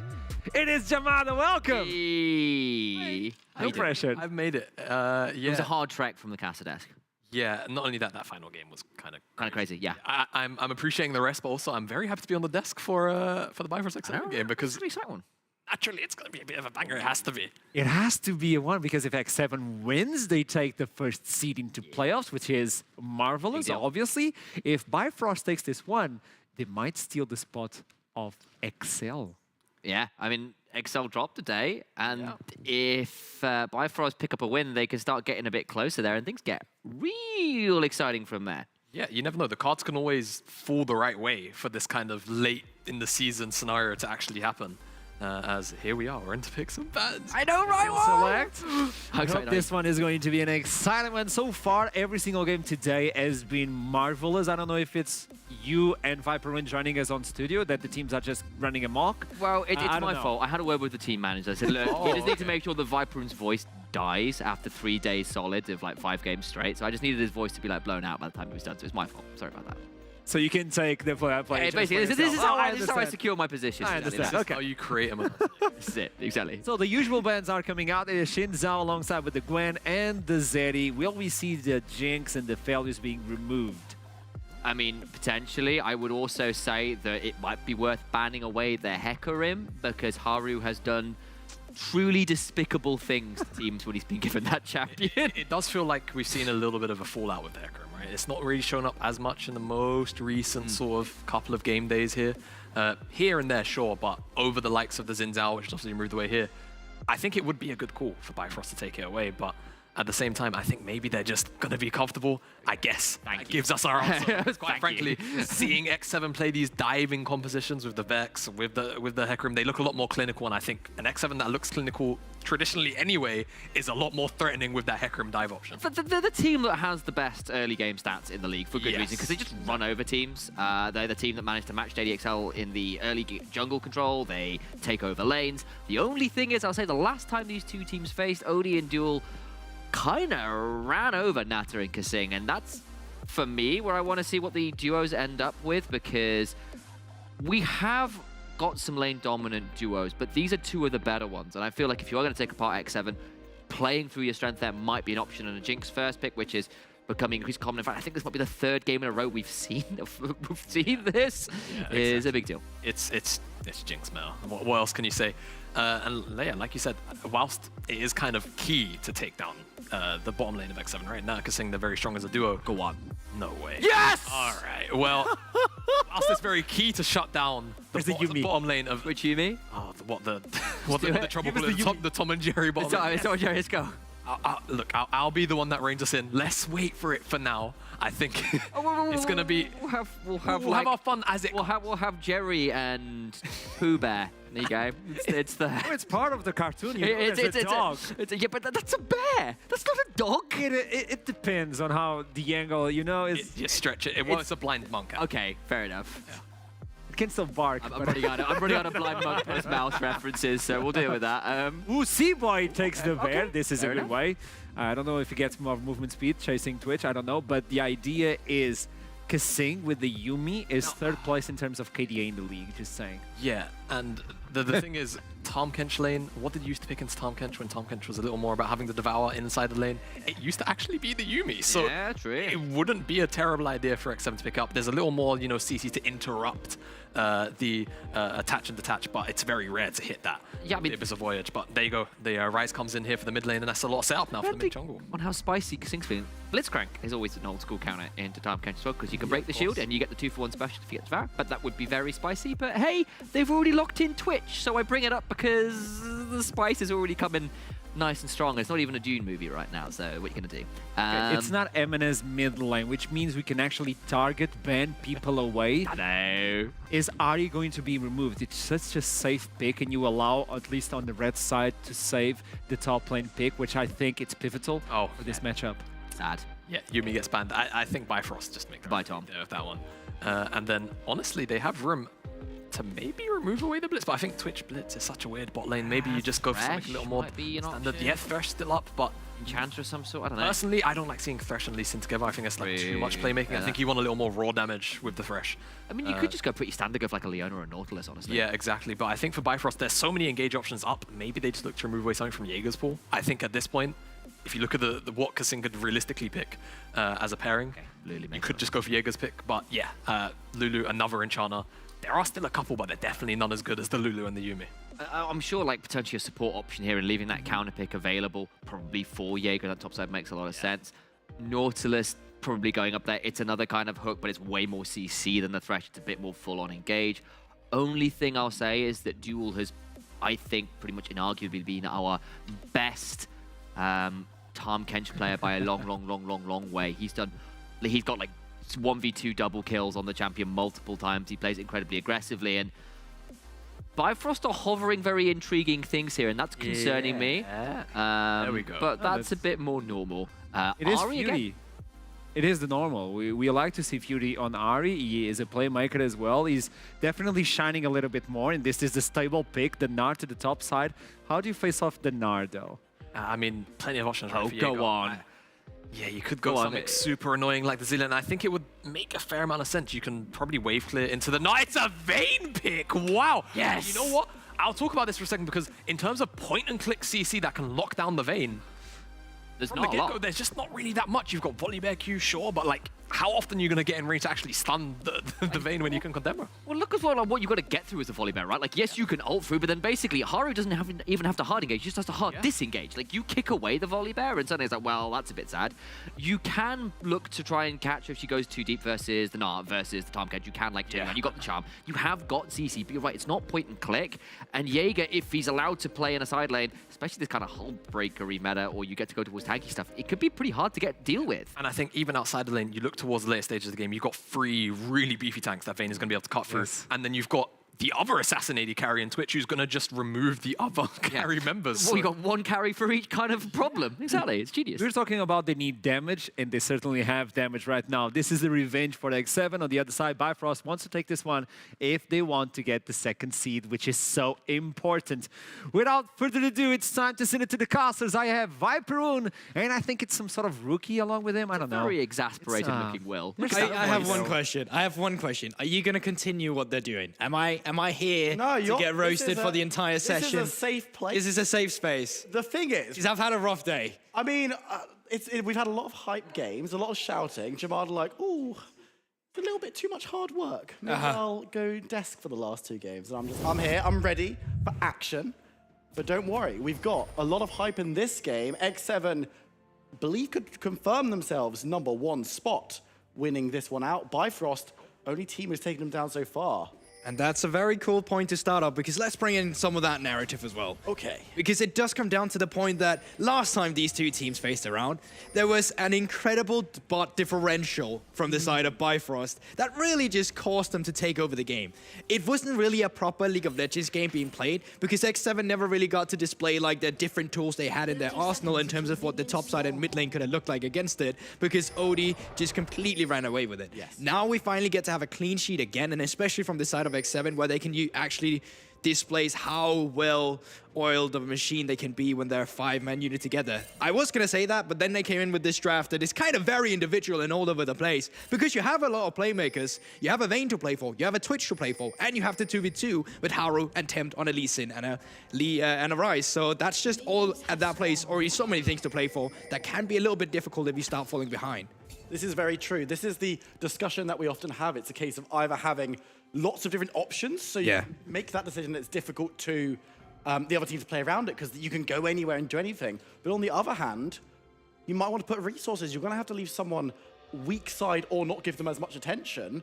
And if Bifrost decide, oh, we see that you're not playing around this Vayne, which maybe you should be, we're going to be able to go and abuse that. So it's going to be really, really fascinating to see exactly what X7 do with this kind of crazy draft that they've got going on. But junglers starting on opposite sides, we could see some early action in a couple of lanes. Yeah, let's take off from that. So Lee Sin spotted on the red buff. Blue War Trinket has already been placed, while on the side of Bifrost, Seaboy has not been spotted yet, and there's been no aggressive wards. So with this intel in mind, what you're kind of looking for is how the bot lane from the side of Bifrost will play it. Because if they can crash the wave on 3 and just recall, they'll kind of recall at the moment Lee Sin is going to be bot, and Harry won't really get to utilize as much of the pressure as he wanted to. What Haru then in turn can do to stop this is that he can skip camps on the Lee Sin to come before the third wave crashes, and then try and see if you can burn some summoners on Odie. So it's going to be interesting to see if that's the strategy he's going to apply. Of course, on the other side of the map, Seaboy, he is going to be making his way up towards that Vayne. Oh, Jewel! He might be in trouble. Caught up under the tower, takes one shot, but Nata not able to get the damage down too quickly. Level 1 Twitch isn't really able to do that, but, you know, aggression, but maybe a little bit too much. A little bit. Seaboy hovering around the mid lane. Temp does still have Flash and Face Rush available. Looking to run good charm. By the charm though. Flash forward from Seaboy, looking for the first blood. Tempt will return it, but I don't know if he gets out of this one alive. Flash through from Ari, secures first blood. Yeah, and all in all, just a little bit of a blunder from the side of 10. He saw the charm come through from Fury, didn't flash it in time, and just like that, follow-up CC from the Volibear. Great first blood picked up from Bifrost, and essentially and especially from Fury as well, who's been having a really rough time in the league so far, finding his footing as a mid laner.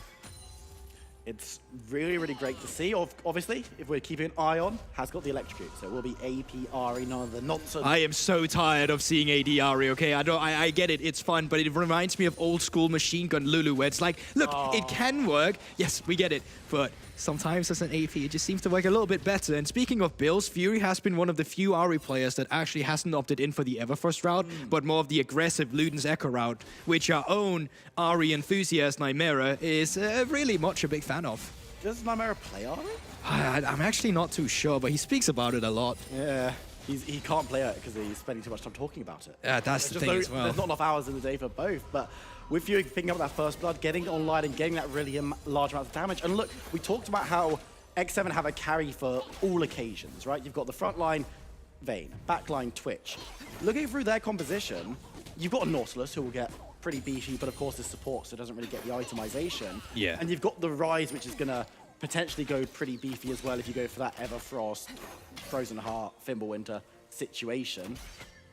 You get to be a little bit of an extra frontliner in that sense, yes, but it's only towards the mid game, right? Or at least when you finished up those items. And that's where you want to play for your reliable backline carry, which of course will be the Twitch, it will be the Vayne. Jaeger as well, running the Ghost, which of course resets on kills too. So it's like, not only do you get a prolonged ultimate from Vayne, you also get the extra Ghost coming in hard. But that's something that we're going to be looking at towards the mid game, because right now in the early game, there's not too many tools from the side of X7. If there was to be one, it'd be here in the mid lane. It will be Haru supplying it, but sneaking in, doesn't find an angle and will leave. Or will still hang around, actually. Hasn't decided to fully commit to going elsewhere, as in the bot lane duel. A little bit of slow Seaboy hanging around. Hasn't been spotted out on that ward because it has been turned off. Fury needs to be a little bit careful. Caught up by the root, but gets a nice charm onto Haru. It won't matter, though, as he gets the kick in the first kill of the game for X7. Brilliant setup. Once again, Tempt and Haru, the almost infamous duo in our league here. And Fury just coming out with the charm a little bit too early. Remember, the charm actually stopped dashes from coming through, but Haru baited it nicely by Wing onto Tempt instead, then finishing up the kill with the Sonic Wave afterwards. So responding back with the jungle aggression in the mid lane instead. Great to see from X7, stabilizing a bit. Especially in that mid lane, picking up the kill. It going over to Haru is nice, because the Lee Sin will be able to move that small advantage around the map, getting things going elsewhere. And we talked about how many options X7 have to play around, as Duel just hanging around. Shikari's hit 6, needs to put some pressure down, but Jaeger going to get that condemn. And this is something that they talked about on Desk as well. The idea of Vayne is quite hard to get onto, because you talked about the resets, the Ghost, even aggressively. But all of the engage coming through in Bifrost, there's not that much point and click, and there's not that much range engage. That's the thing as well. But I mean, it can come down to some execution as well. You know, one charm or one misstep from Jaeger where he gets too close to Shikari. That can spell disaster. Even here, as you see it in the laning phase, like, yes, Vayne is super annoying when she just gets to pile down her 3 auto attacks, I'll trade you. But if you get on top of her, if you nail her to the wall, as this now when you get the mecha and you actually get the stun down, that entire sequence of combos you nail through is actually going to be doing a massive amount of damage that can be beneficial to the Na. Absolutely. And one of the more interesting things that we've got this time around, game is dead even coming into the 7-minute mark. First Dragon went over to Bifrost. Infernal will be spawning up in 4 minutes time, but it's the other side of the map that we should be interested in. As you can see, Odie and Duel moving up towards that top side. We've got Rift Herald spawning in about a minute. We haven't seen a response yet from X7. Do you think they're going to go up there, or do you think they'll let it go? Well, the thing is, this is a very early rotation. Usually, you don't see it come through this early into the game, but I think it's also just due to the fact that they might be able to stack up some waves here, move it in towards the Vayne. She's not very good under a tower dive situation, especially if there's multiple members. And as you can already see on the minimap, Fury was able to gain the first move from the mid lane by pushing in the wave. C-Boy is in the back as well, and the vision control is actually not too much in the favor of X7. So in the minimap in return, you can see Jaeger forced to forfeit this entire wave. Haru disengaging with a kick too. Yeah, and Jaeger putting in, trying to find out Duel, and won't be able to find the third shot as Odie gets onto that tower, gets himself a plate, a bit of gold in pocket for the Jinx. We've seen what Jinx can do today already. Azator unfortunately didn't manage to win on it, but was definitely the focal point of the team. And for Bifrost, we know that Odie can do this. In the reverse fixture, it was all about Odie and Duel in that bot side, and this game could well be the same. Rift Herald is about to make his way onto our screens. X7 now have rotated up Natter and Kasane. They were much slower, but they're still on time. They are, but that also gives Shikari some time alone with the turret plating down towards the bot side. Shikari does have TP as well, does not have the Mega now. He just Mega'd out, so it's going to take some time. There we go. It's finally started stacking up that little rage bar. So Bifrost, they can start this up. They can wait for the perfect moment where Shikari finally gets the Narbor filed up and then just come in with a TP flank ward. Oh, Fury and Tempt having a bit of a scrap in the mid lane. Nice dancing, nice feet from Tempt as he gets the damage down, but can't get that last Q for the burst. And as you can see on the top of your screen right now, Bifrost are going to be able to take away this Rift Herald. So, you know, turning up early definitely paid off. Early bird gets the worm. And Odie's actually the one who's picked up the eye. Honestly, great rotation there from Bifrost. Yeah, it was a little bit early, but it was something you didn't expect from the side of X7. Knowing Vayne didn't do too well, you know, with low resources alone in a lane, just meant that they had to back it off. Once that Shikari is down towards the bot side, he was fine being there, catching the wave, collecting it, staying on the tower, because he did have that teleport if a fight were to break up on the top side of the map, which is what, you know, usually when we have the AD carries down towards the bot side, they want to get the plating for themselves. It's usually either we go Rift Herald or we leave this for our bot lane. But by putting up their bot lane that early in the sequence, they get to just get everything on the map, really. What do you make of Odie securing the eye for himself? I mean, I've actually under the impression that it's been too long where teams have not adapted to this change. Okay. Actually. Because most of the time, when you're moving your AD carry up towards to get Rift Herald anyway, just give it to your AD carry. 70% of the time when Rift Herald is used, when you have a Jinx on the team, you're using it on the Jinx anyway. Why rob her of half the gold she's going to be getting from the turret plates if you can just help with the setup, force away your enemy, and then just use the entire Herald for the AD carry themselves? Like, I'm actually baffled that we always see junglers go for it, because if the moment is there for it, I genuinely believe the AD carry should just take it. And it's clearly something that Bifrost have discussed, because you've got that rotation up. We don't always see bot lanes, especially Marksman, going up. Sometimes they'll stay bot and just grab themselves an extra couple of waves. But now Odie's going to have that cash in to use as soon as they see fit. And still a couple of minutes left on plates as well, so he's going to be able to get that massive amount of money. But it's going to be about round playing with the first move here. So Fury, he can push in this mid lane. He can make his way down towards the bot side, allow that extra bot lane to have the pressure. You need some more vision, especially because the Drake is spawning in just 1 minute. You already got the first Mountain Drake on the side of Bifrost. If you can accelerate the game even greater, it's going to be nice, because X7's team composition is not very good at face checking. Oh, and there's the Rift Herald going to be dropped down mid, so it's not actually going to be giving solo, but they're going to dive towards Tempt. He's going to be able to survive, moves away, dodges out from the ultimate as well as Haru comes in. Duel gets the gobble, and we'll be able to spit C-Boy back out into safety, but Fury might not be so lucky. Haru gets the kick. It's not enough damage, though, and C-Boy will be able to rip through the jungler of X7. The Rift Herald is still working as Nata on the bot side, as you can see, trying to grab some plates in return.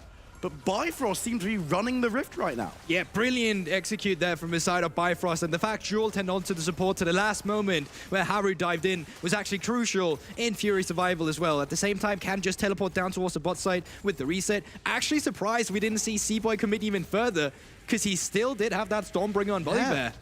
Would have been able to turn off the tower and make that dive last a little bit longer or be a little bit safer.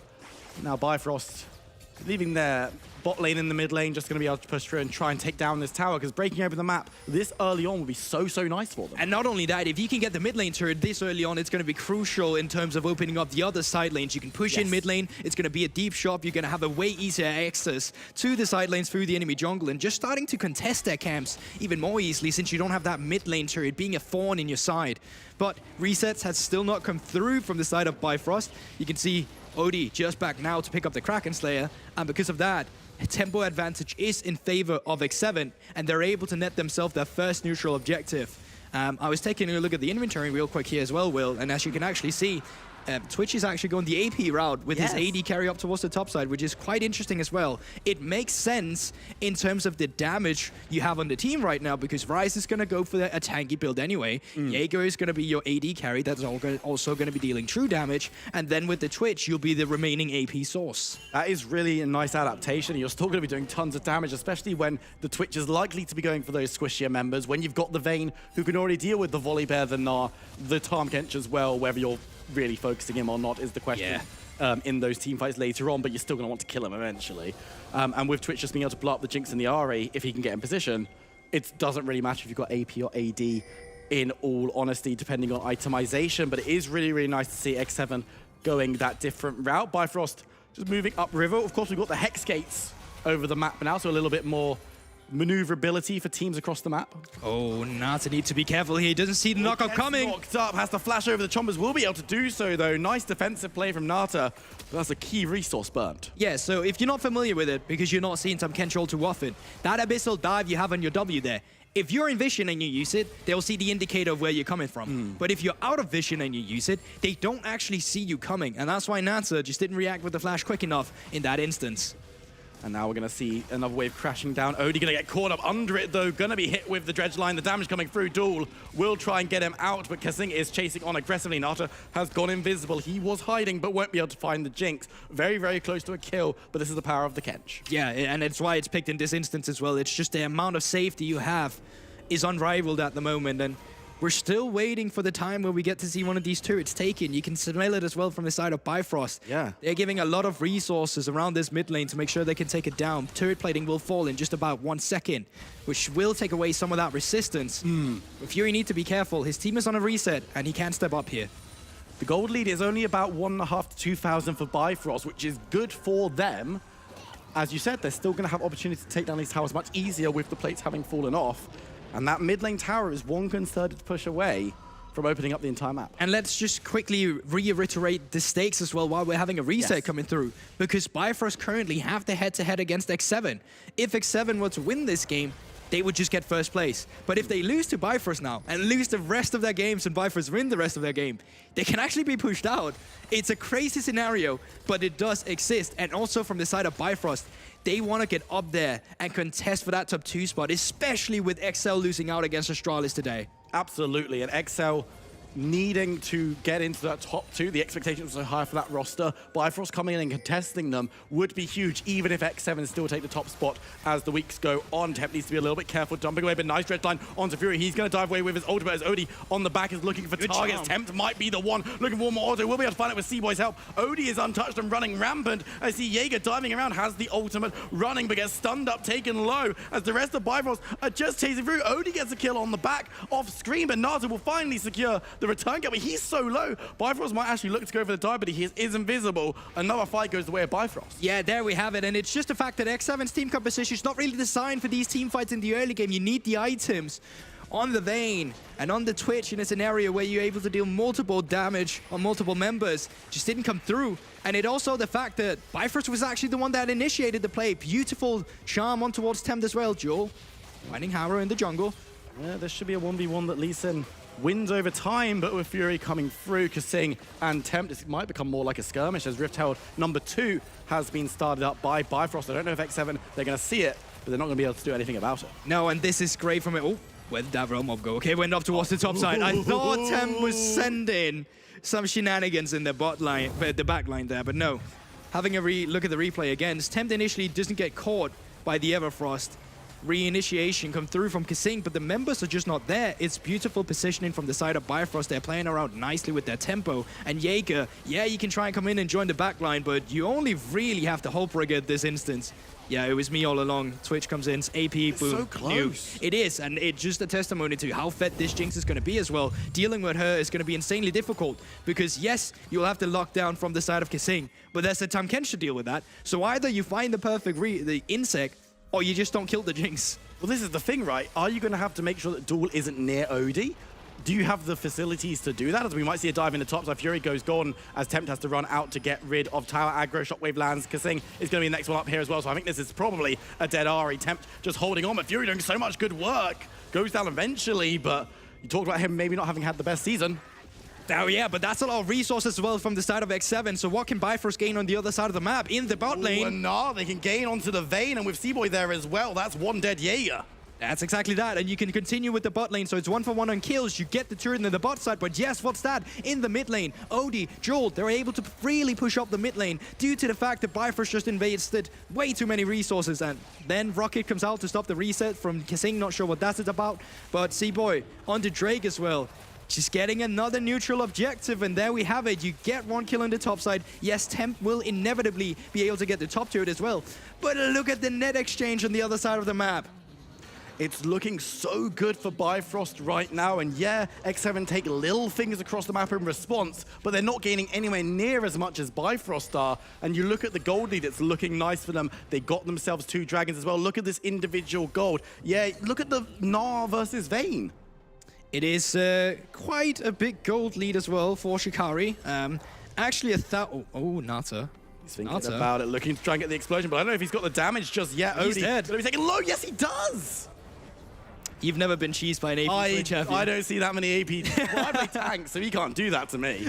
Well, you know what? That's fair. Good call out. But as an AD carry, recalling like that, those 4 shots, the pop, especially with red buff as well, you're absolutely dead. C-Boy's hanging over the wall. Haru hasn't seen him yet, but there's the wards going down. They know that Volibear, they knew that something was afoot as Bifrost move in to defend. Now, with Odie down, it is a little bit of a downtime as well for Bifrost. And X7, they can utilize this to get some pressure in the red side jungle. Not only this, they can facilitate a push from Jaeger down towards the bot side, because they'll have to respect the pressure he has. But Bifrost, they're posturing as they're looking for a pick. Well, Gnar going big is their good opportunity to do so, but weren't able to grab anything just yet. Tempt and Fury continuing their laning on the top side this time around. Tempt has not been having the strongest games so far, building towards that Fimbulwinter, try and keep himself alive as Jaeger gonna grab himself a plate down in the, well, a tower down in the bot side as Fury does the same top. Yeah, exactly. So still, once again, a trade-off of objectives here. Shikari's making his way down towards the bot side. Fury can continue with this push. C-Boy's there to shadow him, while Bifrost, bot lane, Odie, Joel, gonna reclaim the wave in the mid lane. But I wonder, there is a Rift Herald in hand, 600 gold if you can get this, and yes, there it is, it's deployed with the threat of a tower dive from the Volibear ultimate. Tempt is defending on its own right now, dodged away from the Winter's Embrace, and... You know, that's a bluff from Tempt. That's literally a bluff. That's just like, I'm gonna step up as if I had my teammates right behind me, because they're coming in of a reset. But Bifrost, for sure, with the resource they had, could have been able to take that turret, walk away with either Spirit Rush, Volibear ultimate, you name it. But Tempt literally just walked up, postured as confident as if he had the teammates right behind him. Which he didn't. No. So it's a very good bluff, handful of nothing, and still manages to survive. The tower's low, but it is still there as Jaeger moves up now to clear out the minion wave and make sure that it's not going to go down uncontested. But 20 minutes now, Baron is here. Double marksman on X7's side. Yes, one of them is AP. Are they able to do this Baron super fast without necessarily getting a play from Bifrost? I mean, it's going to be a mistake if that does happen, because like you will always have control around the Baron area from the side of Bifrost, just due to the fact of how much we're actually playing with the side lanes here and how much we're playing with the mid lane as well. You've taken the outer and inner turret currently. Like starting up a Baron out of nowhere from the side of X7, that's just not going to happen. And now Jaeger pushed up decently here. He's not spotted the Bifrost members moving up either, and oh no, Jaeger dying on side. No, don't do it. C-Boy's coming on through, gonna pop the ultimate, running away as fast as he can, but will be caught out, and that's the CC that you need. Jaeger dancing around a little bit, but doesn't survive too long, as it's gonna be Fury securing the kill. Yeah, and that's what it means for you to have that mid lane push in. That's what it means for you to have that deep vision with pink wards, and Jaeger, quite honestly, just disrespecting the fact of how freely Bifrost could move around. Now with a member dead, you can push in the mid lane, You can capitalize again on the top side. Try and see if you can get out some vision even deeper in the top side here. So you can get that inner turret, those 600 goals. Looking real juicy up there. Not looking great for X7 right now, and for a team that's been so dominant this season, what are Bifrost doing that's just dismantling them? They may just be X7 kryptonite as well at this point. This is his second time in a row. Well, I say this is the second time they face off as well, right? So saying in a row doesn't really mean much, but I think X7 also came out with a very unorthodox draft yet again. This time around, bot lane didn't fall completely behind, but being attacked in the mid lane, searing Hauro and Temp behind like this is not something we've usually witnessed. Yeah. Usually they are the one dictating the plays. This time around with Temp down 0-2 with the mid lane completely open, X7 with a comp like this might struggle a little bit. And I mean, look, there's Vayne, there's Twitch. You've still got late game options. As Nata going to get slowed up, needs to be a little bit careful because there are Bifrost members hanging around out of vision, but will be caught up by that red ward. The thing is, you don't have teleport on Jaeger either. Like, this is going to be sole point if Bifrost picks this Drake up. It's spawning in 10 seconds. And by the moves of X7, they're posturing as if they want to try and contest it. But the only reliable sort of vision they have currently is the Scuttle Crab. Oh, this could be. You talked about it. You talked about it, but they will spot Kasing on it. And you can just let 2 members solo the Drake, while the rest of the members, yeah, there you have it. Rocket face checks Nata. They know Nata is not on it. They've watched them with the E. Yeah, it's just over. They get the Drake, and with the caution and presence of mind, Bifrost is able to not get traded out on the top side of the map. Very good response from Bifrost, even though X7 maybe could or couldn't have done it quick enough. They were like, no, we know that we don't need all 5 members on this dragon. If they're elsewhere, let's go make sure they're not doing anything useful. Especially right now, because Fury, he's just pushing in the bot side, and currently no one's able to respond to it. C-Boy, he's going to be able to stop this recall as well. So X7, they are out in the macro, currently on the page in the macro book, where you're trying to cheese it a little bit, where you're going for plays that's going to lose you out on the map, but might be high risk, high reward in terms of finding a pick.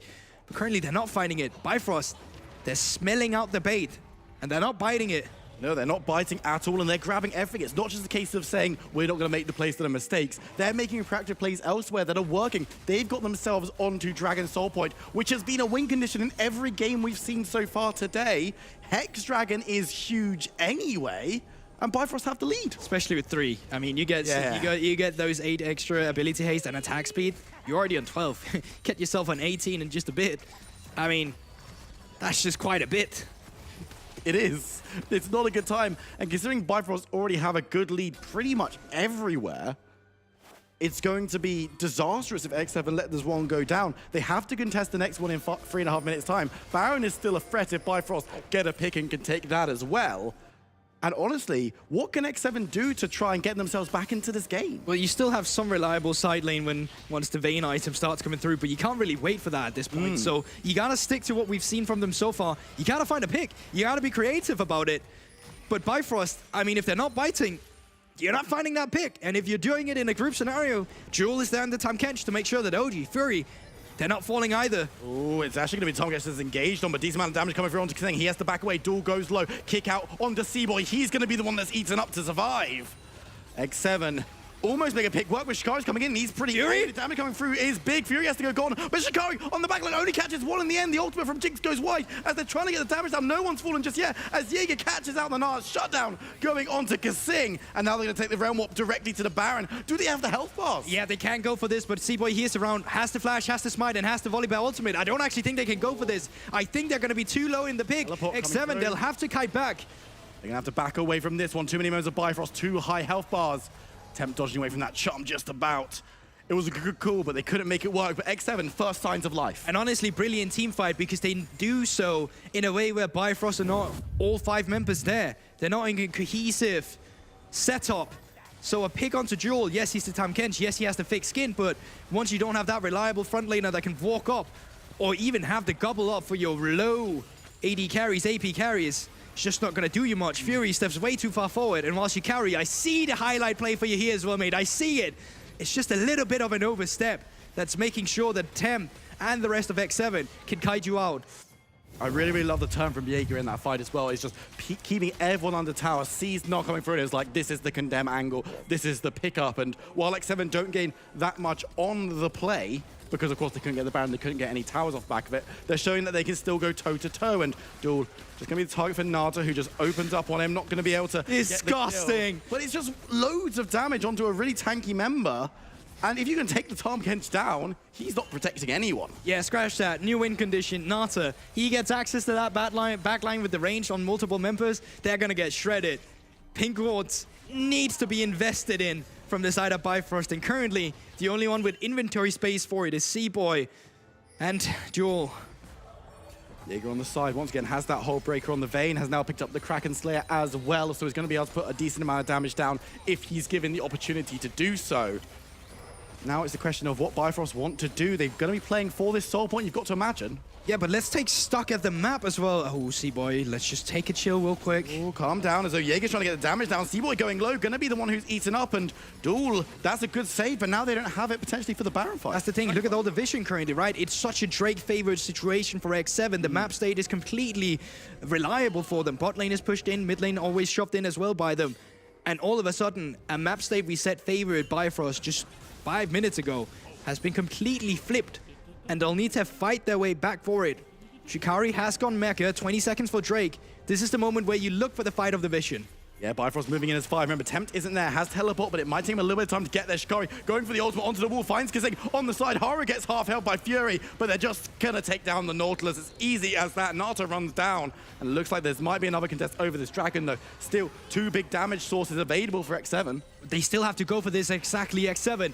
No Mechana though, no reliable engage, and Nata is around. Duel is the one who's taking damage. Gets onto Odie, Vayne is there, but they're not going to be able to do anything because the rest of X7 is melted through. Yes, they take down Odie, but it's 4v2. Tempt running forwards. Will this Dragon go down? It will be Soul, remember, if they can secure it. It's simple as that. Bifrost trade Jinx for the objective. Tempt looking to get away, can't get into the Arcane Realm Warp though, and Bifrost secure yet another kill. And just like that, Soul for the side of Bifrost is the Hectech. It's 18%. And you're going to be slowing now, which is great for landing charms.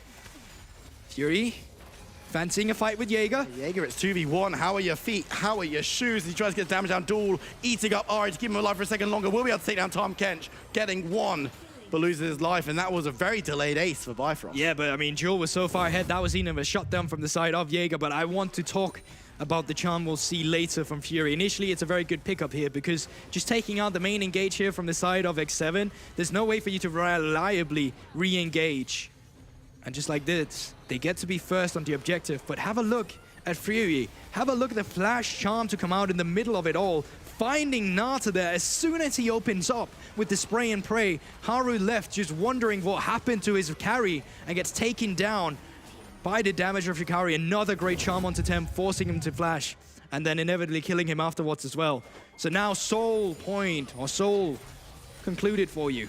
And that last fight didn't have Odie in it. He was assassinated and killed by Jaeger on the backline. So that's what they could do without Jinx. It's scary, right? And it is a dire situation, even on the side of Odie right now. He's currently building a more of my Mortius as well. Like, he knows that AP damage from Twitch is going to be scary, and Bifrost, they've started up the Baron. I mean, you need to be able to zone Haru away. You don't have too many tools for this. You need to push in the mid lane as well. Fury going to go towards Nada. He hasn't got any support. Needs to dodge away from the charm. Will be able to do so with the flash as X7 try to run away, but Kasing once again is the one who's caught out. He goes down so quickly. It's C-Boy who secures the kill as Jaeger dives away. Tempt still isn't here. He's bot as Bifrost move back towards the Baron. Yeah, Haru's still alive though, but vision control and complete domination of Bifrost at the moment. You can see the 2 pink wards on top here. Fury playing guard dog as well. Let's see what a charm can do. Charm lands onto Nata, but is looking to get damage onto Haru as well. Jaeger moving forward. Can't get too much damage, but Bifrost is still going to be able to take this Baron down. There's no chance that anyone gets near it. And just like that, it's Baron buff on 5. Thank you, Mastercard. Baron power play has been activated, and now with lanes to push out, this is where we want to see Bifrost get aggressive.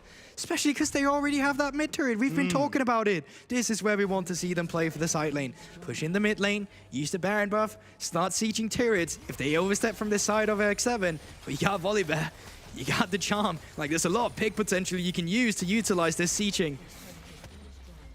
I'm just racking my brain thinking, what can X7 do? They have a decent late game champions, but I just don't see how they get there.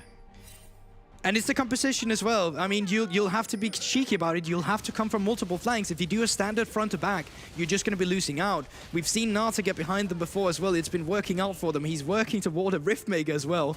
But that extra sustain for the Vayne as well. Have finished off the Kraken Slayer and Rageblade. So taking care of the front line can be crucial, but you get caught off guard all the time. There's no cleanses to work with on the Vayne. It's only Nata that has one active. And even then, there's still extra CC to pile down on you. There's this slow you get from the Hextech Drake. So now Bifrost, they're putting themselves in sieging positions. They're keeping the mid lane pushed in. Haro looking for Fury. Finds him. I don't know if he wanted to find him in the jungle on his own, though. Is Haro going to get taken very low? Might actually go down. He has to get the kick defensively. And it's going to be Odie securing the kill. And what can you do? But they're desperate. That is a pure desperation move from Haru. You saw he was working around the field of vision there. He wants to get behind someone who's oversieging, but he's just found out and no one's in a position to equalize on a pickup. And the siege will just continue from Bifrost. Two lanes as well. Actually, they're going to move just towards this bot side. They don't want to be spreading stuff out across multiple angles. They just want to take down X7 under this tower. Remember, Seaboy is there. Has the ultimate going to be jugged in by Kasing, but Jaeger's already dead. Kasing goes the same way. This could be it. X7 are routed from the map. And just like that, yes, X7 are good, but Bifrost, they're just better. Bifrost for sure is the kryptonite of X7, and they prove it once again while they keep their chase for top 2 alive here with XL falling earlier today, and now X7. Bifrost is in good top 2 contention. There's a world where Bifrost win the regular season. They've kept it alive in fantastic fashion. They won't even set up a tiebreaker. And I love this for narrative because yes, Riddle secured playoffs earlier today for themselves, but we still get excitement moving into the next week now with the chase for first. You said it. Yeah. It's actually not only just top 2, although that would be the most reliable chasing after. There is a world, small percentages, there exist where X7 just doesn't finish first in our league. Yeah, it would be absolutely wild if we see that. We're going to talk to both of these teams in a couple of minutes, so don't go anywhere. We'll see you in a few.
Bifrost takes down X7 for the second time in this split for the NLC.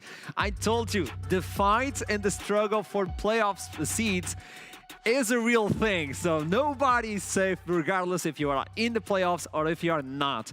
Bifrost with the second victory versus X7, just as Goldberg told us at the end of the cast, they are the kryptonite of X7, a team made to destroy everybody across the universe.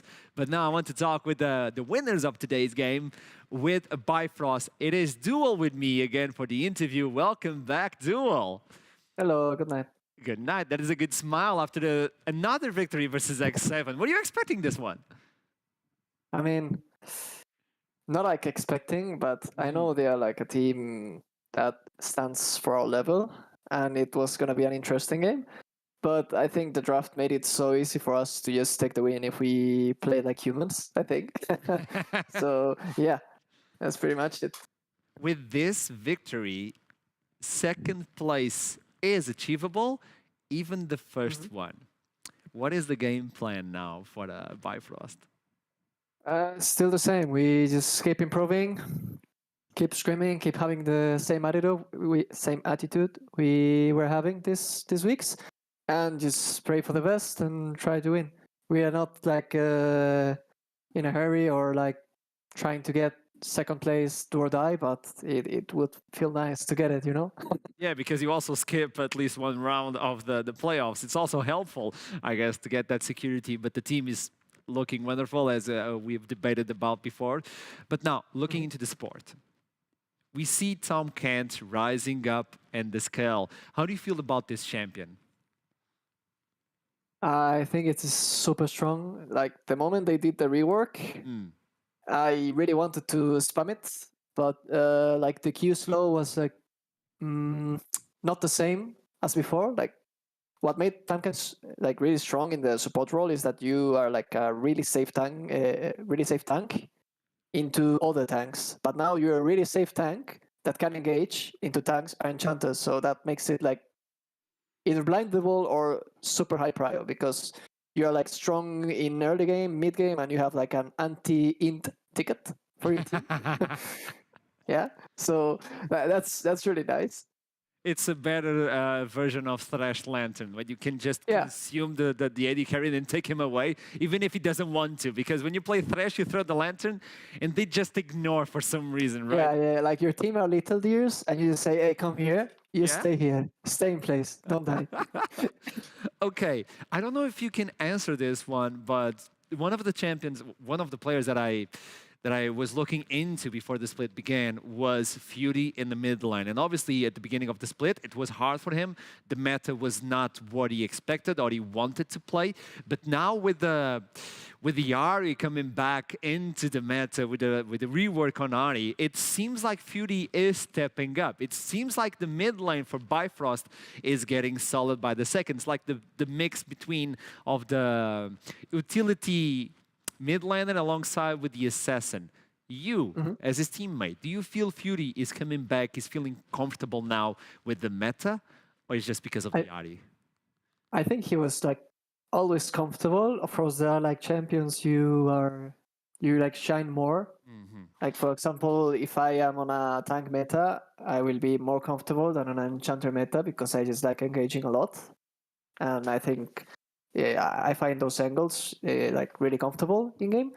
But overall, he's a really consistent player. Like he's standing up versus MNS versus Tem versus like these good mid laners on scrims. He has like, I think he's the most solid out of the block on scrims. So that's pretty hard to achieve, because sometimes from time to time int or have bad games. But I think he's the most solid player.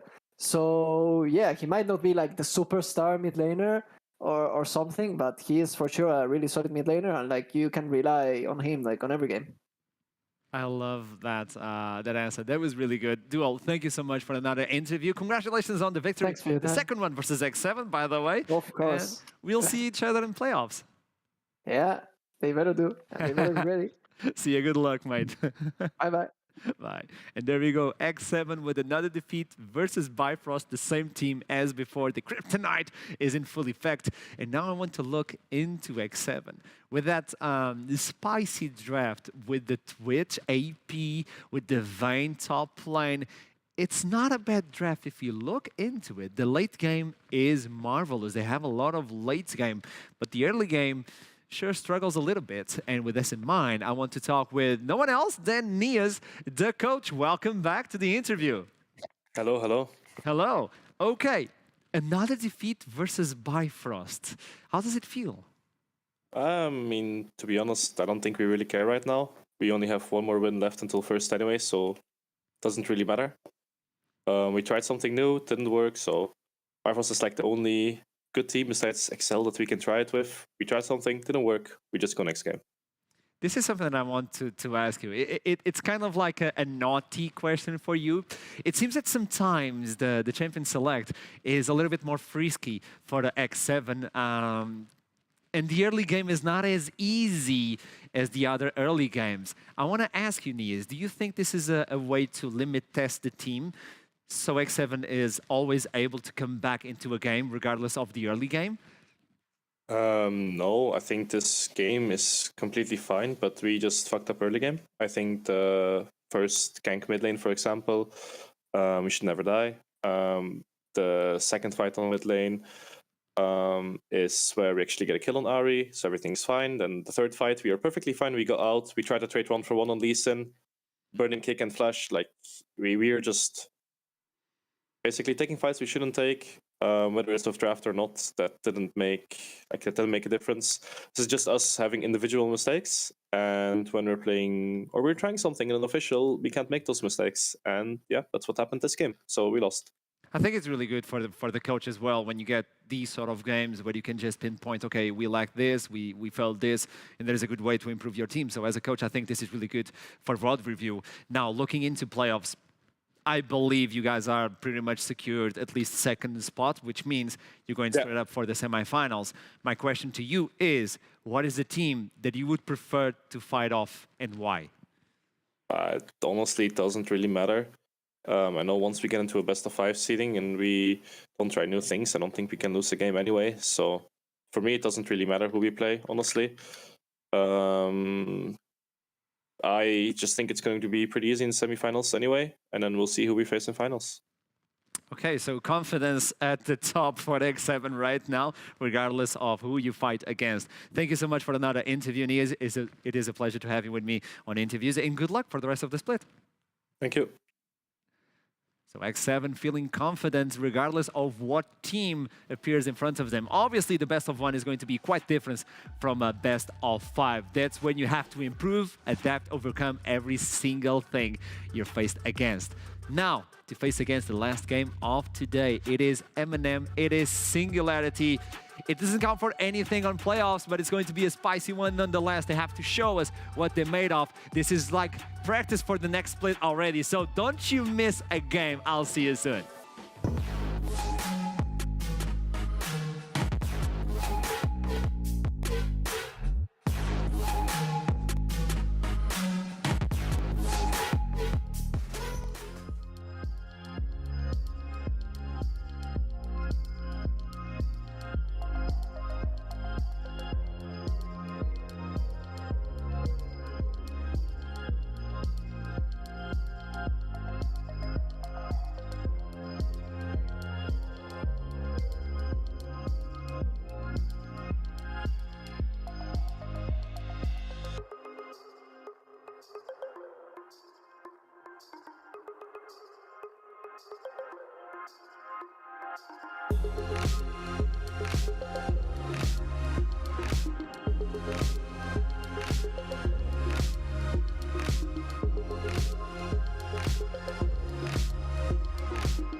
Welcome back to the NLC for the last game of the day. It's going to be Singularity versus M&M.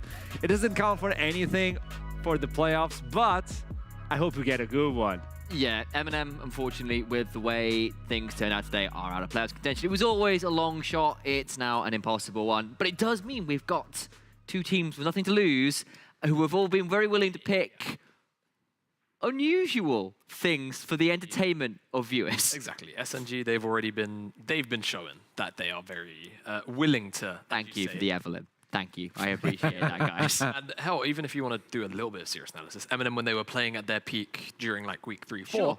they put on a good show for us. They did play a lot of very solid League of Legends, very entertaining, very fast-paced League of Legends. So if we get some of that, maybe not at the same ceiling, let's just say, because they've not really been doing that for a while, then perhaps this game actually has something to show for us in terms of entertainment value. If you could have a champion, like your favorite champion that you could see someone play. Oh, Kane. Oh, yeah, that's Kane true. would be your champion? Kane is the champion I've probably played the most for the last 5 years. Is that or GP? Sure. No, I think Kane still takes a spot. Wow, you get all right. Well, right now the question is, are they going to get spell anything? Is the question, because they've both gone for Z bans. No, it's boring so far. ZV, yeah, no, nothing. Okay. You know what? I was hoping. I was they're excited. not typing anything. I was right hoping. now. I We had a wait for moment. the Yordles, okay? That's At least that. The Yordles are getting removed. Zeri as well. This is the stable one. Will Gwen be removed? Yeah. Like the stable bans from one side. Michigo's also, in fact, a very good Zig, so I can absolutely see why that's removed from the table, because he does have a few of those unusual pocket picks available to him. Yeah, it's a relatively standard pick and ban. And at the end of the day, if these teams want to take this seriously, they totally can, right? In terms of Makes sense. It's a stage game still. Absolutely. And the experience is still going to be very, very valued for the player. So Leona's going to come in. Do we just get the boring Jinx? Do we get something a little more exciting? I mean, oh, go on. First pick Fiora would certainly count as spicy. This is one of the few pick bans where I'd say, we can actually talk about hovers. Because it's true. Normally hovers, rule of thumb, don't talk about hovers. Zinzal comes in. Maybe Fiora got flashed, of course, because Bobista did get kind of dismantled. He did a little bit yesterday. Almost like yesterday, Monday. Yeah. Yeah. And also, there is something to be said for pride being on the line, actually, as well. For all that we're saying, it could be a spicy one, and then both these teams have done that before. There is something about pride, and for Singularity, they've only got one win to split. They'd love another. For M&M, it's like, I do not want to lose to the bottom place team. I want to prove that we've actually, in another world, we could have been a playoffs team if things had been a little different. Locking in an Udyr here is something that's a bit interesting, and a bit of something that's kind of been slowly climbing back up the priority list. It was in the LPL again this morning. Yeah, it's randomly kind of been showing its head, and I'm not actually too sure on what the things like build pass are, the priorities. Obviously, because we saw a lot of the bruise itemization change, what that kind of means is champions that are very tanky on their first item now, they're a little more valued in the jungle, and Udyr has a lot of base tankiness in his kit anyway. You go Chemtech, you have, Tabbies or Merc Treads, you have so much tank value, and that's probably what it is coming in for. And not only that, his clear speed is still kind of bonkers. It is really good. It was buffed. The Phoenix stance was buffed, so it's really powerful. 330 at 5th level, so it's really powerful nowadays. Yeah, I spam Udyr top, so I'm a disgusting player. It makes sense. Ooh. It's still being don't talk about overs. Yeah, I know Goldberg is in a desk judging me right now, but it would be lovely to have that. Oh my, that is a judgy face. Thresh alongside with the failures. I'm just going to look at you guys because I feel in danger. Thresh as a support with the failures. It's the escape button. This is a bot lane that pretty much the moment Aphelios came out was locked in, because it meant Aphelios could step forward with things like Severum and Crescendum, really aggro the wave with something like with the Infernum or whatever, just shred through it. You've got lane priority, you've got shove, you can heal up, and Thresh is just there to say, well, if you get in trouble, I just lantern you out, there's no problem. Yeah. So that's the option, but the response is something a bit spicier. Yeah, and Sean. And it's been banned for so long against Royal Cannon. He played 2 games, 100% win rate. He demolished everybody in the mid lane. It makes sense to just get rid of it. Yeah. And I think since that 100% win rate of those 2 games, I think that's it. It's just been it's been gone. I would actually feel kind of confident saying it's been 100% banned against. I have not seen it since then. Yeah, it's just not. Yeah, at the very least, not seen it picked up by him again. So very excited to see him on it here. And bans, I think, just if you're taking the draft a little bit seriously, you want to remove away some of the engage options. Ornn makes sense. Jinx on the opposite side. There's no bottom lane AD carry locked in. Though, of course, Akshan, by rights, he technically can still play down there.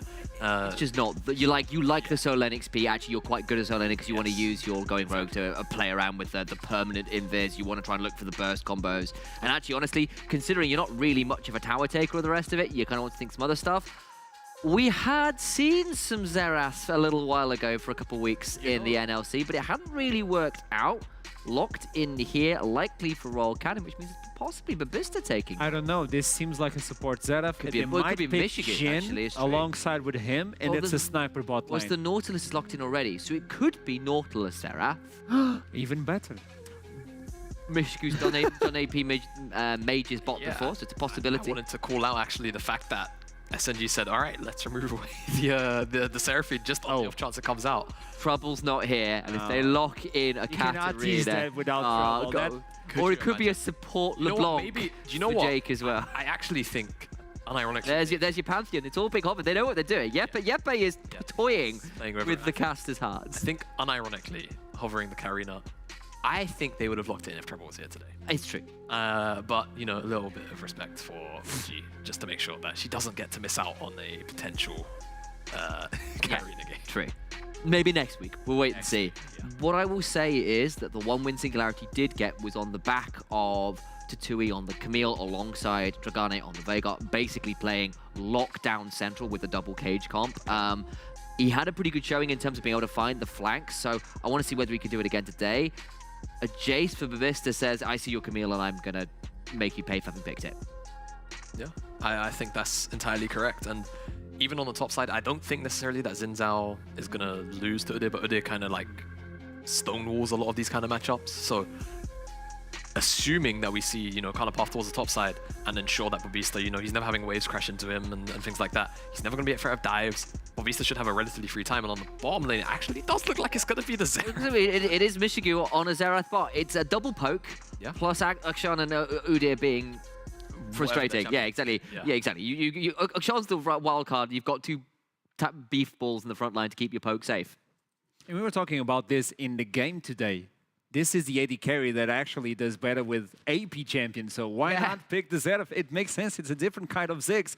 So without further ado, we'll toss it to the casters desk for the last game of the day, Singularity versus M&M. Pride is on the line in this game. Some spice has been sprinkled on top. I'm actually quite surprised we didn't get more than that. I don't think the Xerath bot lane is true troll either. So if we need to break it down, okay? Finally get Michigu on his AD in the mid lane that he's been banned against like throughout the entirety of the split. He's 100% win rate on the auction. Yes. 6 was already banned out. Seraphine got banned out as well. Reason for this is that you need an AP, but you also want a neutralizing mage into Aphelios because it counters him really. Michael? Michael, are you okay?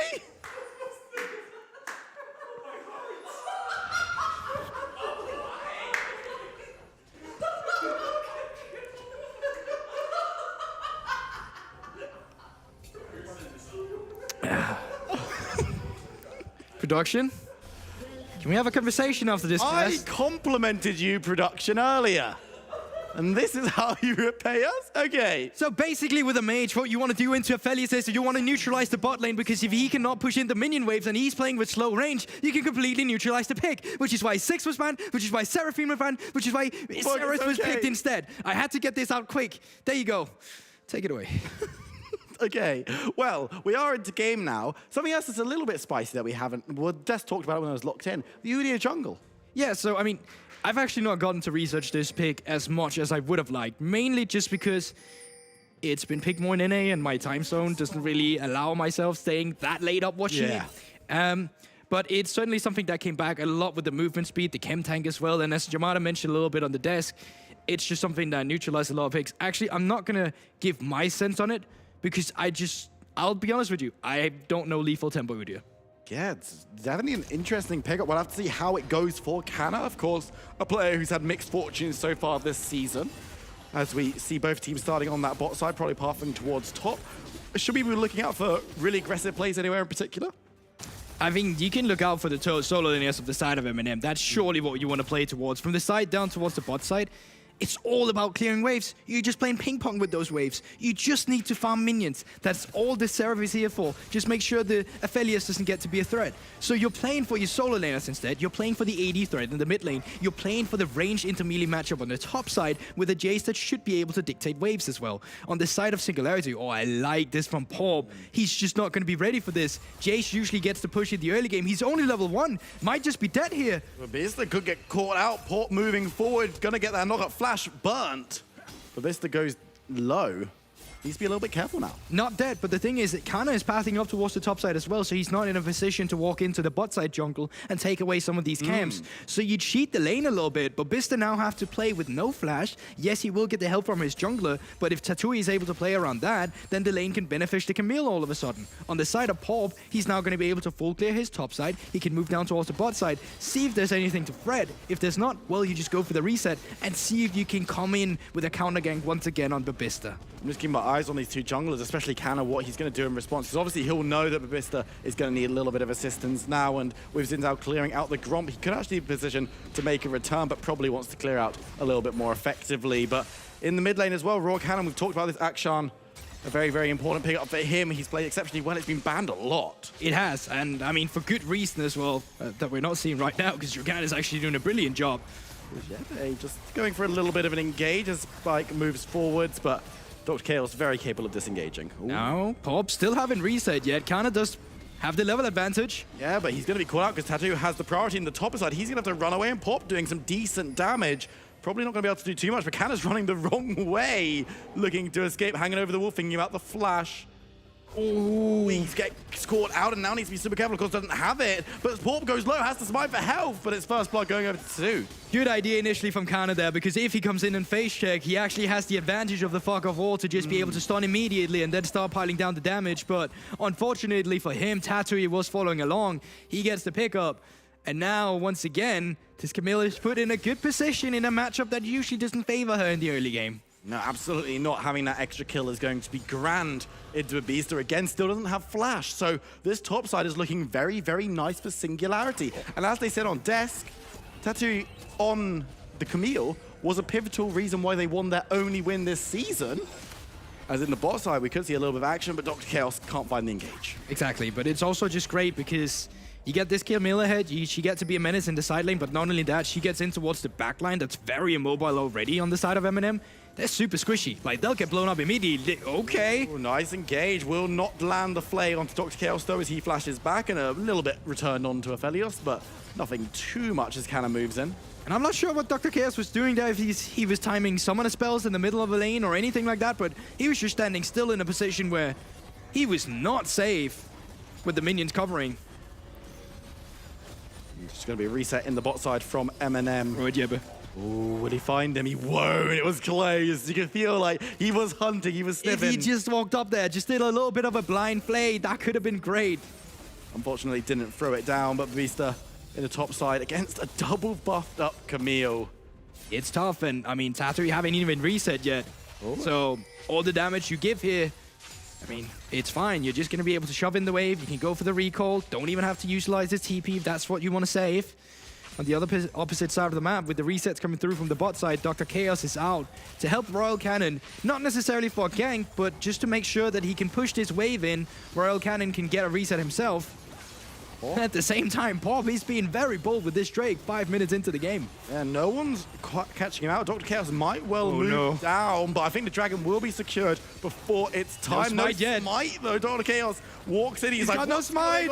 Dr. Chaos doesn't steal it away, but both of these Singularity members are very low. Flash out with the Lantern means that only Yepe loses a summoner, but ooh, that was close. That was a dire situation. They managed to make it worth, and only at the expense of one flash. I mean, trading flash for the first Drake, actually kind of fine. Tatui needs to be careful on the top side here because he's got a slow pushing wave pushing into him. Kana just roars at Tatui. Brilliant. And we'll send him away. Yeah, you never have to go aggressive here because it's a slow pushed wave coming into you. You can just wait around, try and freeze it outside of your turret if you like. Unfortunately, that's not going to be a possibility with Udi around unless they just let him do it unchecked. Yeah, okay, fine. Didn't want to play top lane anyway. It's kind of moving in to take away the Gromp.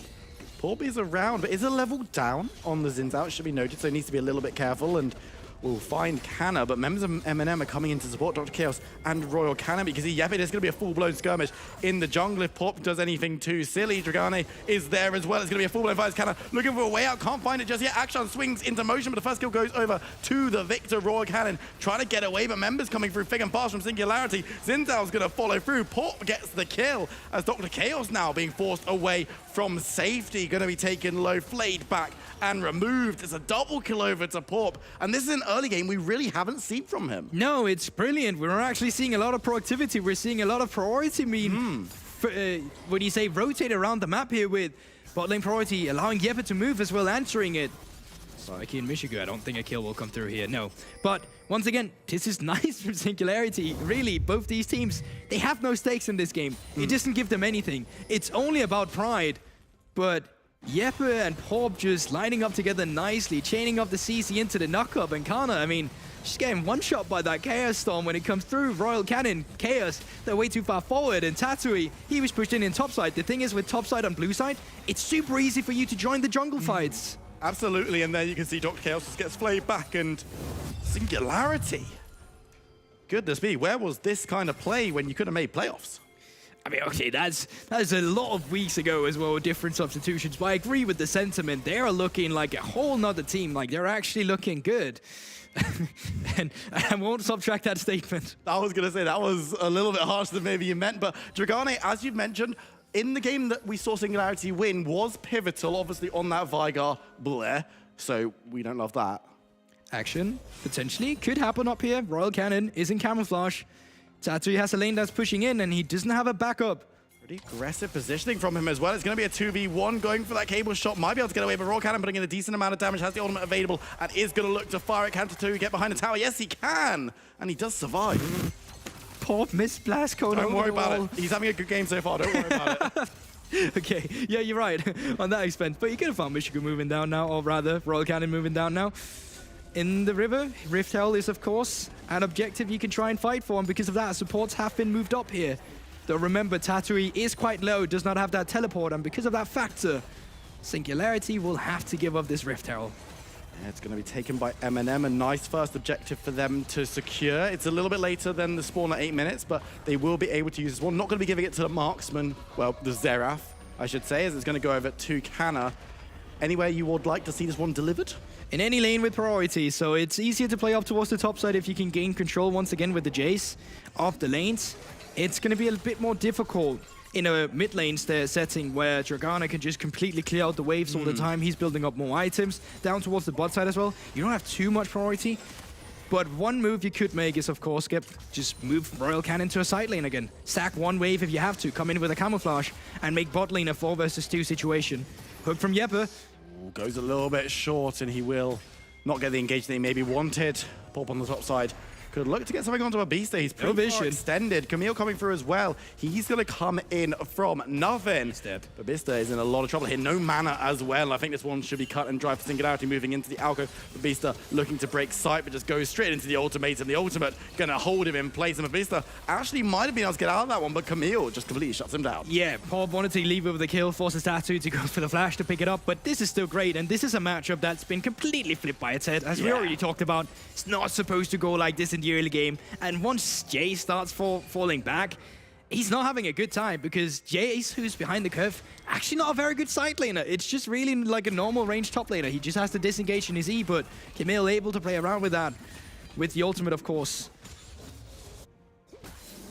I mean, maybe not what we expected to come into this game, as Canna moving on down. Remember, still has that Rift Herald, so that 2k gold lead could be closed a little bit if Ude can secure some plates for some priority members as well. Michigu hasn't really been super involved, but Pop now moving forward, keeping Canna at bay, and they might low to get this split fight. Dr. Chaos caught up, goes low, taken out as Canna moves forward with the stun. You can see the Arcane Barrage is flying through, but members are low from Singularity. Spike needs to be super careful. Canna one more auto attack will be enough, but could fall to Pop here as well. Masterful performance from the Zinzao so far as they pick up another fight. Yeah, another skirmish going in the favor of Singularity. With this, can trim out the vision. Don't think they can go for a Drake just yet. But I mean, Pop and Yeppe, they might just try it. Dr. Chaos can move though. Michiko is still around, down up towards the top side. This is the matchup we talk about. Those trades are not looking good for Babista anymore. Tatui on one level higher. Look at the itemization as well. It's just going to be doing so much, very, very close picking up that Mythic.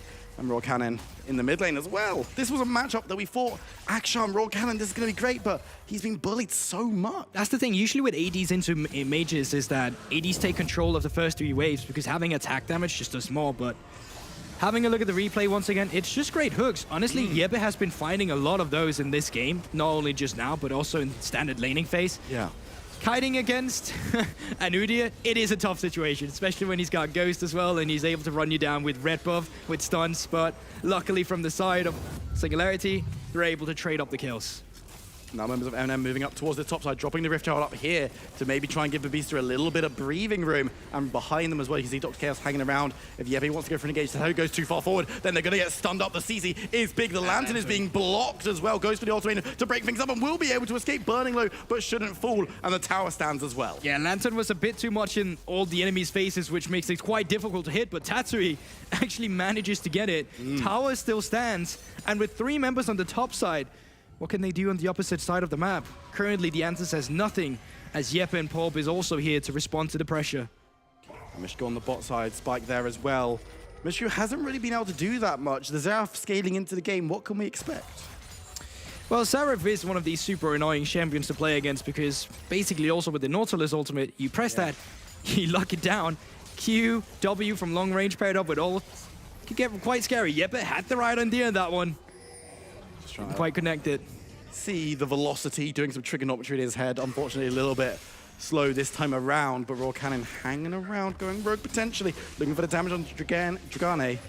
Won't be able to find it this time around, and the Victor has been holding up very, very well, controlling this mid lane so effectively. Well, that's the thing, with the AD matchup into control made once again, you dictate the pace of the laning phase in the laning phase, but once the first item starts coming through from the Victor, or any control mage in that matter of fact, with a Lost Chasta and a Blasting Moan, you don't really get to play the game anymore because you keep getting shoved in to play under your tower. So you need to work with the first 6 wave, like almost get something done with them, like getting some jungle priority, moving up to another lane, and unfortunately for Royal Cannon, he's just not been able to do that, and now you're just watching the aftermath of his consequences.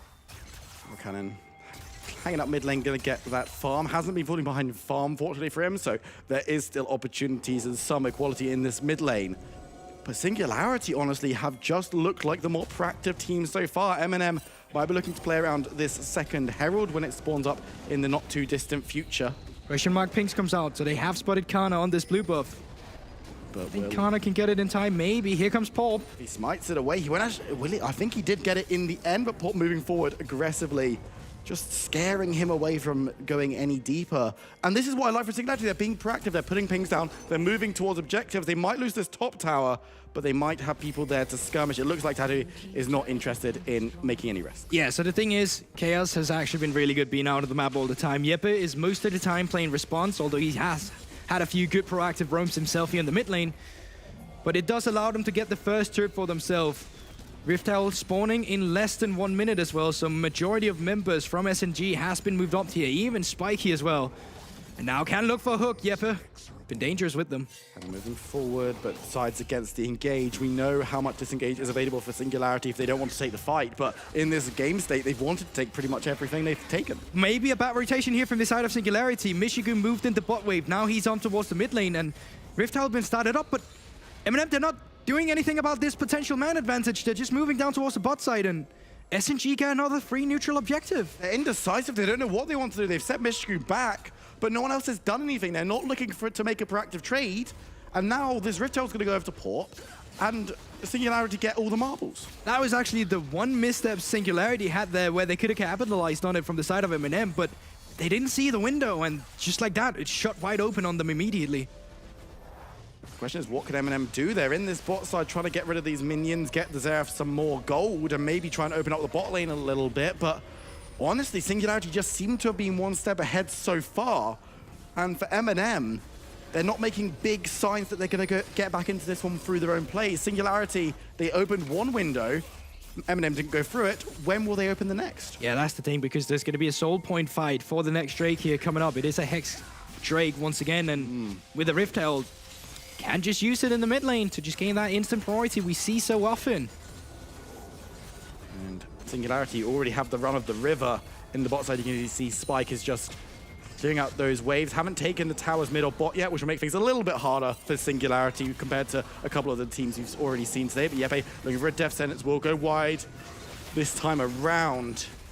As Dragane trying to control the minion wave mid, takes a little bit of poke. Tattoo is there if they want to start a fight. I think there will be one off. I think it's Eminem. Look to brute force it, get onto port, but Cannon might have overstepped a little bit. Has to run for his life. The ultimate actually dropped from Victor. Are they just trying to burn through resources? I don't know, but Drake has spawned. Rift Herald is still active. No mid-wave to push in and punish from the side of Eminem. So are they just giving up this Drake? Yeah, they're not even walking into the river. They don't want to face check it. And once again, they're just going to be getting scraps on the other end of the map. They're going to be picking up jungle camps, but even the turret itself on top side won't fall rather, because Tattoo has the TP to come in. It's also Raw Cannon just trying to keep some pressure on, shoot down the Camille a little bit. But that's going to be Dragon secured. As you said, Soul Point in 5 minutes time, Singularity. Again, this could be a big win condition. But no outer turret has fallen just yet. Singularity might find their first in this instance, and in the end, you can get all the souls, but if you're not able to push down on your enemy's base and get the Nexus, you're just not going to win the game, and stalling out is giving Eminem extra time. Currently, they're not really in a good position to fight against you. They might be if you let the game go long enough. Singularity looking to get the second charge through. I think they will manage it, and actually, decent amount of damage going through onto a Beaster as well. We saw Victor actually teleporting mid. Dragane really needed to control the situation down there. But for Singularity, they might have slowed down a little bit, but can they afford to do that? I mean, they still have a scaling aspect in their roster. Yeah. And I will say, I do think their composition is way easier to play, especially with Jace knocked out of the picture in the early game. So, yeah, for sure, they can afford the scaling aspect as well. The only side is, once again, that Eminem will be scary with a Seraph once he gets those 3 items as well, because it allows some of the champions to not play the game you would like to play the game. He outranges the Victor, and he outranges the Aphelios. So Michiko in the late game, depending if you can stall in this next Drake, might be one of the sole win conditions for Eminem, outside of just finding that crucial flank on the backline that we quite often talk about is a little bit difficult finding, but Dragane might just be giving them an opening here. Yeah, might be caught out. Ooh, just goes wide from Dr. Chaos, not able to grab onto the Victor. But as something that you mentioned, as we've got a little bit of a lull at the moment, Babisa not really in the game right now. Jace from behind is really rough. How does he get back into it if he can? He's still pretty strong, so 3 items on Jace is still something he can't mess around with, and he has finished off the Mirror Mana, does have the Eclipse, so like, don't mess around with the poking aspect of Eminem's composition. Like, that is for sure what will keep them in this game. We'll have to wait and see if they're able to set up around that, but Gravitum goes. Michiku just going to respectfully flash away, doesn't want to get taken down by Singularity, having multiple members in the neighborhood. Tatui on the side looking for a flank, but Canna's there guarding it, and it looks like Eminem are just going to have to concede this tower. But Beaster on the side, though, could look for a flank, can't find the poke, but actually the re-engage coming on through. We've seen the Arcane Barrage coming in as well. Dragane taking a lot of damage, dodged away from the last one, might have saved his life. Eminem lose the tower, but the defense is pretty decent. Gets the mid lane turret on the opposite side of the map. Royal Cannon trying to farm an inner turret for himself, but with resets coming through, it's just not going to be to anything. And once again, Singularity finding net worth on the map. Recalling outside a bush, Pop not in time to stop him. And with resets coming through, what we're probably just going to be seeing is a Singularity who's going to be clearing out the jungle camps as red and blue buff has respawned. And only 1 outer turret left, which is on the top side. So they'll probably start working their way around the mid lane, pushing that in, forcing Eminem to respond. And while they're responding, moving their pressure up towards the top side instead. We've got Baron around as well now as an objective that can be played for. Raw Cannon sneaking on by. Can he find anything on Dragane? Probably doesn't want to, because Porp is hanging around to make it a 2v1, and Raw Cannon has been spotted out. That's a decent amount of damage coming through from Victor. Swinging away, though. Raw Cannon survives. The tower, though, not going to be much respite as he will back away in the bot side of Beaster, and Cannon trying to set up a similar situation. Dr. Chaos moving down as well. Are they going to go for the dive? This one could be pretty dangerous. Tattoo is very strong. Cannon needs to run away, running back into tower shot range, and does go down. They exchange 1 for 1, and now Spike and Yepe are here. Nice flavor. Beaster will go low. Yepe survives by a sliver of health, and Dr. Chaos trying to make his way back towards the tower. Won't be able to do so, and is in a lot of trouble. Fools. Double kill for Spike. Yeah, I was going to say, Michiko's ultimate is just not up yet on the Seraph either, so he was not in a position to capitalize on the low HP on Yepe. Had he been around, maybe he could have traded a few kills there. Just wasn't. And just like that, take a favorable trade once again. But MNM are doing what they kind of have to, right? They're playing towards one of their strong sides where they have a push in. They're going for a dive, but Tatui just does so much damage on the Camille already. This does get a little bit close going into melee range of the Jays, as we already talked about. 2 items is scary. Making your way up towards the 3, that's where you really start to worry.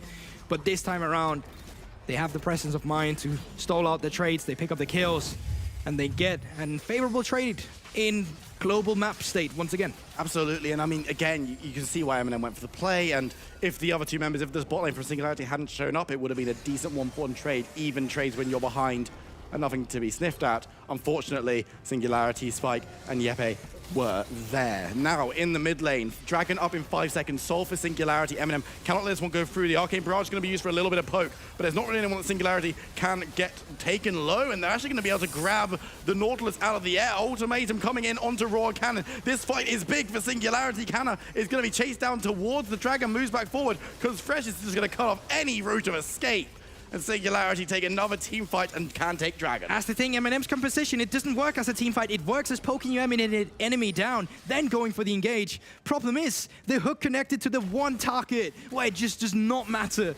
Because as soon as Paul pops the Crescent Strike, what is Jays and Mexico going to do on the Seraph, even the AD carry of Royal Cannon? It's just not doable. And now they're going to be able to get Dragon Soul. They might be able to get Baron as well. It's going down pretty slowly. Members of Eminem have respawned, but I don't think they're getting there in time. And honestly, Dragon Soul with Hex Tech, Baron if they can secure it as well. Actually, I don't know. Imagine if they don't wait for Pulp and they steal it. Oh, stop it. But they are going to be able to get onto Yepe. Baron is super, super low. Can they get the steal to go in? They won't be able to. It's secured by Singularity. Dr. Chaos moves forward and gives his life for the attempt. But they've got the Baron buff on 4. They've got themselves the Soul. Could this be curtains? It definitely could. By the horns of the Mastercards, Noise, they rally the troops and go for the retreat. Tactical reset coming through from the side of Singularity. And that, I mean, you said it yourself, this should just be the beginning of the end for Eminem. Having the possibility of just shoving in your opponent who lacks in wave clear against Baron up minions. Because yes, Seraph, obviously good at that. Oh no. Oh, that's a lot of damage for Raw Cannon, but he will survive and get away. And objective bounties might be some small solace. In the replay, once again, let's just see how it actually plays out, because Chaos, once again, he needs to catch one of the carries. Catching Pulp, she's not going to do much, and like, I can respect going for it, but in the end, it's just desperation. He gets blown up completely, and no one's able to capitalize on the hook, and the rest of them, they're just forced to retreat immediately. And Canna just caught up there. There's no route out and just falls. And Singularity in a dominant position right now, moving through this mid lane with 4 members. Of course, you need Tatui on the top side. And Eminem need to decide where they want to make their stand and how they're going to do so. Raw Cannon sneaking on through. But as you mentioned, the team composition from Eminem, it just doesn't work in these kind of situations. It definitely doesn't. And it's an issue Eminem has had for a while, but I mean, when they've made stuff work, it has been with more finicky composition. It has been with very aggressive composition. This time around, though, not too many go buttons. And even if there is, once again, the disengage from the Sensao. It's a little bit of too many S-tier picks right now on the side of Singularity. If not an S-tier pick in almost every role, let's be honest. Yeah, absolutely. And for Eminem, for something a little bit different, that tower is going to fall. Singularity trying to break open the base. Of course, they can move down to the bot side. That tower's pretty much already gone. And then it's going to be all about trying to break open an inhibitor. Oh yeah, and slows from the Hextech Drake is just not helping Eminem's case either, because just getting caught by, attacked rather, by one of those lasers of Victor, then you pair that up with Spiky chasing you down when he finally has Calibrum. Like, it's going to do a lot, but you just saw the damage there from Michigo. That's what you want to see. I mean, maybe you wanted it 5 minutes ago, 10 minutes ago, but fortunately, that's just not the cards that Eminem was dealt, or at least not the hand they played with the cards they were dealt. I mean, question for me now is, Elder Dragon's up in 3 minutes. A, can Eminem get there with the power play from the Baron running out in 5 seconds? And B, would taking a Baron be enough, or an Elder Dragon be enough? It definitely stalled out the game a little. Elder Drake, yes. I think Elder Drake just has that power and a potential, but even with a Baron, like, it could give you a little push in terms of what your composition wants to do, sieging, Baron up minions, but still taking that open team fight, which Singularity has a lot of space to come in from different flanks of the map. Like, there's just too many quadrants of Summoner's Rift that Eminem has to be worried about, even when they start sieging, because they don't have turrets to fall back to. It's such an open map, and that means with a composition with no disengage, you'll just get caught off guard.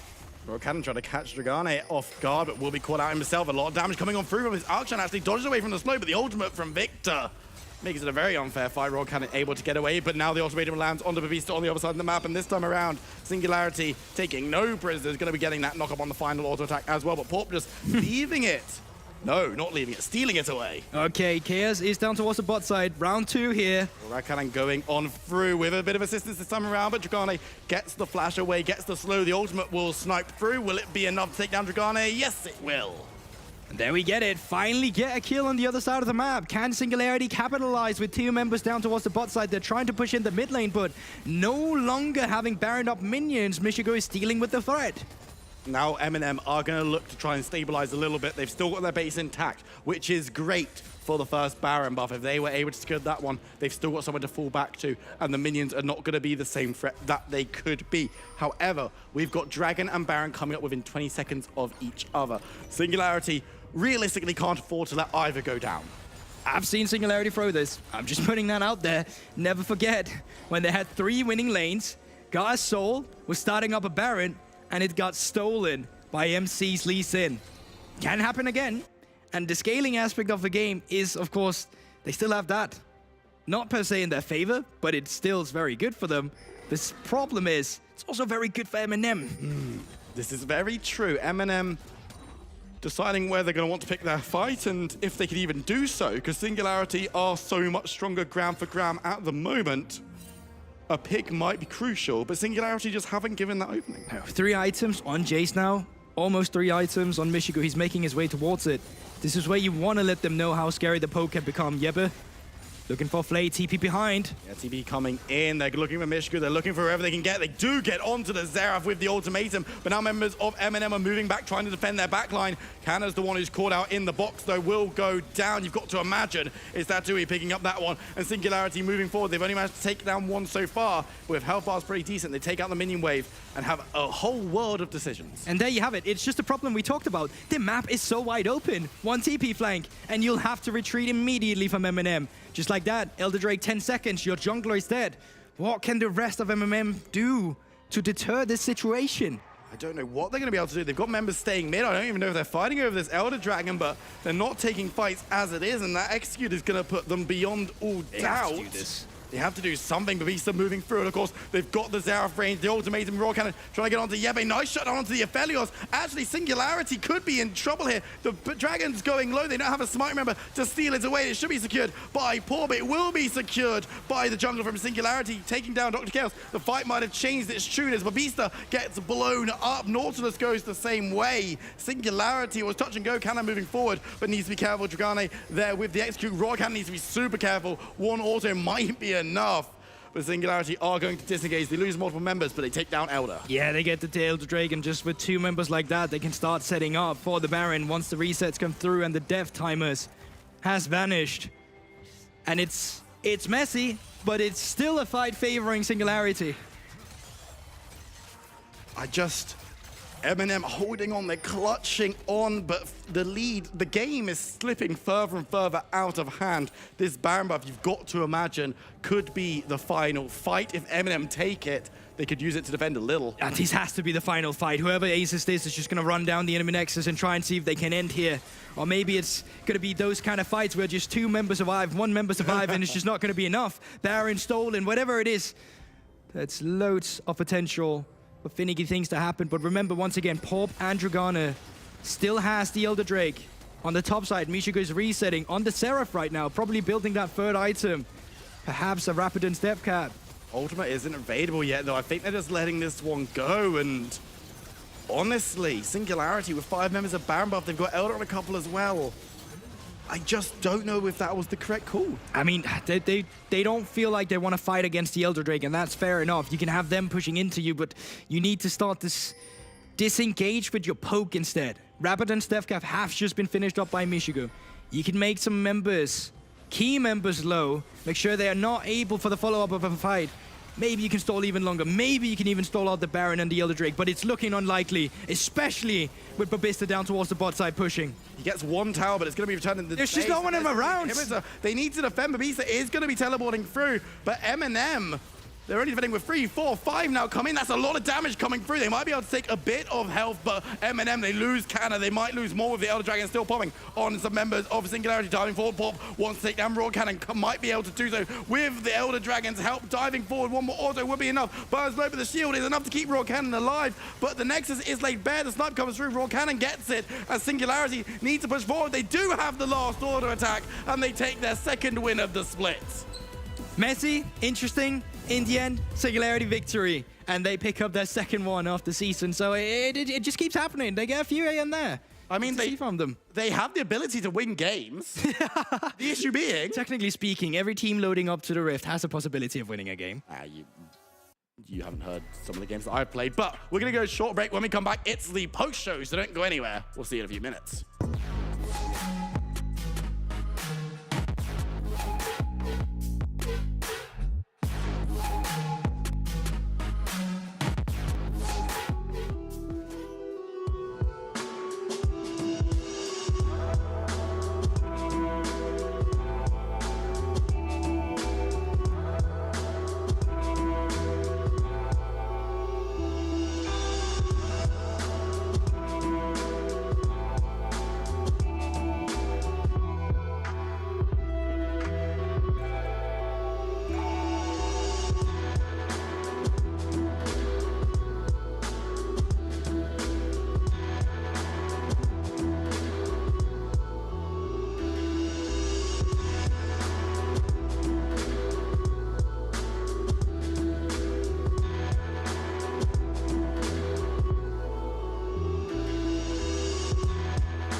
Welcome back to a scene a little bit different. It is the post show, and my guest today, it's the Bond villain. I don't know what is happening. Initialize. I think you'll find this post show, after show is fully operational. I don't know what happened. I'm having fun. And for the first time, Jamada, welcome. Hi. How you doing? Really comfortable, right? Yeah, I didn't realize, you know, I've basically been watching from home the entire split. I didn't realize how much lean back you I know, yeah, so there's quite, you really really can get a full lean, yeah. it's really nice. Yeah, it's I'm having great. to me, this is like the cooldown, you know? Yeah. You can actually get the cooldown. It's a good time. It is a good time. And it's a good time for Singularity as well after picking another win versus Eminem. And we're going to start with Eminem today with Dr. Chaos. I think he's already ready for the interview right now. There he is. Okay, what was that face, Dr. Chaos? What is happening, man? Welcome back. And hello. I mean, we got to stop meeting like this. We got to stop meeting like this. Obviously, it was a rough game for you because you knew that Riddle was already secured. So probably the mental of Eminem was not on the best day ever, right? I mean, I don't want to say much to that. I mean, you see it in our team performance since when it started. So it's probably not much more you can say to that. I just hope I can play some more fun games and more fun champions next week. And that's about what I hope for. Makes sense, makes sense. One of the other things I wanted to ask is the way that the team is developing. Obviously, at the beginning of the split, it was not the best we've seen from Eminem, but certainly Eminem has risen to the occasion. Is this like what we can expect from the future Eminem? You still feel that like you guys have to develop a little bit more? On how do you feel about the team so far? Oh no. Well, that's a tough question because I don't think there's a future Eminem like this. Because at the moment it's just not working, and you see it in our gameplay. There are a lot of reasons for it. I don't want to go into them on no problem, man. I got you. Obviously, I have to throw these curveballs, man. I have to catch. Like I'm the interviewer. I have to make tough questions. Okay, to lighten up a mood, you were talking about you want to have fun. You want to see other picks now. You can play on the stage with probably your favorite champions. Can you tell me what is your favorite champion, or what would you like to play with? Yeah. For a more comfortable question. Yes, a lot more comfortable. Thanks. I mean, my most famous or like the champion I love the most is Galio. Issue with it is that you are usually not the first to engage, which can make up some difficulties in draft and also in team play. And otherwise, I mean, Renata's coming out now. She seems kind of fun. So maybe someone doesn't ban her and I can just try it out how it is in competitive. So that would be kind of fun. Give us some Renata. I want to see you force the enemy team to just battle each other. I don't know if you know, but if you send the ultimate from Renata to the enemy jungler and he kills the buff, you take the buff. For instance, if you force the enemy jungler to kill the Baron, you take the Baron. Sure. Yeah, you can literally like. Hey, that's the perfect steal, man. It's great. It's a challenge to JDXL. Maybe they don't ban Veigar, don't ban Renata, and we just get our dream draft against Turok. I mean, with how we drafted today, maybe it's possible. I would love to see that. So thank you so much for the interview. Obviously, it's a tough time, but go relax a little bit because it's always a pleasure to have you on the interview. And have a little rest, man. Have a little rest. Have a nice one. See you. Obviously, it is a tough moment for Eminem, and I have to make these questions, you know? Absolutely. I feel bad, but I have to make them. Exactly. Yeah, you got the answers you needed. Yeah. Yeah. Small answers, but I got the reasoning behind them. Exactly. I think you can kind of tell it's a tough situation, right? I think especially when we saw Eminem, they're able to very much compete with teams that are very comfortably seeing. They were pushing X7 the first time. The first team that actually actively pushed X7 to almost lose was Eminem. Yeah. So it kind of speaks to the season that they were almost able to achieve. Obviously, throughout the split, something must happen. So I feel that what happened was the fact that you stopped believing in them, and that's what brought the team. I'm just going to say this while we jump into the second interview of the night. It is Yeppe. Finally, I get you on the victory, Yeppe. Welcome back. How are you feeling? I'm feeling really good. It's nice to be here on a win. Finally, I get you like on full on smile. Okay, second victory of the split. Singularity is looking better. You guys are making a lot of plays. Is this what we can expect from Singularity in the future? Yeah, for sure. Like I think the most of the people on the team, like already when we started losing a lot, it was like, next split will be better. But like our discussions now is for sure like we get these 2 last games and we try and win those, and then we look to go strong into like next year. Maybe be a top team there, but for sure be like a middle of the pack team. Okay. Awesome. And for this game, or this last game you just played in particular, you know, good snowball early, you punish some of the invades from Kana, you've got the soul, it's all looking really good, and then a couple of these objectives around the Baron and the Elder Drake, you get a bit of a fight from M&M. It gets a little bit closer. I kind of want to know where were the nerves there? Were the comms okay? I'm kind of curious what was going on in the minds of you and the rest of the players. I think the biggest like reason that it didn't look that clean was that it's like combined of like stress that we have to win, but also like the like kind of thought that we already won. You know, like we need to win fast, but we also already won, so we need to just take it slow. And I made a big whoopsie, followed by. I didn't want to put it straight on you, but I know what you're talking about. followed by my ADC getting one shot by poke. Like the voice comes when that happened. I was like, what? What do you mean you're dead? And then I look and it's just gone. So yeah, I got a little bit spicy, but it was like one time thing, right? Like the last fight at the Nexus, that was controlled. Like we done that at scrims at least one time, so like fully controlled. Okay, last question before we jump into tonight's game, which is Big Ben Dodge. I hope you're ready. So, I understand the Katarina over. I understand teasing, trouble, and all that. Yeah, but the Pantheon, you did me dirty, man. Are you gonna play Pantheon support? I am talking to my coach about it. All of those champions I have mentioned for my coach, but he is blocking my creative thoughts.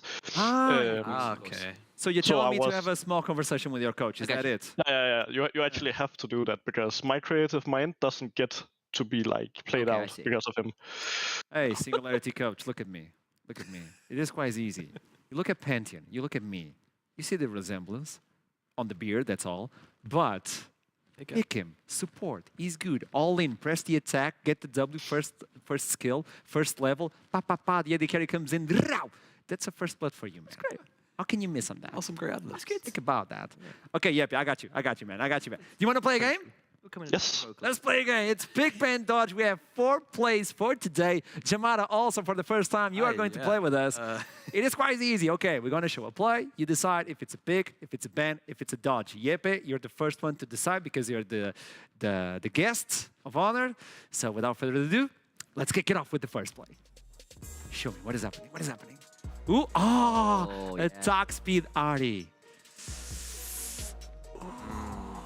I saw this one. This one was really like, I thought it was really close, and like I actually like, I think it was really hard from MNS. I disliked his collector build, but I don't see any other item that would have saved him there, so I think it's a for sure pick for MNS. Like really good, using his items fully. What do we have for our guests as well? Well, I made it quite clear. I wasn't a big fan of the ADR. But what I will say is definite pick on the play itself. Okay. Yeah. What about you? Because Ari used the charm, it was actually a pick, so that's actually what the play was. So understandable. That's you know. I think I have to agree with everybody. I'm gonna ban because Aphelios had heal ready to use and he didn't use it. Oh. Yeah. He had Elder Dragon buff and he didn't use it. I'm not saying anything, but give credit to MNS for coming back from 0-3-4. Yepe? I think that's where my like thought of the collector comes in, because I would never think that the Ari would one shot like the last 5% randomly, like with collector. So I actually think it's really like 200 IQ from MNS. You know what? Yeah. Okay. Okay. I got your back. You got my back. Okay, I'll pick it. I'll pick it. Okay. Second of the day. Yeah, but let's go. What do we have? Oh boy.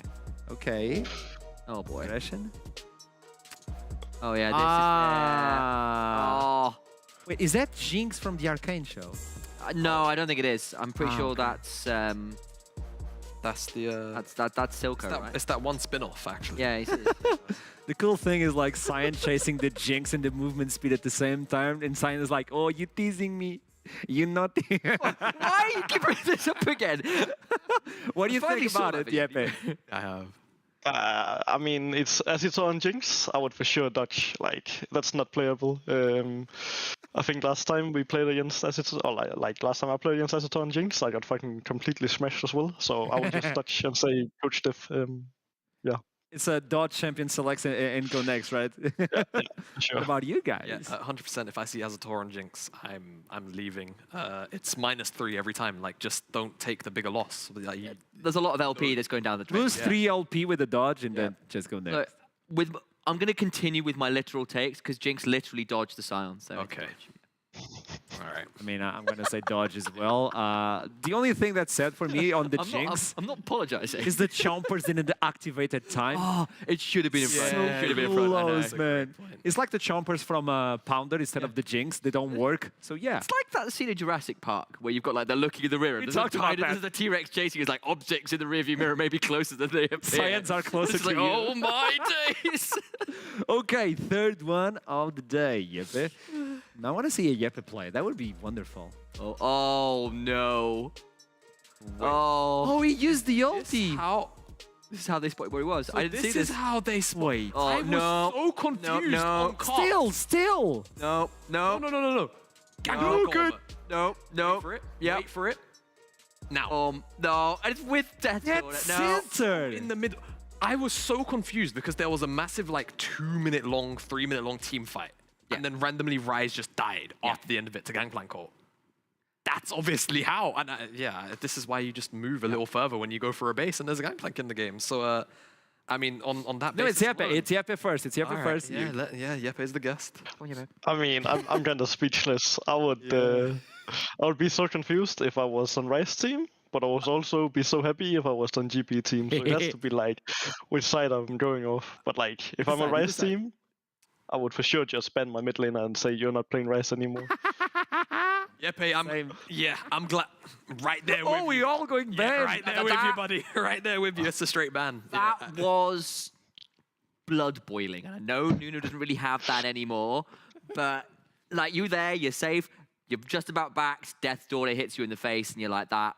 That's just not okay. Can I ask something? With the movement speed, tier 2 boots, you don't survive. Recall is 8 seconds. Yeah. Yes. I mean, you could just walk. He was close enough. He was already close enough to the... Yeah. I mean, it would have been like 12. Well, he got a free recall as well. Yeah. Yeah. So, gray screen, it's a free recall. Okay, fourth play of the day, and the last one, Jeppe. Oh. Yeah. So I actually didn't see this one live because Singularity messaged me and was like, "No more Pokemon. You have to prepare for the game tonight." So that's one, yeah. But I would for sure pick it. Like this seems really fun. I played it in Earth once or twice, and I did almost the same, except then the whole enemy team came and killed me. But yeah, for sure pick. I mean, yeah. I like to see the burst of a Twitch with AP. It's Nias told us he tried something, it didn't work, but it's cool. Okay, they have a different feeling. Yeah, I know. There's the dodge. Unfortunately, too many years have I been inted by Twitches, whether they be AD or AP. Tomato. And I can't decide. You can't. Oh, you just pick one. Can I just? Yeah, just don't do it. Just That's not the way you pick. That's not there we go. All right. Okay, I understand. Thank you. They're not of culture yet, but they don't understand the culture of AP Twitch and the sneaky. Okay, so now I've picked this one, I've got to justify it because well, I picked it. You're there recording on a tower. Twitch literally attacks you 4 times and presses W and you're dead. Actually, E expunges on E. Yeah. And that is very fun, high counterplay League of Legends gameplay. Yeah. And for that reason, I would like to ban it because I don't like champions with that kind of counterplay. Okay. What do you play, by the way? Evelyn. Okay, thank you. Again, I'm aware there's hypocrisy in the statement. Yeah, thank you so much. I'm the only one for allowed the to do interview. it. A little more silent. It's always a pleasure to have you with us. And another W. Let's see if Pantheon is going to appear as a support. If you need any sort of tips in terms of builds, call me, okay? I will. Thank you. You're actually supposed to leak draft strats on stage, guys. Your coach is going to be dialing you up in a minute, Jeppe. He's going to ban initialize. Thank you so much, Jeppe. And I'll see you soon, man. See ya. Bye. Bye-bye. You need to wave. You need to. Oh, you did a different wave. Yeah. That's surprisingly sort of like take me on a date wave. What was with the hands? It wasn't me. It was your mother. I think you have a bad angle, though. Okay. With that in mind, we have a new segment, by the way. It is called Priceless Play of the Day. And I want to see what's going to happen. So supposedly, it's the best play of the day that we're going to have with us on the background. And I want to know what that play is. I think I know. I have an idea. Yeah, it was kind of massive. So let's play it. Yeah. Play it. Give it to us. Is it what I think it is?